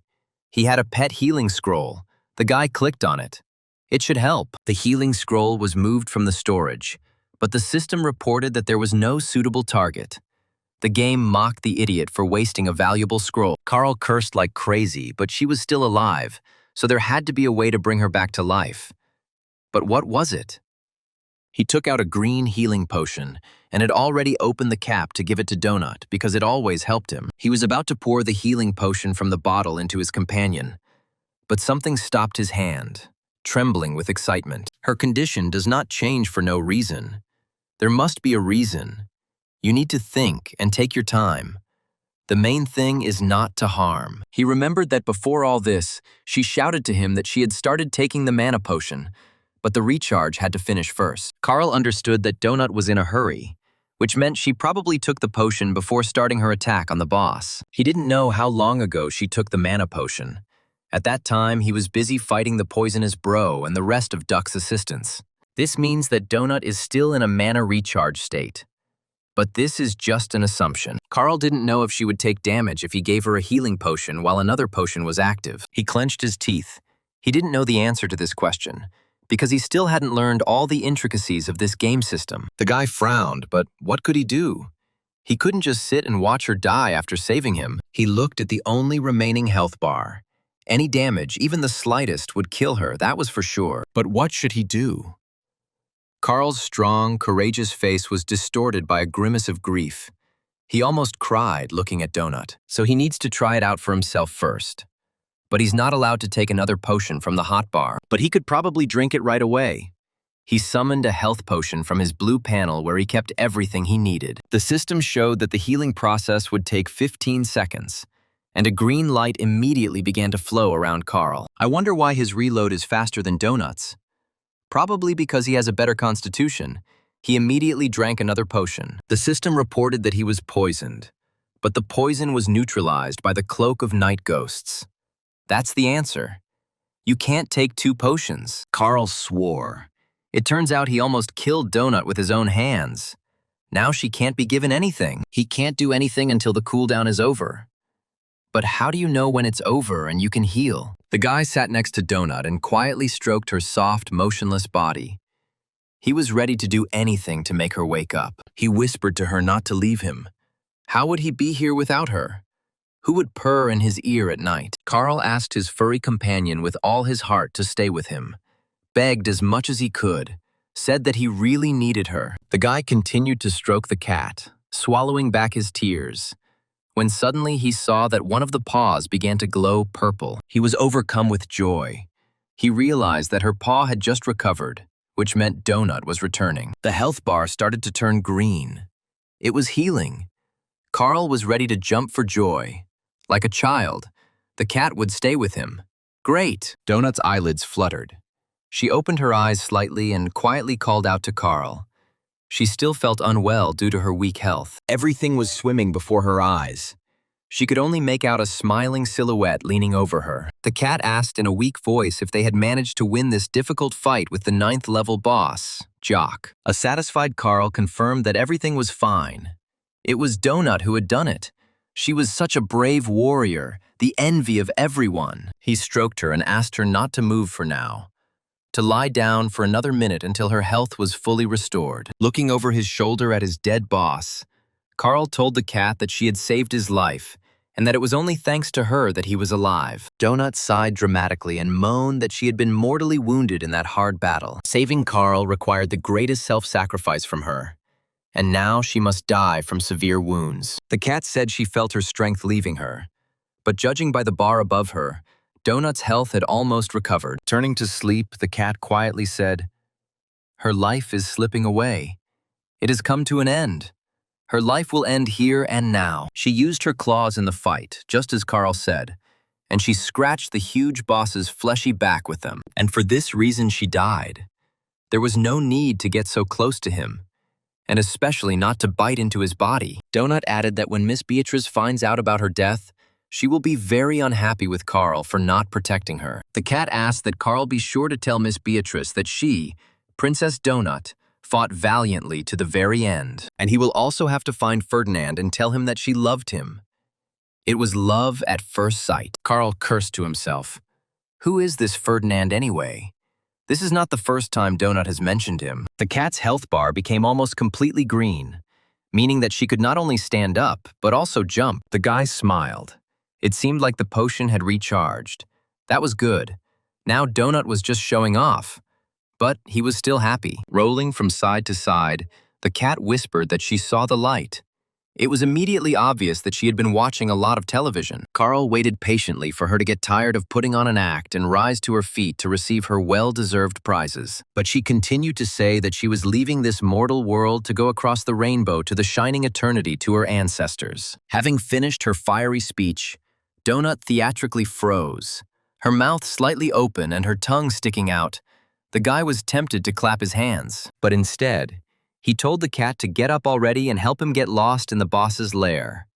There was no point in wasting time. The bodies of the slain monsters disappeared from the gym, as did numerous exercise machines, leaving Carl and Donut alone. Upon entering the safe room, Carl and Donut left behind numerous bloody footprints on the floor and counter. Carl insisted that the cat go into the shower with him, and she declared that this was the most vile betrayal on his part. While soaping the cat, the guy explained that they didn't know what was in the monster's blood, and he didn't want her to lick herself and then get sick. The room's keeper hummed a song while happily combing the disgruntled cat's fur. The gnome Babka Sebastian, level 21, worked here.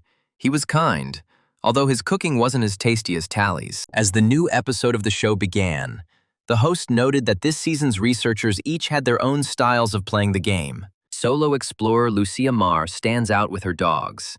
This girl loves animals, and they help her. Viewers worried that Lucia is too young to be a researcher are shown footage from before the collapse. Borant assured that all children and pregnant women were safely placed in childcare facilities. This is not the first time the Syndicate has seized a planet, so the takeover of the world of Earth was organized and controlled. The safety of small children has always been the top priority of the Borant Corporation, known throughout the universe. After the capture of the world of Earth, only adult independent people capable of becoming explorers remained on the surface. Most of the other players gradually split into squads.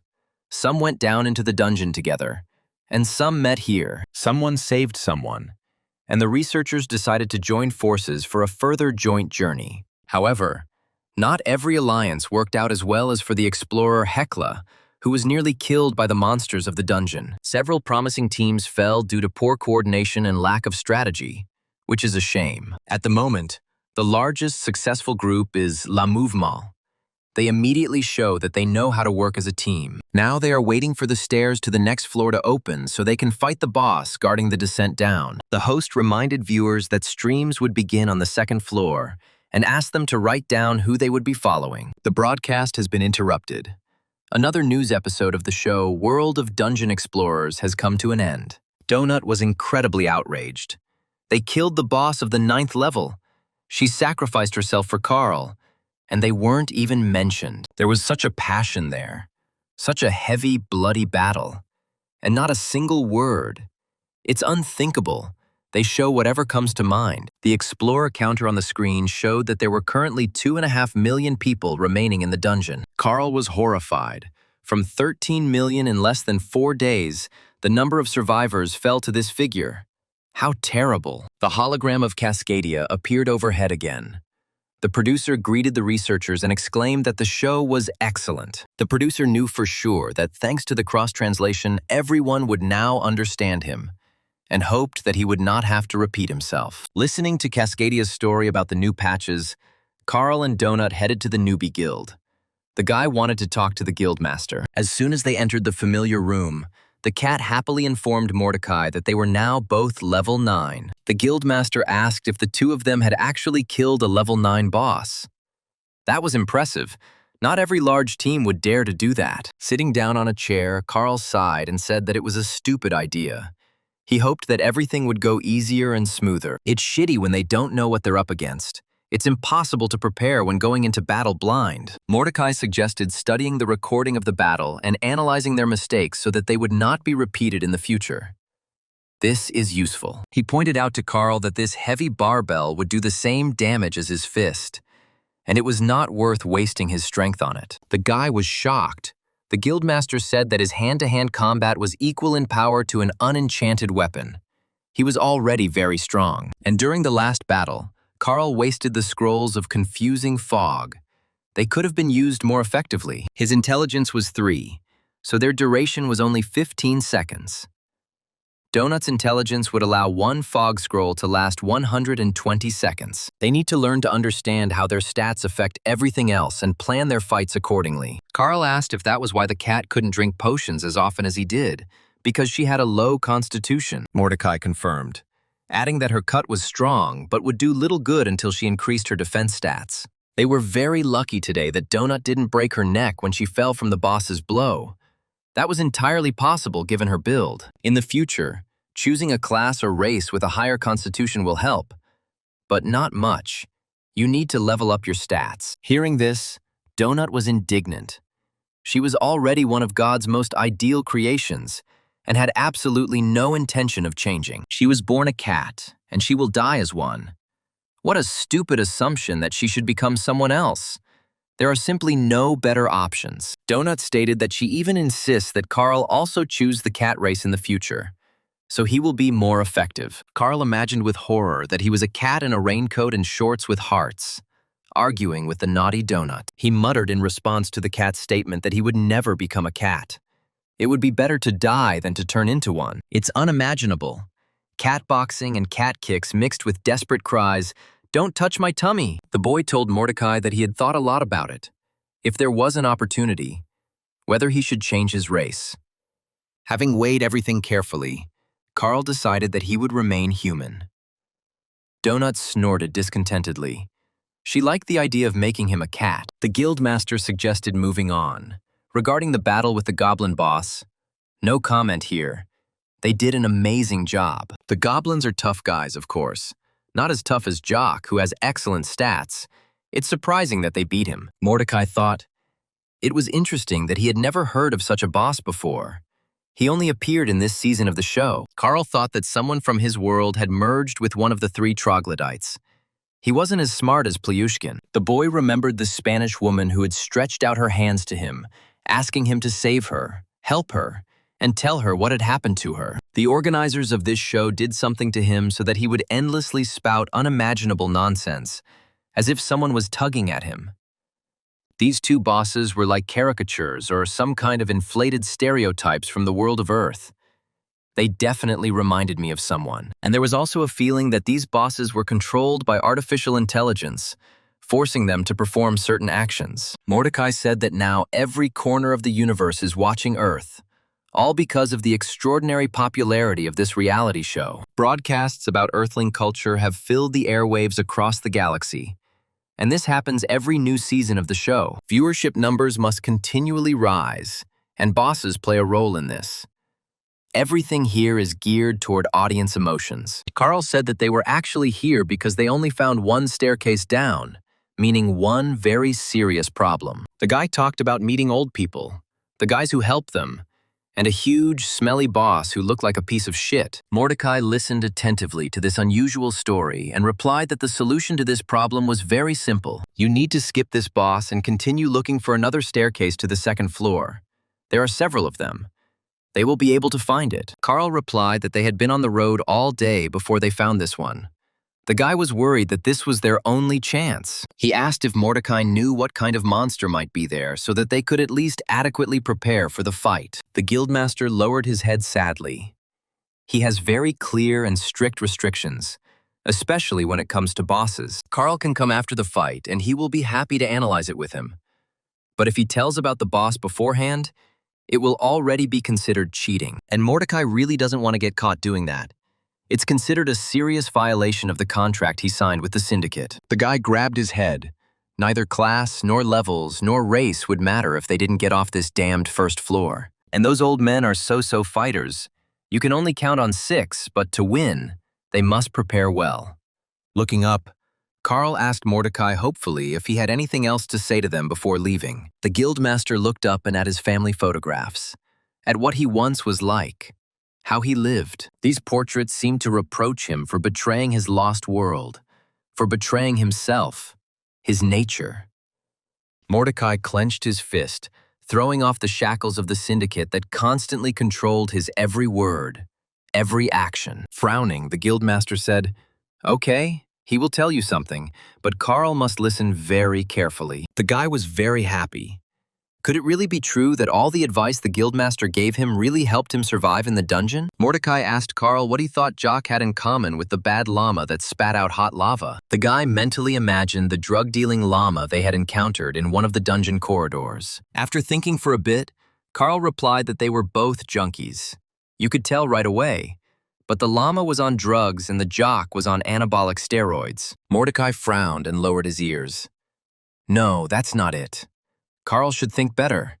Analyze the fights with them. The guildmaster frowned. He really wanted to help the guy, but he had to learn to draw some conclusions on his own. He asked the puzzled researcher how he killed the bad llama. He needed to remember everything and analyze it. Carl said that he hit her in the throat, where the lava was gathering. And as a result, the boiling lava melted the llama's head and she died. Mordecai asked how they killed Duck. He should remember everything and compare it with the bad llama. This is very important. Carl glanced sideways at the cat with a smile. Donut played with Duck's bloodstream, practically exploding it from the inside, as if she had bathed in a fountain of blood. The cat snorted discontentedly. These memories were extremely unpleasant for her. How disgusting it was to bathe in blood. In protest, she rolled over onto her other side, turning her tail towards Carl. There was no point in reminding her of this horror. And then it dawned on Carl that they both had weaknesses, each their own, but they had them. And having found them, they were able to defeat the monsters. Mordecai smiled. That's right. Good job, Carl. You started thinking in the right direction, analyzing your enemies. There was a vulnerable area on the llama's throat. Sometimes these areas are obvious, sometimes not. Maybe you need to look more closely. Take the hoarder Plyushkina, for example. Now they know that her vulnerability was the cockroaches crawling out of her mouth. If Carl had been able to kill even one before hatching, the second would not have escaped from the throat, resulting in a jam. The guy added that in this case she would have suffocated and there would be no need to strangle her with that very long chain and finish her off later. Mordecai exclaimed, That's right, you need to look for a vulnerability and try to exploit it. There are always clues. And there will be clues. You need to look for them. Carl wondered what they knew about this district boss and where to get these clues, while Donut decided to open the chest she had received. Looking at the contents of the chest, Donut grimaced in displeasure. She was once again presented with a whole mountain of torches. Turning to Mordecai, she said plaintively that her chests were broken, and they contained all sorts of junk that she didn't need at all. The cat looked at the 12 scrolls of healing with displeasure. Carl noticed that these were good. They didn't require an access code, and they would be able to heal each other. Donut also received a bronze chest for defeating the huge, scary green boss, Jock. The chest also had a tail. She was very happy. Such chests usually contain all sorts of cool, magical things. Spell books, for example. It was the same this time. Donut was incredibly happy. Finally, there would be a magical upgrade in her skills. She immediately grabbed the book and began to absorb the information. Carl said that she should have at least read the description first. Mordecai reassured him. This magical skill is good and very useful.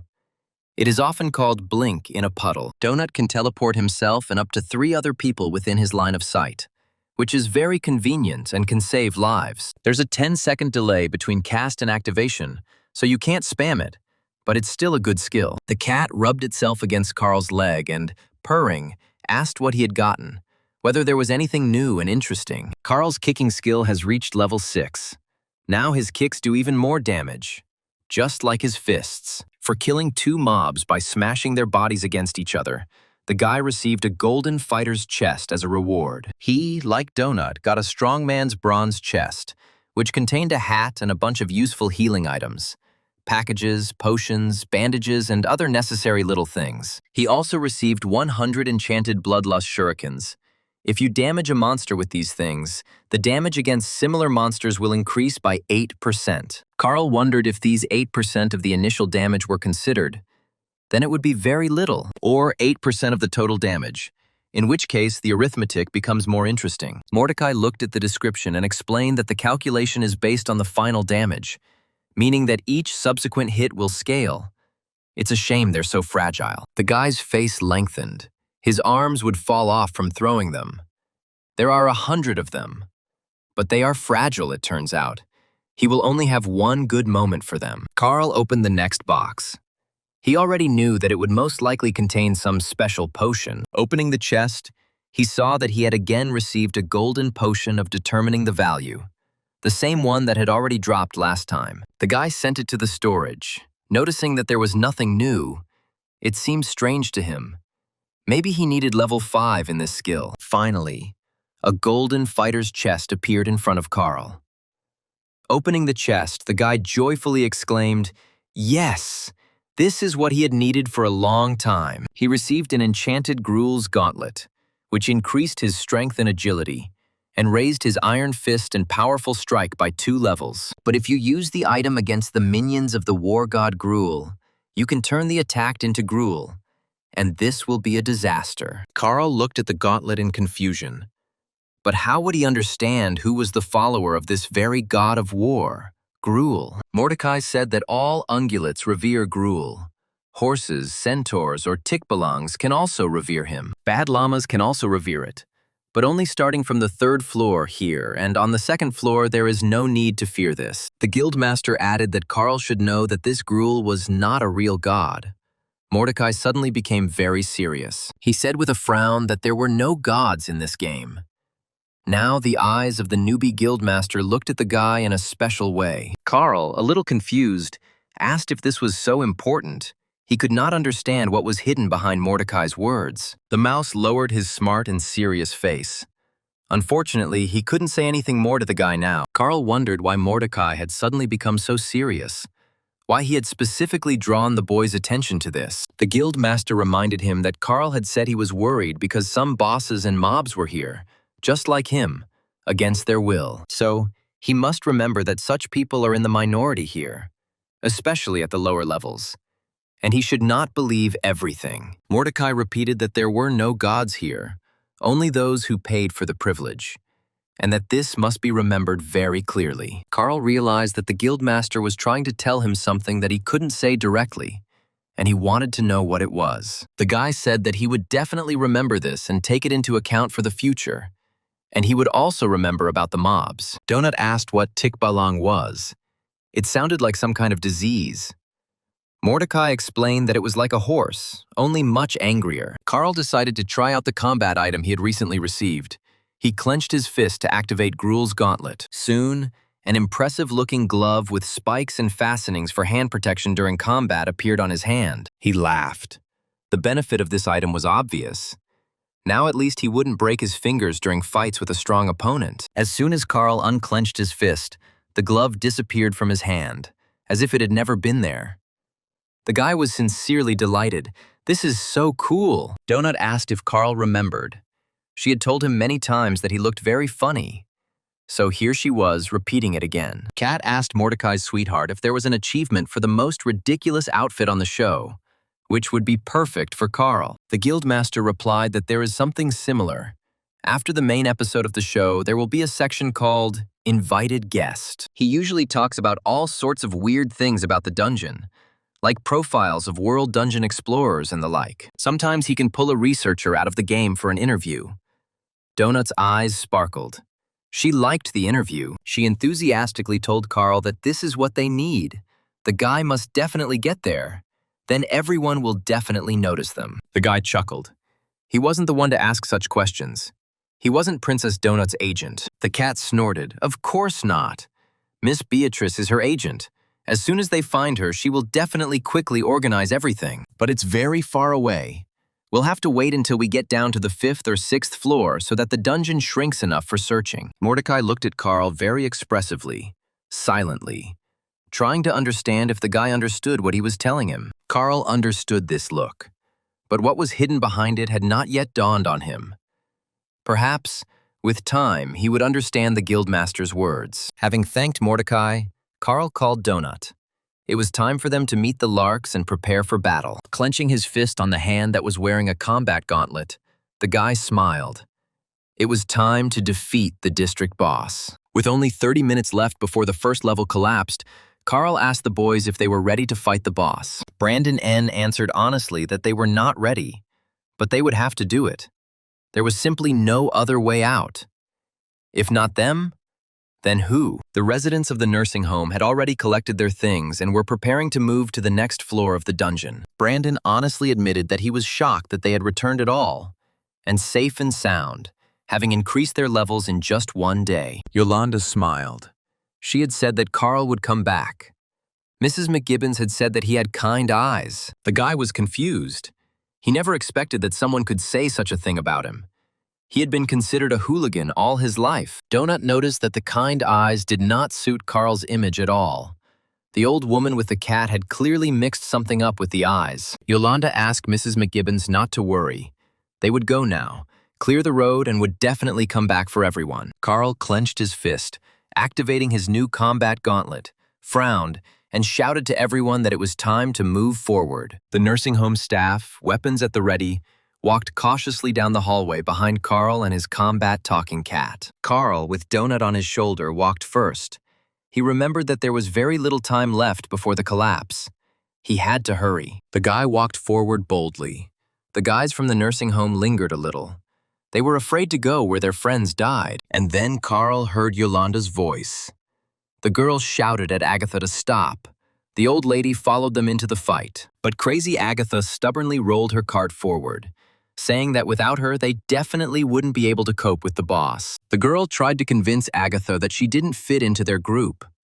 Brandon flared up, shouting that the crazy old woman would destroy them all. But the old woman laughed and said that she thought they would all die because of this tumbler jack, and pointed her finger at the boys. Imani barked at everyone to shut up. They had no time to argue here and figure out who was the coolest in the group. There will be a monster here soon, and they must not miss its appearance. Otherwise, they will all end quickly. Carl reassured Imani that she shouldn't worry.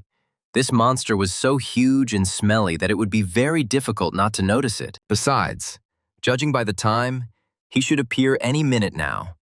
They definitely won't have to wait long. The main thing is to deal with him as quickly as possible. As if in response to Carl's words, the door, bound with chains, lit up. The sound of some movement was heard, and the action began. The passage opened. The group of researchers found themselves in a large hall, and suddenly they heard music. The boss turned out to be cheerful. Carl grinned. Wow, the theme music for the boss. And it's loud, too. Donut lowered her ears. Could you ask them to turn the volume down? Following the music, a light show began to flash above the fighters' heads, filling the hall with dancing, bright beams like in a nightclub. Carl clenched his teeth. He understood that the music and bright flashes of light were supposed to distract their attention from the appearance of the real enemy. The game announced that explorers had found the lair of the district boss, and it was time for the main event for the ladies and gentlemen. Brandon N. gripped his massive hammer tightly, preparing to attack the unknown enemy to save the elders' charges. The game was winding them up, asking if they were really ready for the fight, if they felt like the event was about to begin. Oddly enough, the calmest of the whole group was Agatha. The old woman looked around, creaking her cart. Imani prepared her sword. This show turned her into an old man killer, and she hated the dungeon and monsters with all her soul. Carl waited for the enemy to appear. He remembered Mordecai's words about weak spots, and that there are always clues. You just need to see them. The system was pleased. A group of level 9 explorers, Carl and Princess Donut, were fighting against the boss today. They were joined by Meadowlarks, Chris Andrews and Brandon N. at level 6, Imani K. at level 10, and Yolanda Martinez at level 5. And standing apart is the second-level researcher Agatha, a nimble and cunning old woman with crazy eyes and a terrible character. The district boss will come out against this group. Carl felt the heat of the fire, covering his eyes from the bright flashes of light, the guy thought. Something is getting hot. Could this boss really be something fiery? And then the monster appeared. Carl cursed loudly. It was the same huge, stinking ball that he and Donut had already seen. Now everyone saw that a strange, round, enormous structure, made of someone or something, was rolling towards them. As the ball approached, the researchers saw sparkling eyes, protruding fangs, paws, and tails, and elements of strange clothing. The game announced that this is a pig ball, a level 15 district boss, one of the rarest and most dangerous battle formations of the Tusks. Brandon asked what the hell this was and what they should do with it. This ball would just crush them all into a pancake. It was huge. This ball consists of at least 60 members of Orc High Society, gathered together for a special occasion. These creatures are very fond of orgies, alcohol, sex, and they also have a real passion for war, seasoned with ancient wild magic. Periodically, the tusks form a huge, inseparable ball and begin their deadly rides through the surrounding area. The pig ball will not end its night of terror until it has crushed under its mass all the poor, wretched, and disadvantaged citizens. And then this ball rolled out onto the group of researchers. Carl noticed that the entire floor in the hall was covered with some kind of stripes. In the center of this huge structure, it seems, was the treasured saving staircase leading to the second floor. And around it were movable walls. Carl looked around warily. They should see and understand something here right away. But here's what. They need to think about it. Loud music and powerful bass. Because of this, they may not hear the approach of a huge pig ball and die. He waved to the boys, saying that they needed to go forward. Brandon N. didn't understand where they were going, Carl replied. Away from here. Carl opened his inventory and took out the shurikens he had recently received. They came in very handy, and there was no need to throw them. The guy made some spiked traps out of them for the tusks that make up this huge ball. Maybe that will help. Carl left shuriken spikes where their enemy was about to roll, hoping very much to injure him. The guy suggested that the slots in the floor were probably needed to raise and lower the walls, which meant he needed to stay away from them, and they didn't even think that the walls would move. He told the guys to look for flat and solid surfaces without gaps. Suddenly, a pig ball rolled out from behind the wall. Everyone flinched, but Carl was waiting for it to appear, to test his idea with the thorns. A scream and disgruntled grunting were heard, and traces of blood appeared on the floor. The ball had run into the thorns left by Carl. He smiled contentedly, and now the boss's health bar appeared. It looked like the thorns had still touched him in some places. This plan might work, but they need to know exactly where this stinking fanged ball will roll. And it's clear that it will roll towards them. Carl saw that in some areas the walls had begun to rise from the floor, dividing the space. They needed to get out of here quickly and not stay on opposite sides of the gaps. Otherwise, the game would separate them and kill them one by one. He shouted at the boys to move faster and watch the slits if they didn't want to end up on opposite sides of the wall. With astonishing speed, Carl stuck shurikens into the planks and laid them out in the path of their unusual opponent. Agatha happily helped him, taking out from her numerous supplies the items the boy needed. A pig's ball flew past the backs of the group of dungeon explorers and rolled on. The guys flinched. No one wanted to meet this head-on. Imani saw a flat, unpaved area at the intersection and pointed ahead, saying that was probably where they needed to go. After inspecting the area, Carl decided that it was just the perfect place. The whole group gathered together so that the walls could not separate them. The guy looked around. The ball had just rolled from there, so they most likely still had about 2 more flights of the labyrinth ahead of them. He smiled and said, "Let's do it. There are several dozen defenseless old people behind them. They must save them." Donut sat on her companion's shoulder and her eyes sparkled. Today she was behaving surprisingly modestly and calmly. The boys' faces were tense. None of them had ever been a fighter before. But Carl's confidence and the boss's first wounds inspired everyone. Carl told Agatha that the old woman should sit in the middle and not move. She replied that she would not leave her supplies. But Carl silently took her cart. The guy told the old woman that now was not the time to change plans, and she screamed hysterically that Carl was a thief. Yolanda reassured Agatha by saying that Carl would return her cart. The guy quickly began to assemble the structure, ignoring Agatha's screams. The boys had been practicing assembling this protective structure for hours, so now the work was going quickly. Everyone pulled out the necessary things from the storage and worked quickly. Time was running out. The first floor of the dungeon was about to collapse. Soon, various tools and elements of a protective structure appeared on the floor. As a result of the training, the boys learned to assemble the base in 20 seconds, and it will take another 20 seconds to complete the assembly. Everyone hoped they would have enough time to finish before the fanged boss appeared. Both boys and girls worked with tools equally. Time was precious. Donut exclaimed with delight that it was just like in the A-Team or Secret Agent MacGyver. The cat clarified, only from the real MacGyver, with the hair from Stargate. and not from that monstrous remake. Chris Andrews said he really enjoyed the show. Carl was surprised to think that these were his first words in a long time. Donut asked which show he liked, the A-Team or MacGyver, or maybe the remake, which is what Brendan had in mind. And Agatha continued to shout angrily that they had taken her cart. Carl cursed silently. It was cramped when there were 6 of them, and with Agatha there was no room left for the center beam. Donut observed the situation through a small hole. The cat exclaimed that the fanged boss ball was approaching, already very close. Carl shouted to everyone to get ready. Now they had to repel the boss's attack. The boy remembered Mordecai's words that there should always be clues. It was not for nothing that the dungeon allowed adventurers to see the boss in advance. This boss never slows down. He always rolls. This is most likely his weakness. The scene before the accident popped into his head.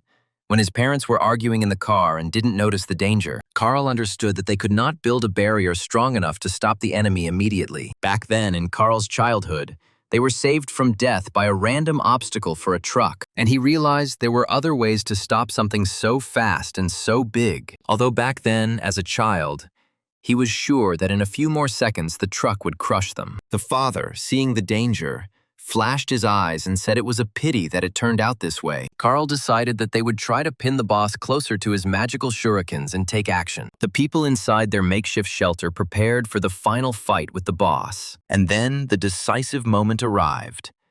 A huge pig ball rolled towards the researchers' structure and collided with it. The boys leaned on the fence studded with shurikens, trying to make sure they hurt the monsters as much as possible. At the very first blow, Yolanda was wounded, and the girl fell to the floor with a groan, clenching her teeth. Brandon yelled at Yolanda to lie still and conserve her strength. When confronted with Carl's sharp weapon, blood gushed out from the pig's ball, and many monsters were injured. The system began to display the percentage of damage suffered by the area monster. But despite the damage, the pig ball continued to move, slowly rolling onto the roof of the structure. The boys gritted their teeth, trying to hold up the sagging beams of their small bunker. Carl quickly pulled out a sharp spear from the storage to fight monsters. The guy quickly poked the stinking, grunting mass rolling across the roof, and blood gushed out. The guy's eyes sparkled, yes. The boss's health bar appeared, and it was decreasing. And indeed, the system showed that the grunting boss had suffered minor damage. Carl shouted at everyone to stab the boss with their spears, and he himself continued to poke randomly at the pig's ball. The guys quickly pulled out their spears and began vying with each other to stab the stinking ball.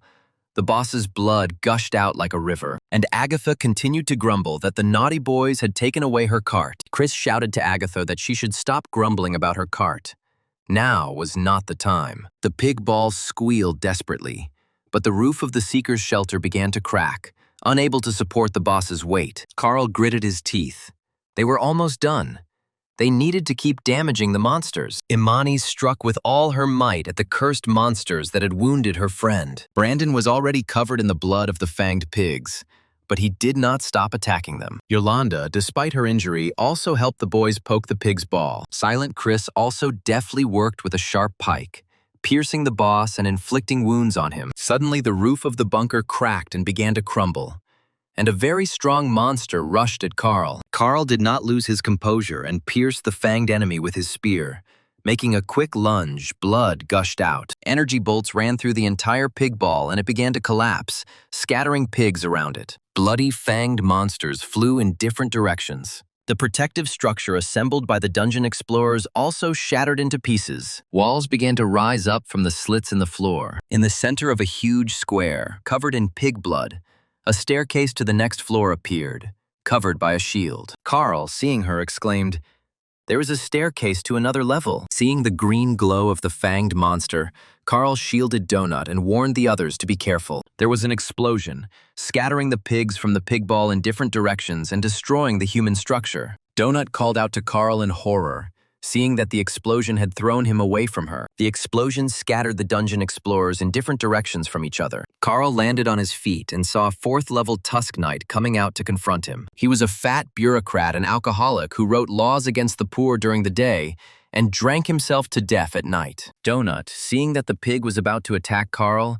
shot a laser from her yellow eyes at him. The Tusk Knight gasped in fear and dropped his glass of wine, falling to the floor. Carl took advantage of his opponent's confusion and kicked him. The resulting kick sent the Tusk Knight falling onto Carl's shuriken plate. The guy didn't give the enemy time to come to his senses, kicking him several times against the shuriken board. With each strike against the sharp weapon, the Tusk Knight's damage increased. The rest of the pigs in the pig ball looked around in confusion. They were all confused. The explorers saw that they had finally reached the treasured staircase to the next floor. Carl shouted to the others that the stairs were very close. All that was left was to remove the barrier. All eyes were on the stairs.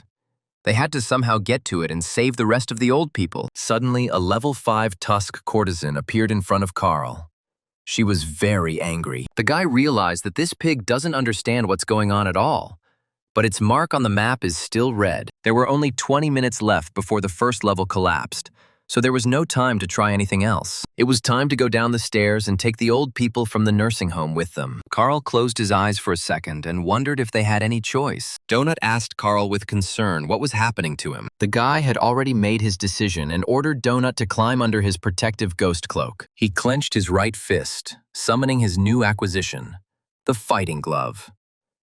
At that moment, a glove appeared on Carl's hand.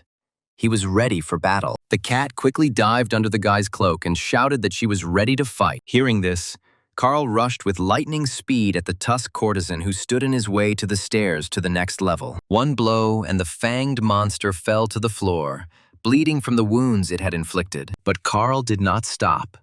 He struck blow after blow until the monster stopped breathing. Finally, the guy struck with his foot, breaking the courtesan's sharp fangs. Imani wielded her sword, cutting down the monsters that dared to attack people. Yolanda's health was rapidly deteriorating and she needed urgent treatment. Imani, covered in monster blood, killed everyone who tried to finish off her friend. Brandon also wielded his sword incessantly, killing the monsters that were attacking him. A fire appeared in Brandon's eyes. He felt the taste of victory over monsters. Chris killed powerful enemies with an unperturbed face, dealing them fatal blows. And in the midst of all this bloody carnage was grumpy old Agatha. The old woman's face was covered in blood, and she looked at what was happening around her in confusion. It finally became clear that the dungeon explorers had defeated the monsters. Chris Andrews has reached level 8. The squeamish cat Donut was already at level 10. Imani quickly gave her friend a healing potion. Yolanda was at level 6, and Imani was at level 11. Agatha, who had moved to the 4th level, demanded that Carl give her back her precious cart. By this time, Carl had reached level 10, as had his furry companion, Donut. The boy quickly assembled Agatha's cart, telling the old woman to hold on to her treasure. Carl told Agatha that she could put the cart in her inventory and didn't have to roll it everywhere. Yolanda explained that Agatha hadn't completed the tutorial and her inventory wasn't unlocked. Carl noticed that before the fight, Agatha was at level 2, but now she was already at level 4. This means that an innocent-looking old woman killed some kind of monster. So Agatha leveled up 2 levels simply by being in the room during the boss fight. The guy didn't even want to think about how the organizers of this bloody show distribute experience. Brandon told Chris that things didn't work out exactly as they planned. Chris replied, but they all survived.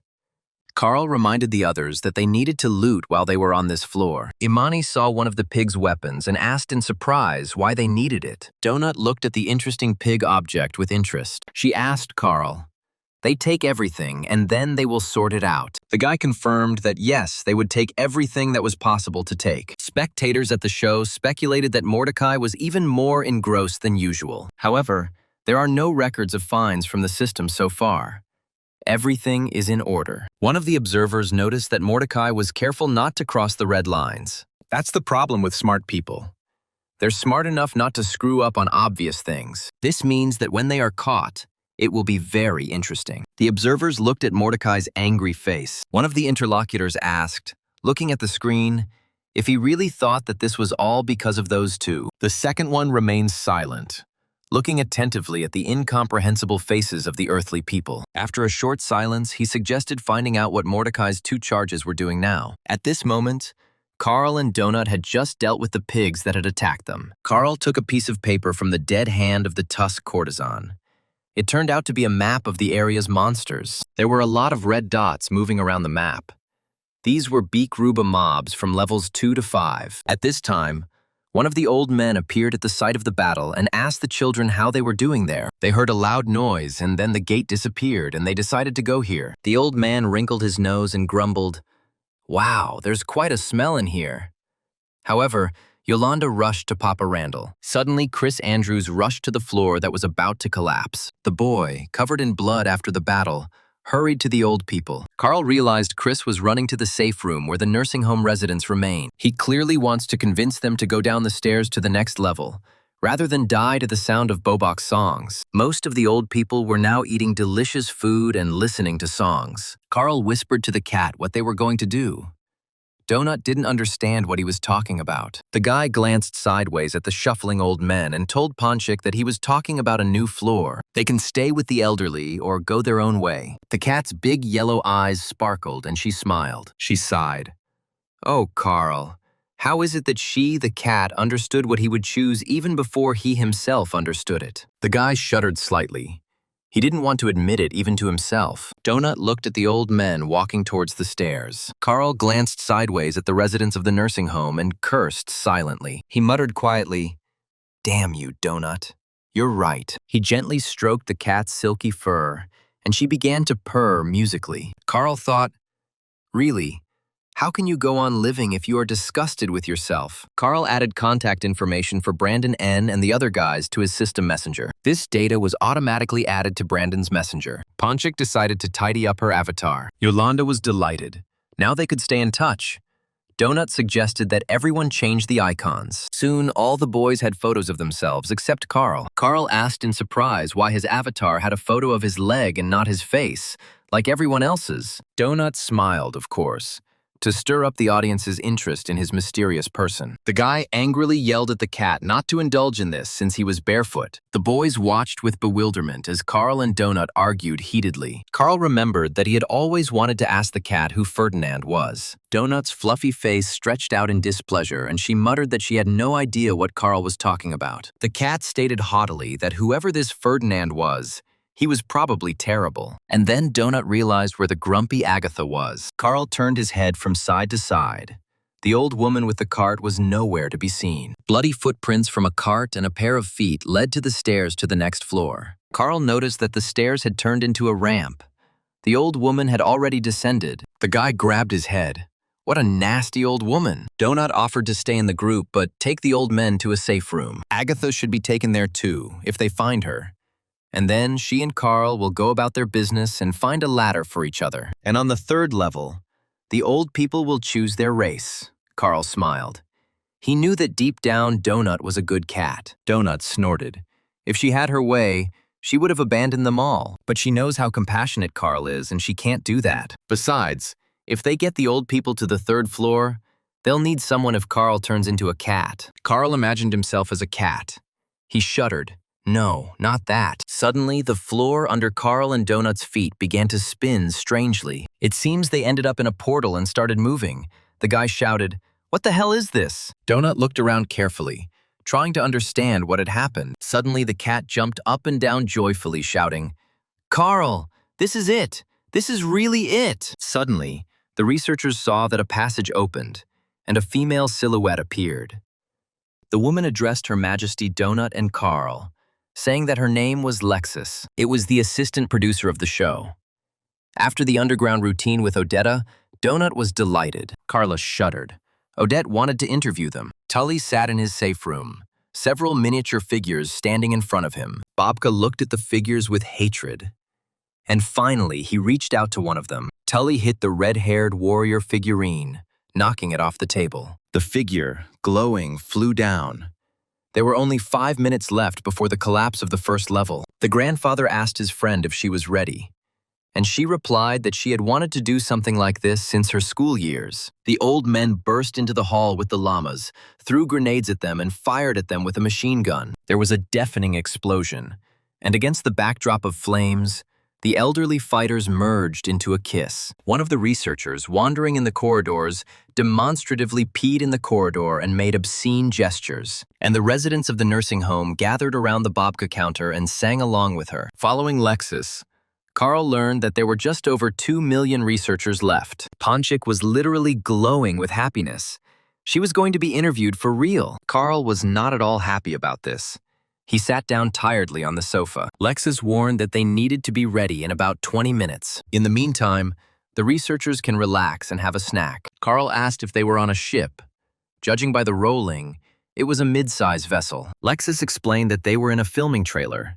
It was set on the surface of their planet, but they were technically still in the game. Like safe rooms, trailers have their own rules, but there's no time to discuss them. Lexus watched her guests carefully. The girl approached Carl and quietly placed her hand on his shoulder. She said with a smile that she was real and she was next to him. Lexus warned that the only people here were she and her engineer. The girl showed the entrance to the studio and said that the only real thing there was the sofa. She will lead them to the landing. They will say hello and go to the sofa next to the table and sit next to Odette. Donut asked, "What about makeup?" Lexus smiled. "Not this time. They'll just show a clip of their adventures there." The cat asked if she should address the presenter as Odetta, and Lexus confirmed that this would be a recording, not a live broadcast. Donut asked what the tone of the show was, whether they should be serious or let Carl be himself. Lexus advised that the more fun the better. Carl was surprised. Donut speaks as if he has been doing this all his life. The guy went into the toilet and touched the window.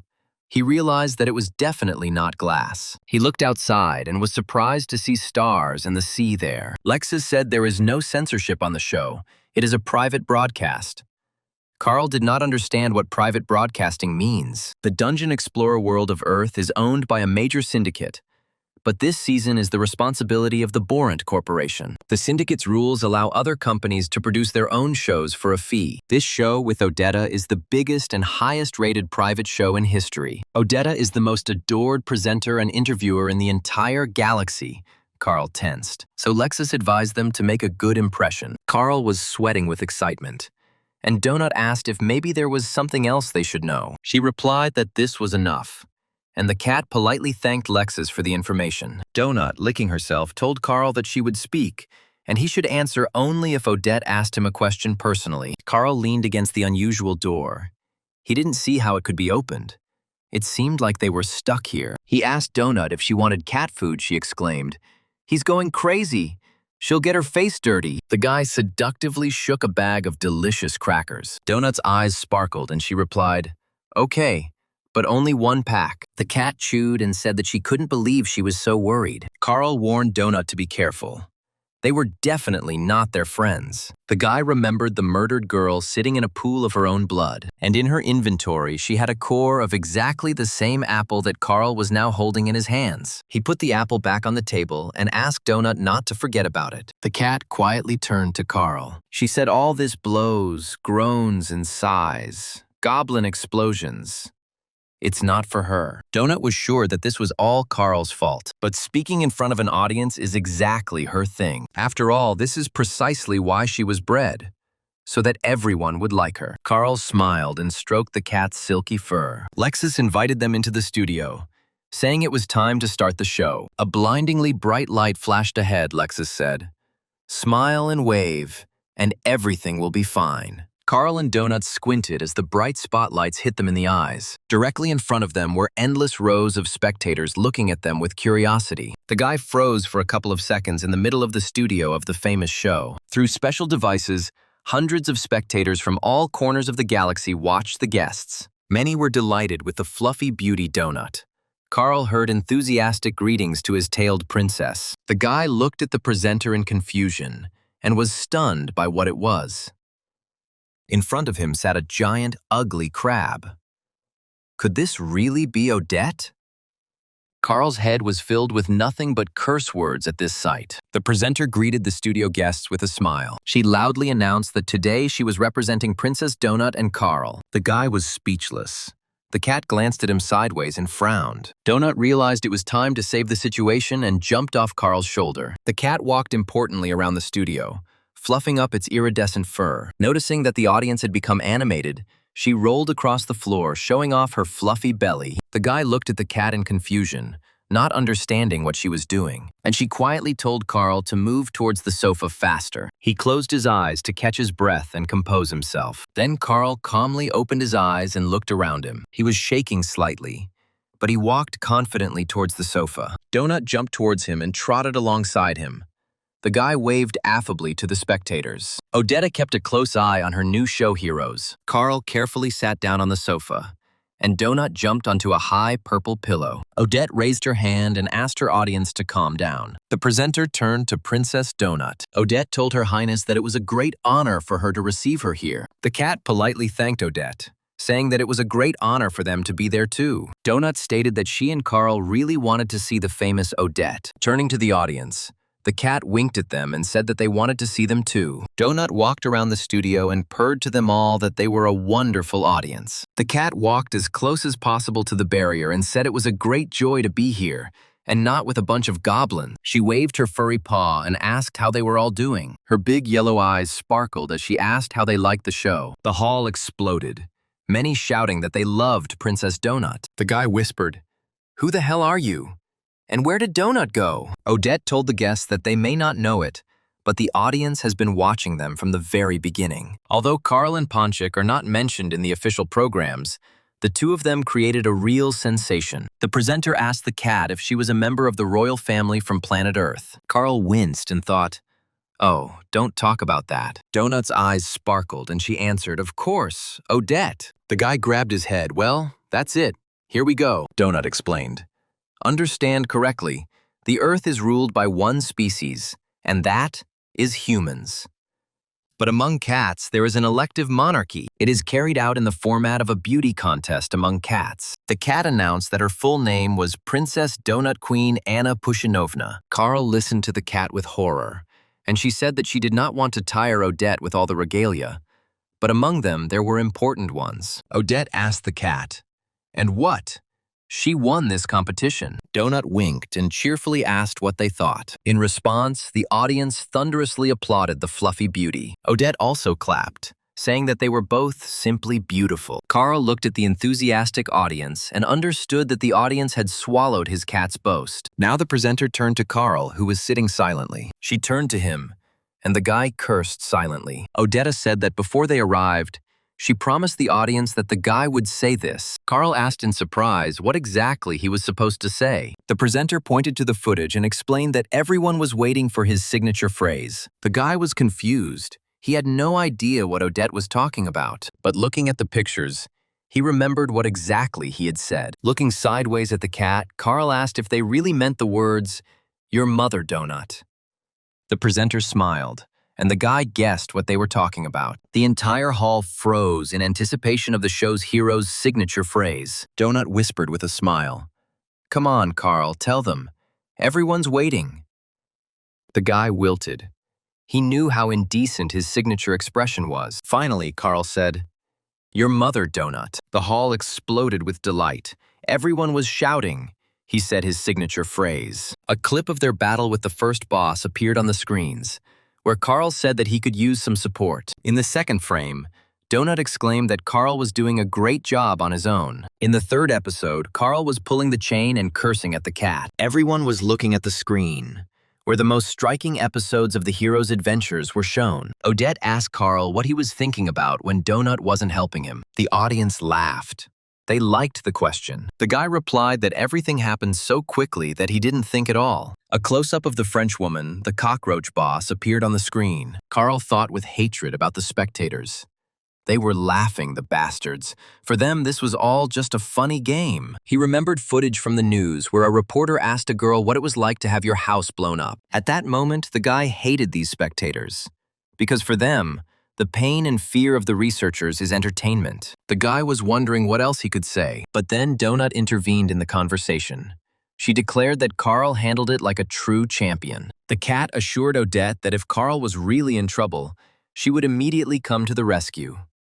The boys stroked the cat. The princess reminded me of what happened with that muscle guy at the gym. The screen immediately showed footage of a cat biting into the boss's vein. The cat princess pretended to have forgotten what his name was. Muscle Man. Muscle Man, Donut added dreamily. That was a glorious fight.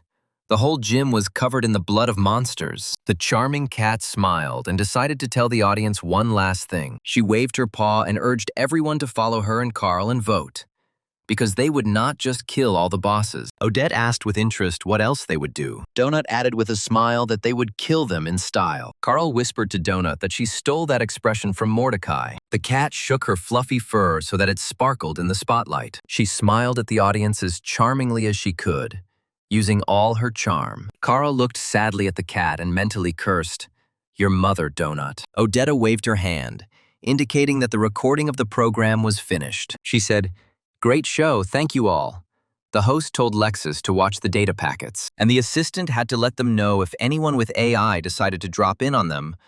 Odette wanted to talk to the guests without ears. Lexus left the studio and closed the doors behind her, leaving the host and guests alone. Odetta said that she does the same thing, like, "I don't remember someone's name." She took off her mask and finished, "You have to see their faces when you suddenly remember." The guests looked at the host in surprise.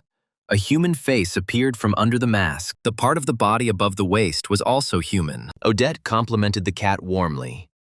"Great job, Donut." She noticed that the cat princess clearly had a natural talent for performing. Carl asked what the hell was going on. Was everything here fake? Odetta confirmed that it is true. Everything they see is not real. It is show business. Guests looked at the illusion in amazement while the cameraman mixed the recorded episode of the show. The presenter glanced sideways at her employee. She was waiting for him to leave the studio. She suddenly pushed off from the huge crab flying out of it. The monster's green blood gushed out and he fell dead right in the middle of the studio. The woman stretched. That's better. The audience thinks it's the same crab, but no. Carl and Donut looked at the dying giant crab in confusion. Odette explained that they had a whole bunch of these giant crabs on their ranch. "We have to kill a new one for every issue," Carl asked.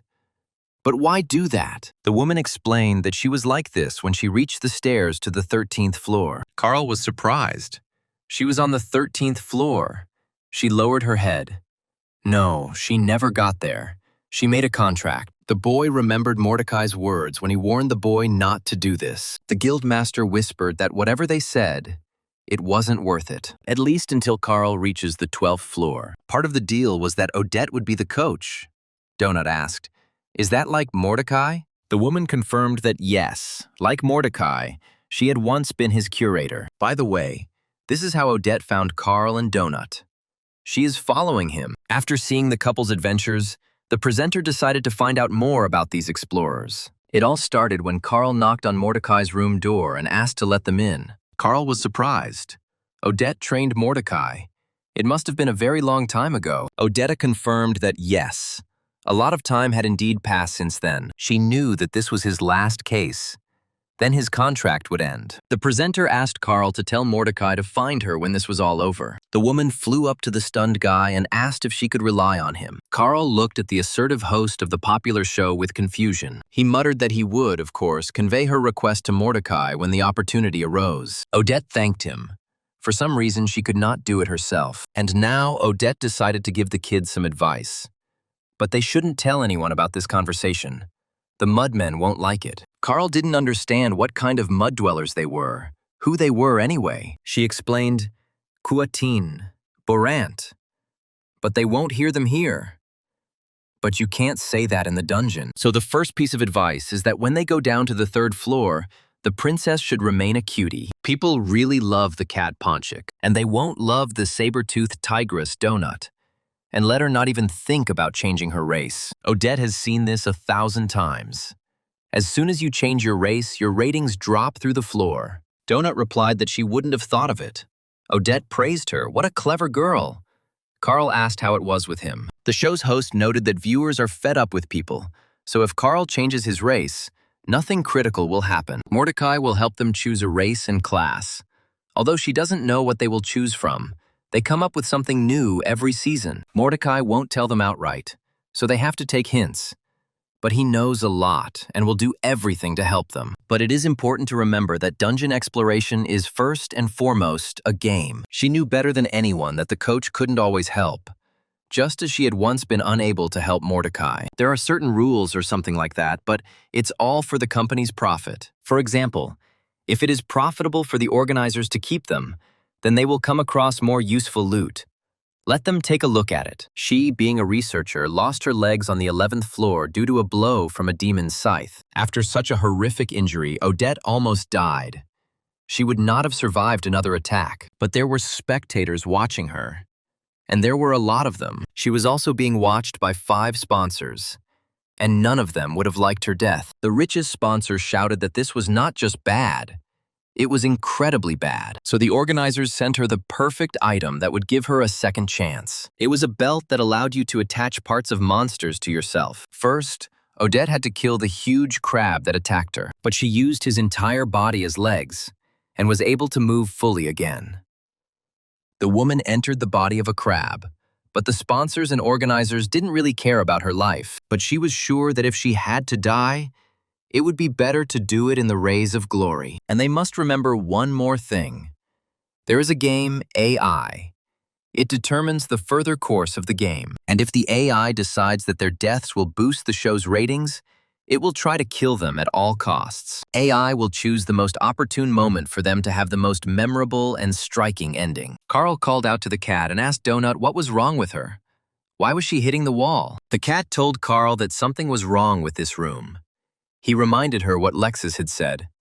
They weren't actually in the studio. Odetta noticed that Donut was still a child. And that was one of the reasons why viewers loved her so much. The dungeon lacks this.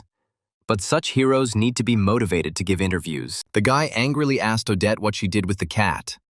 The presenter replied, "Nothing bad. It's all because of the treat she ate before the recording. The effect is temporary, like a slight intoxication." The confused cat jumped back onto the sofa and muttered that the room was so small. And finally, Odette advised Carl not to trust anyone until he understood what he would gain from using the guy. Carl asked, "What about Odette? What was her benefit?" The presenter explained that her audience loves them, and the longer they stay alive, the more money she makes. And in the universe, Odette cannot love anything more than money. The woman turned to Carl and said, "Now go and try not to die." Ponchik opened her account and was horrified to see that she had no subscribers or views. She told Carl plaintively that she had no subscribers. How awful!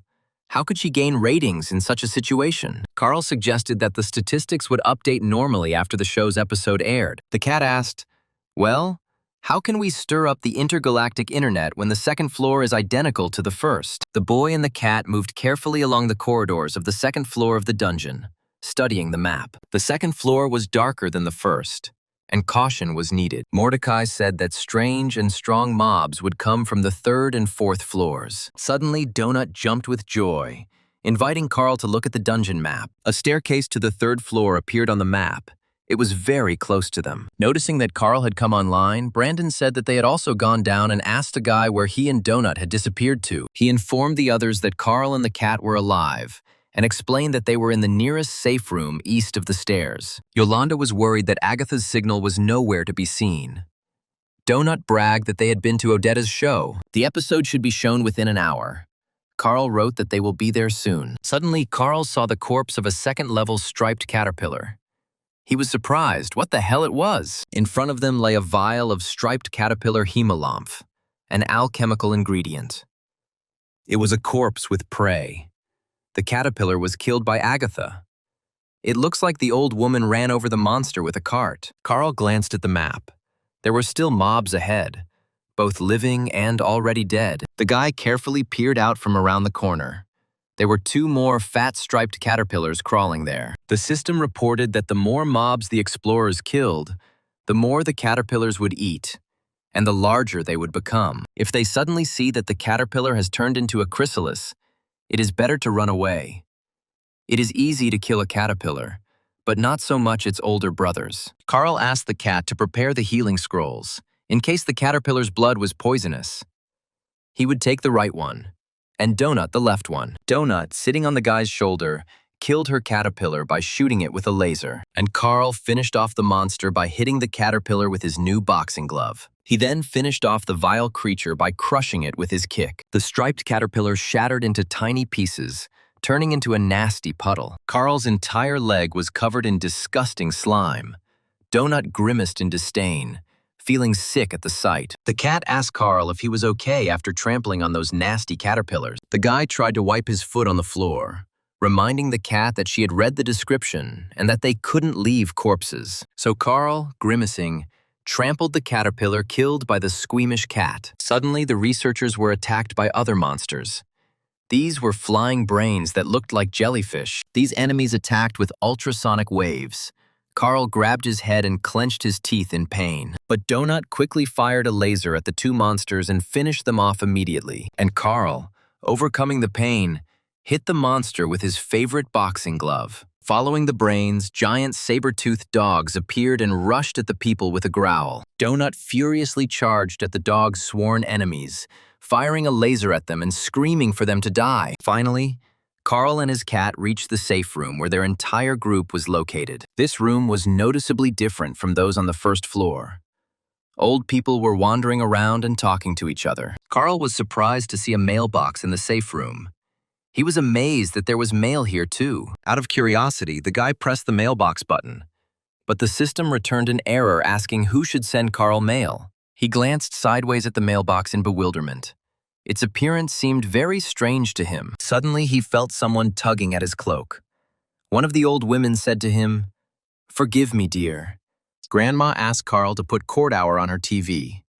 Her Barry loved this show. She would just remember him. At that moment, the official broadcast of the Dungeon Explorer's world, Earth, was just beginning. Carl replied to Mrs. McGibbons that it was unlikely that the program was still being shown here in the dungeon. The old woman replied, "Well, okay. Then let's see what these local freaks will show." Carl realized that Chris had only managed to persuade 6 old men to go down to the second level with them. So, 24 people remained on the first floor and died when the level collapsed. Chris was still in shock. Brandon quietly told Carl that he could use his help here.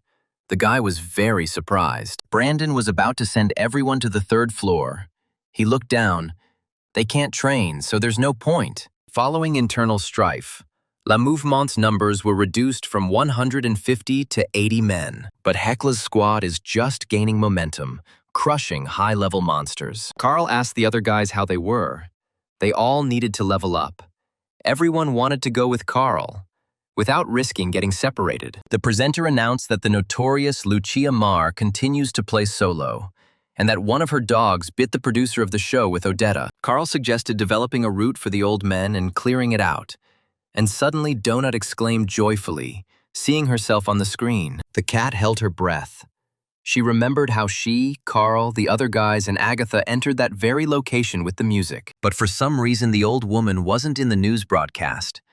There were only Carl, Donut, and the guys. The next scene was Carl prudently taking the boys behind the wall, and the pig ball rolled down a different road. But Agatha and her cart weren't on the news screen either, even though she was always in the way. Here, Agatha, grimacing, shouts at Carl that he, a vile thief, took her super valuable cart. And in the news broadcast, only Donut was sitting behind Carl, and it was as if the old woman had never been there. When the protective structure collapsed, Agatha stood up in the midst of the bloody pigs, clutching her head. But in the news broadcast, it was as if she had been erased, and in her place there was simply an empty space. When preparing shuriken traps, Agatha actively helped Carl by giving him planks. But for some reason, no one saw this in the news. The organizers erased Agatha and her cart, and after defeating the boss, Agatha angrily demanded that Carl return her precious cart. On the screen, the guy stood alone, and for some reason, no one demanded anything from him. Yolanda was stunned. They didn't put Agatha in the shots. Did their nasty old woman really die? And that's not all. Agatha is not only missing from those shots, but also from the squad that fought the district boss. Chris Andrews frowned. Agatha hadn't been given any material at all, and that was odd. Everyone remembered perfectly well that before the battle, the system reflected it as part of the Meadowlark squad. Chris concluded that there was no trace of Agatha, as if she had been deliberately erased from this system. It all seemed very strange. Yolanda asked what it all meant. Carl shrugged. How could they know? And only Donut was happy with everything? She jumped up and down joyfully and exclaimed, "2 releases in one day, Carl." Her eyes sparkling, she asked the guy if there might be more, and if he thought they would be invited somewhere else or not. Carl pulled her up.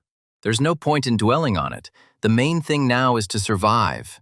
The cat snorted. She doesn't dwell on anything. And then Cascadia appeared above the explorers' heads, greeting the explorers on the second floor of the dungeon. He reported that there were 1,300,000 researchers left in the game, which is less than they expected. So they're reducing the time it takes to get through the second floor. And they've also improved the sponsorship mechanics this season. Now there are 3 sponsors for every 1 researcher, Odette cursed. Upon hearing that the first sponsor selection point would be on the 4th floor, Odette slammed her fist and cursed. Cascadia explained that it would be an auction, and the higher the sponsors bid, the greater their discount on sending loot to the player. And the more spectator points a player has, the higher their chance of reaching the top of the auction list. This means that the explorers' chances of getting good loot are higher. Finally, Cascadia said they were disappointed with the attitude of human researchers towards bathrooms. From now on, if any human researcher intentionally relieves themselves outside the toilet area, they will be punished. The organizers teleport the Elemental of Wrath from the 13th floor to its coordinates. The producer clapped his hands, and that was it. Now they were off to have fun to the fullest. And of course, they must not forget that they need to kill their enemies again. Brandon asked Yolanda to tell Jack not to pee in the corners anymore. Carl grumbled. They found the problem too. All the same, these levels are collapsing one after another. What difference does it make? Donut squealed with delight. A preview appeared. This is her first preview. She happily shouted to Carl that she had her very first subscriber. Hooray! How wonderful! The cat asked Carl if he had any subscribers. The guy reminded Donut that the subscriber was currently looking at her. Carl advised the cat not to act crazy. Donut's face lengthened. The guy was right. Princess Donut made a very cute face and began to gracefully lick her fluffy paws. Carl's face lengthened. The cat sat on his head and its body shook from loud purring. Donut leaned over to Carl and told him to open the chests, because people really love unboxings. The cat remembered how Carl and his friend, a gentleman with an unkempt unibrow, spent hours doing online unboxings. Carl had a new achievement: District Boss. He reached the lair of the second-to-last boss. Another achievement: Thief and Hooligan, for stealing Agatha's cart.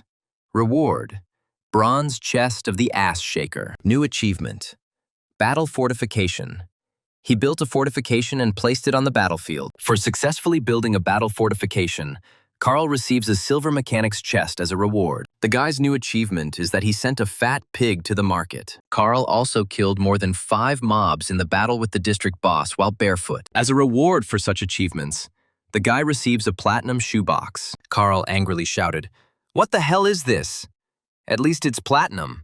Let's hope it was worth it." The guy also received 3 coupons for a checkout at the Desperado Club, which he can exchange for a free drink. Another drop was a Sliminator 3000, a tool that helps transform materials into something else. Carl received a short life potion. It increases combat or magical skill by 3 levels. The choice is random. The boy cursed and immediately swallowed the strengthening potion before it lost its effect. His boxing skill reached 10. Carl was delighted.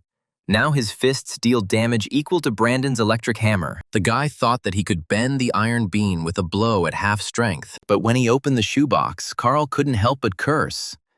There was an enchanted Sylph pedicure set inside. If Carl's nails shine, the power of his blows and the strength of his legs will be greatly increased. The guy remembered that Bee loved to spend hours fiddling with such a pedicure set, caring for her toenails. And Donut was always watching the girl, so she needed to ask the cat how to take care of her nails. Donut importantly announced that now it was her turn to open the chests with gifts she had earned. The cat opened the first chest and gifts immediately began to pour out. Thanks to the boss chest, Donut is now a member of the underground book club on the floor. She receives 1 magical treatise by mail per level. Carl glanced at the treatise and exclaimed in surprise that it was hundreds of times better than his. The cat looked at the book, winced, and snorted. Ugh, what a terrible spell this is. Donut asked if they really needed to save those books. Carl almost said his signature phrase, but fell silent. He told the cat that he needed to read the description first before using it. What the spell was and what it did. The spell is called Second Chance. It costs 10 mana. The cat can resurrect a monster, but it must be lower in level than her. The resurrected monsters will fight for them for a number of minutes equal to the spell level. That's cool. A necromancy spell. The guy asked the cat if she remembered those fanged dingoes they had recently encountered in the corridors of the floor. These vicious creatures are capable of devouring any careless dungeon explorer. Yes, Donut remembered very well how she had happily finished off those despicable barking dogs. The cat didn't even ask Carl for help. She quickly dealt with those dogs herself. These were level 5 monsters. Donut got their skins and 2 gold coins from each corpse. Carl then sarcastically reminded the cat that she was against the desecration of corpses, but she only snorted. Throwing the dog's head aside with her paw, she replied that if anyone was to be defiled, it would be cocker spaniels. The guy was surprised. She knows it's not a cocker spaniel. Then he realized the cat was playing for the camera. Carl explained to the Donut that she could resurrect one of these dingoes to kill other dingoes. Then Donut would be like Lucia Mar. Only the cat would have zombie dingoes to obey. In this case, the famous Lucia Mar probably wouldn't have risked getting involved with Princess Donut. The cat's eyes sparkled, and she exclaimed that this was the best spell in the world. There were 5 days and 10 hours left before the second floor collapsed. Imani chained all the old people's carts with a special yoga chain. Carl decided that they had already rested. Now they could clear out the mobs in this sector. If he and Donut do this successfully, then the rest of the team will be free and safe from the mud to the stairs. The first thing Carl and Donut came across were the infected Cluricons, 3rd-level engine consultants. The system warned the guy that these were fairy-class monsters, and that they would deal more damage to him due to his goblin pass. He texted the cat that enemies had a debuff similar to her sepsis, so it was best to keep her distance. If only their status could be changed to white dots, then a charm could be cast. Donut asked if they had wings. Carl answered no and ordered to cast 3 magic missiles, but quickly. He determined the severity of the shells to be 4. If they don't die, it will be necessary to repeat. The cat replied that she was ready for a magical attack, and the boy appeared in the doorway. Donut instantly fired 3 magic projectiles at the enemies, killing them instantly. The Cluricons, their heads shot through, fell onto the table they were sitting at. Carl asked the cat how much mana she had left, and she answered, 14. The guy smiled and offered Donut to try out his new spell, a second chance, since it was worth 10. She decided to give it a try, casting a spell and directing her huge yellow eyes at one of the monsters. The just-killed Cluricon rose from the table and took a few steps. The cat frowned. She didn't particularly like controlling this dead monster. The system reported that the first level of death is under the control of Princess Donut. The duration is 1 minute. Donut grimaced, telling Carl that he was moaning. The cat reminded the guy that he knew perfectly well that she hated moans. Carl smiled. Yes, he knew this very well from his previous peaceful life. When he and Bee were enjoying intimacy in bed, the cat was always in the bedroom. And when the girl received pleasure, Donut always cringed from the sounds made by his mistress. Oohs and ahs, blissful moans, and all that made the cat hiss contemptuously at the noisy people. One day, when Carl and Bee were in bed, Donut decided to put an end to this mess. She quietly jumped onto the bed and bit Carl on the leg. The guy clenched his teeth in pain. As a result, the outraged cat was simply thrown out of the bedroom, and the door was closed in front of her. In revenge, Donut sat by the door all night and howled loudly, preventing anyone from sleeping peacefully. The cat told Carl that she was very upset and that she didn't like all of this. She ordered the undead to disembowel the bodies of her dead friends. The controlled Cluricon enthusiastically cut open the bellies of his friends and began to scatter their entrails. Donut and Carl grimaced, the guy noticed. But this is really disgusting. A minute flew by unnoticed. The eyes of the dead man went out. He again turned into just a corpse. As soon as the last second had passed, the controlled Cluricon buried its face in the freshly torn corpse. Donut jumped off Carl's head to search the enemies she had just killed. The haul was small. A slingshot, some vile moonshine, 3 ammunition pouches, some slingshot shells, and a brochure about engines. Carl took the moonshine to look at it. It was a flammable liquid that ignited on contact with fire. At 90 degrees, this moonshine can kill, but it can also resurrect. It is distilled from the liquid of a striped caterpillar. This drink is loved on all floors of the dungeon because it can produce a wide variety of effects with just 1 sip. But Carl decided to use it in his own way, and the system immediately called this invention Carl's Cocktail. an incendiary projectile type, activated when set on fire, created by a psychopath who walks around without pants and talks to a cat. Donut noticed that the thing was named after Carl, and the guy said he noticed it too. Carl lit the fuse stuck in the bottle and threw the cocktail straight at the recently killed mobs. There was an explosion, and the bloody bodies of the infected cluricons burst into flames. Donut was delighted, she shouted. "Just look how everything is on fire!" But Carl swore. It seemed he had overdone it with the firepower. Now the whole room would be on fire. But soon the fire died out, leaving behind the charred remains of the monsters, which had almost turned to ash. The guy smiled. "Well, it looks really cool, so you can use moonshine as a means for ignition." Carl picked up a monster brochure called Acceleration. The cat asked what was written there. Did Carl really think about becoming a consultant like the monsters? The guy replied, "Yes, this is complete nonsense. They're supposedly making fun of the principle of a financial pyramid." Carl told Donut, "They are our enemies, so there is no point in even trying to work for them. These brochures are for other mobs." The guy said it would be easier to kill them and take everything for himself. The cat agreed. And she wouldn't have to pay any commissions. They went further and saw 3 more cluricons, but stronger than the first 3. Donut immediately fired her magic projectiles at them. One of the shells pierced the monster's head, and he screamed and fell dead. The cat's second shot also hit its target instantly, killing the infectious monster. But the third cluricon dodged the blow, and Donut's projectile only pierced the hat on his head. The infectious cluricon jumped up and rushed at Carl with a menacing growl. The guy cursed. The monster stretched its clawed paws towards the man, trying to scratch the enemy and infect him. Carl felt blood trickling down his cheek, meaning the claws of the cluricon had finally reached him. The guy quickly activated his boxing glove and dealt a crushing blow to the monster. Given the recent updates and buffs, the cluricon couldn't withstand such a blow. The monster's head shattered into pieces after being hit by Carl's glove. The guy swore. His whole hand was covered in blood and mucus.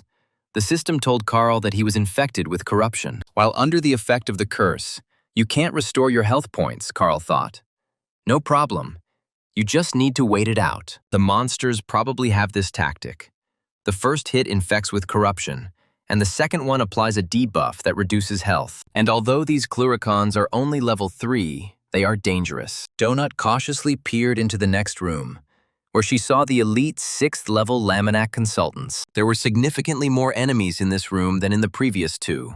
This was the second stage of the Razgon Empire, and it is said that the extract from these mobs is valued as a means of protection against diseases. Carl said that they needed to kill everyone in this room, but if they wanted to keep their moonshine, they couldn't use fire. The cat's face lengthened, and she asked Carl in confusion, "Oh my God. What should we do?" The guy asked if Donut could use the wormhole near the fairies. She confirmed, of course. Carl smiled. "Great, then that's the plan." And he told them his idea. The main thing is that the fairies succumb to the cat's charm. The guy assured Donut that if things got really tough, he would throw a smoke bomb into the room so she could hide. If smoke appears, she should simply jump and run from the room into the hallway. Carl was worried. It was his idea. But it was Donut who was taking all the risk. The cat said, "Okay, let's start." The boy was worried that this trick would use up all her remaining mana. If all goes wrong, Donut won't be able to teleport for another 5 hours. Behind the cat, water sparkled, serving as a portal for teleportation. She bravely jumped into the water, her fluffy tail barely flashing above the blue surface. The next second, she was already on the table in the very center of the room filled with enemies. Next to the fairies. The fairies, seeing the unfamiliar creature, prepared to attack Donut. But the cat's talisman in the form of a butterfly worked flawlessly on the fluttering fairies. The Laminac's eyes reflected delight. They looked adoringly at the fluffy beauty. The evil fairies suddenly smiled. A blush appeared on their cheeks. They were ready to obey the fluffy princess. One of the fairies commanded the cluricons to continue working. "This is a client, not an enemy." Donut wrote to Carl that only the fairies turned into white dots. The rest looked at him with suspicion and anger. The guy told her that they had thought of this, so she needed to immediately move on to Plan B. She quipped, "It sounds more like Plan P to get involved." Carl cursed and asked Donut to be careful. Carl quickly hid behind the corner and prepared to meet the monsters attracted by the cat. The cat told the fairies that everything was so terrible here and invited them to come and see. The fairies objected that the Cluricons had to work, but Donut insisted no. They all had to see this. Let them come in and look. The fairy, flying into the next room, was stunned when she saw the corpses of the Cluricons lying around. She shouted to the workers, "Attention everyone, break!" The Cluricons did not understand what had suddenly happened. Carl told Donut that he was in position. The cat replied that she was leading them to him. The cat told the fairies that someone had run past and killed them all. She was in such terrible shock. Donut invited everyone to come and see. Carl took his cocktails out of storage. The cat said to the fairy, "Caroline, just look. Let your workers look around here. Let this be a lesson to them about what happens to those who don't work hard." Or something like that. Suddenly, one of the fairies noticed a man lurking in ambush and asked who it was. Donut said, "Carl, meet Caroline and Max. Everything is fine, girls. He's just going to show you something." The fairy frowned when she saw the bottles of their signature moonshine in the guy's hands. She asked Carl what he had taken and what he had done with their popular product. Carl replied with a smile that she would see everything now. It wouldn't be long now. With these words, the guy quickly set fire to the bottles of moonshine and threw them into the room full of Cluricons. 2 bottles of incendiary mixture, flaming, flew at the unsuspecting monsters. The workers looked in confusion at their dead colleagues, who were simply on duty in the next room. But after a couple of seconds, everything changed. The bottles thrown by Carl turned the room into a blazing inferno. The terrified Cluricons burned alive, and the room filled with heart-rending cries of pain. Enraged by this turn of events, the fairy prepared to attack the killer of the Cluricons. Donut, noticing her movement, darted towards her like a little lightning bolt. Before the fairy could fire, the cat sank its razor-sharp teeth into her throat. The fairy fell to the floor along with the cat. Donut did not let her out of her teeth. Everything around was covered in the fairy's blood. A little more and the first fairy would be dead. Her health was approaching 0. The second fairy desperately screamed at the boss, "Damien, help us!" Carl cursed and tried to shoot down the winged warrior, and the fairy angrily screamed that it was not fair. They were going to go down to the 3rd floor. With tears in her eyes, the fairy hit Carl, who had killed her friends, with a laser. The guy screamed and flew into the next room. The fairy's blow was really very strong. Upon landing, Carl felt very weak. The system showed that the guy had received serious damage. The damage dealt to him had increased, and he had very low health. Gritting his teeth, Carl quickly pulled out a health potion from his inventory. Despite the potion, Carl still felt weak. He called Donut. The fairy, rising higher, continued to attack the cat, and the enchantment wore off. Donut maneuvered quickly around the room to get to her wounded companion, and suddenly the shots stopped. The fairy waved her little hand in vain. Carl exclaimed that the fairy had run out of mana and could now be dealt with. The angry cat prepared to pounce. She was angry that this winged little thing was attacking her. Donut pushed off the floor and rushed up to the ceiling where the fairy was hovering. Without further warning, the furry princess bit the enemy's throat, and blood gushed out. The fairy began to rapidly lose altitude along with her falling health. Having made sure that the fairy was dead, the cat released her throat, although her silky fur was covered in blood. Carl sank to the floor helplessly, still unable to recover from his injury. The system showed that a gold coin could be obtained from the corpse of an elite Laminac consultant. Moreover, the corpse itself was an alchemical ingredient. Carl cursed. He hoped that they would immediately drop a potion against corruption. The cat proudly said that this was her first solo mission. She was sure that she could have completed the entire dungeon on her own. Carl confirmed that, of course, she could have done it all on her own. The guy thought how ugly he was. It wasn't as harsh as it had been with the goblin children, but using her charm like that was vile. He remembered the fairy shooting at him and crying at the same time. The guy thought, "We mustn't forget who the real enemies are. The Borant Syndicate, Kuatin." Carl didn't like killing monsters because they were just pawns in this game. But they needed to become as strong as possible. Carl quietly told his true enemies that they could not break him. Donut asked what Carl was muttering. He replied, "Nothing special." He suggested leaving the boss. If their distillation apparatus was there, it would explode like a goblin engine. They only have 1 goblin detonator left. so they can use dynamite or a cocktail, but that way they won't have time to escape, Carl thought.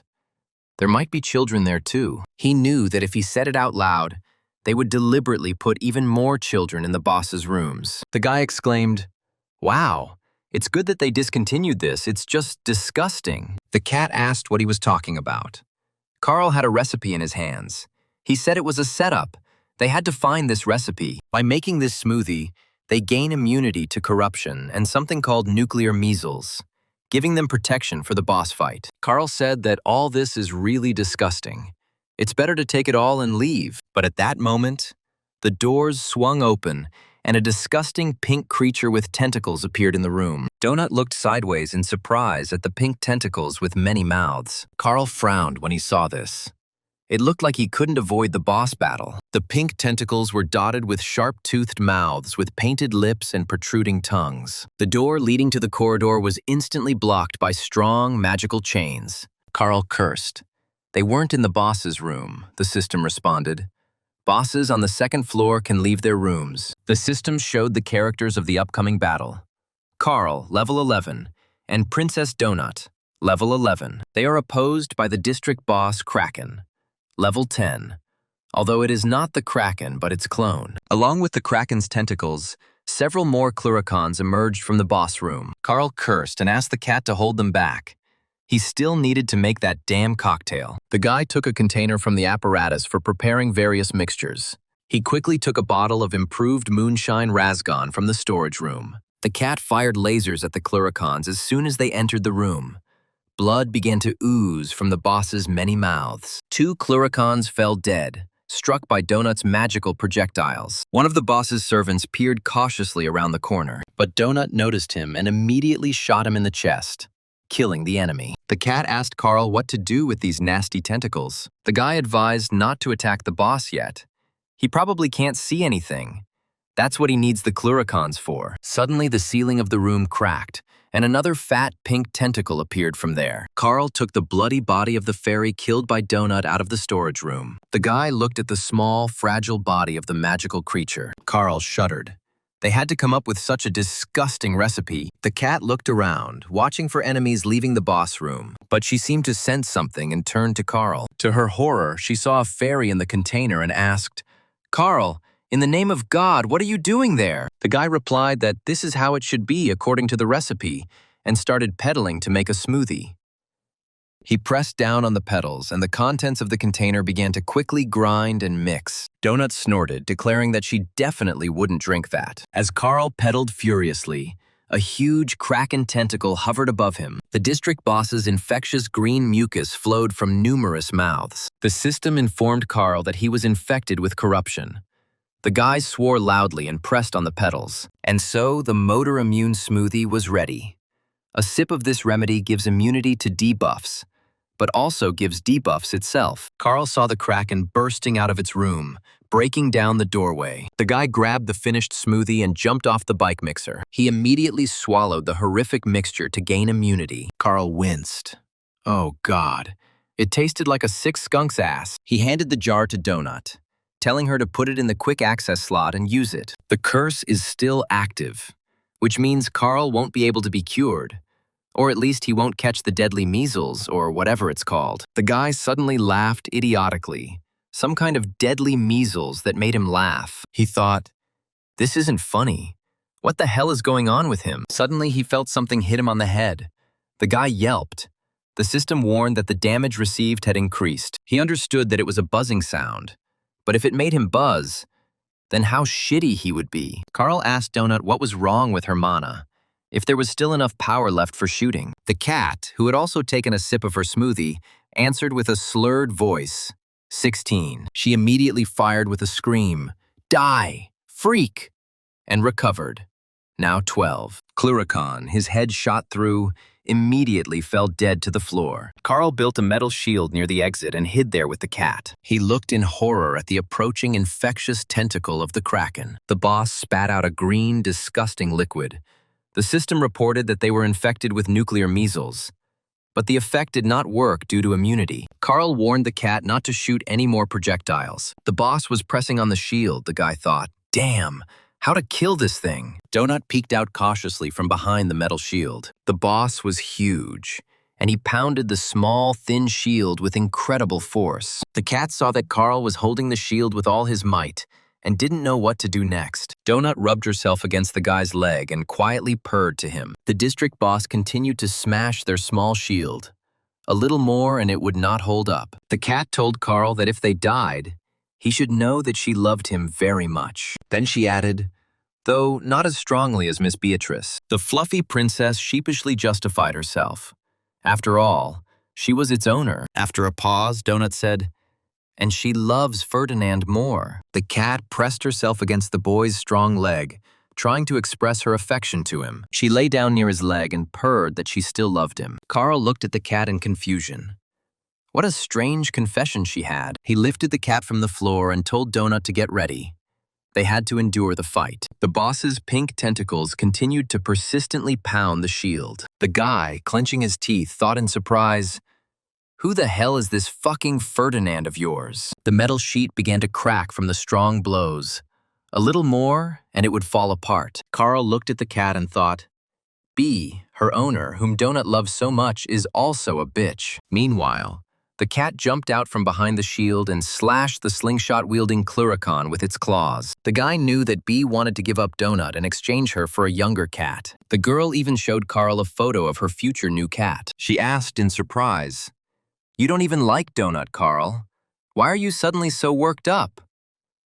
Carl replied sullenly that Donut was Beatrice's cat. The guy explained that Donut was a living creature, and B was responsible for her. He didn't understand how a girl could just hand over Ponchik to someone else. Carl didn't care that B would have more kittens from this Sugar or Bun or whatever her name was. But why did the girl need to give up Donut? Beatrice looked at the guy and asked if he knew how much she would sell it for. Ponchik is a former international champion, and such animals are very expensive. But now she is no longer in the shape to constantly take first place and give birth to kittens. The girl was puzzled by what Carl didn't understand. Carl's friend was irritated by his criticism and dissatisfaction.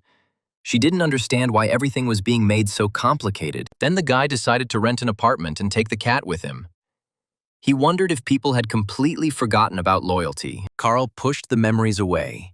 It was all nonsense, and now was not the time to think about it. He glanced sideways at Donut and realized that there was never a good time for such conversations, especially considering that B is probably already dead, and he could die now too. Carl shouted at the cat to resurrect the recently killed Cluricon. The dead monster obediently rose and headed towards its living brethren. The Cluricons were horrified to see the undead creature, who mercilessly grabbed one of his brethren by the throat. The second one didn't have time to gasp before he too was grabbed by the throat by the living dead man. The cat-controlled Cluricon slammed two of the boss's servants against each other, crushing their heads. Carl jumped out from behind the shield, ordering Donut to stay in cover. The boss's fat tentacle hit the guy. He cursed but couldn't dodge. From the blow he received, Carl fell to the floor. Continuing to swear, his health began to rapidly decrease. The guy grumbled that he was still dead drunk and had lost his normal dexterity. Two Cluricons jumped out to meet him, helping their ugly boss. Carl killed the bravest one with his mighty leg, kicking the mob in the face. The second one watched in bewilderment as his bloodied comrade fell dead with one blow. Carl jumped up and struck the second man with his boxing glove. The second Cluricon also needed only one blow to give up his soul to God. Between Carl and the entrance to the boss room lay two dead Cluricons, one of which the guy planned to use. But at that moment, the boss dealt Carl a strong blow with his tentacle. The guy cursed. His health decreased even more. Carl shouted to the cat to resurrect the mob that was closest to the boss's lair. Donut immediately responded and cast a necromancy spell on the Cluricon Carl had indicated. The monster obediently rose from the floor, ready to fulfill any order of its new mistress. Carl took a cocktail from the storage and told Donut to order the undead to hold it over its head and run to the boss's lair. Mob took the deadly bottle from the boy's hands, as the cat controlling the body told him to. Carl also put a stick of dynamite in the mob's pocket and told him to hold the bottle tightly. Cluricon didn't object. Carl closed his eyes in horror, thinking what he was doing. He was a walking bomb. The guy scratched the back of his head thoughtfully. This was probably a bad idea, but he didn't see any other options. The undead creature controlled by Donut reminded him of one of the characters from his favorite movie. Carl mentally pulled himself up. He needed to pull himself together. They had too little time. The mob is already close to the lair. Now you need to activate the fuse on the bottle. The flame will flare up. The guy rushed to the shield and shouted for the cat to lie down. It was about to explode. Cluracan, revived by Donut, ran as fast as he could towards his boss's lair with a burning bottle in his hands. Carl tried to reach his shield, but numerous tentacles whipped him. And then there was a deafening explosion. The boss, sensing something was wrong, broke down the walls of his lair. The guy, covering his head, jumped behind the shield, which was falling apart under the blows of the tentacles. Several armed Cluracans emerged from the breach in the wall, ready to engage the researchers in combat. A dead and revived Cluracan with a bottle of moonshine was rushing straight towards his living brothers. Carl landed behind the shield and cursed. He knew what was about to happen, and there would be a mountain of corpses again. He looked at his health bar. It was almost at 0, and he still couldn't heal. But at least Donut has full health, which means she can definitely survive this battle. The cat asked with concern.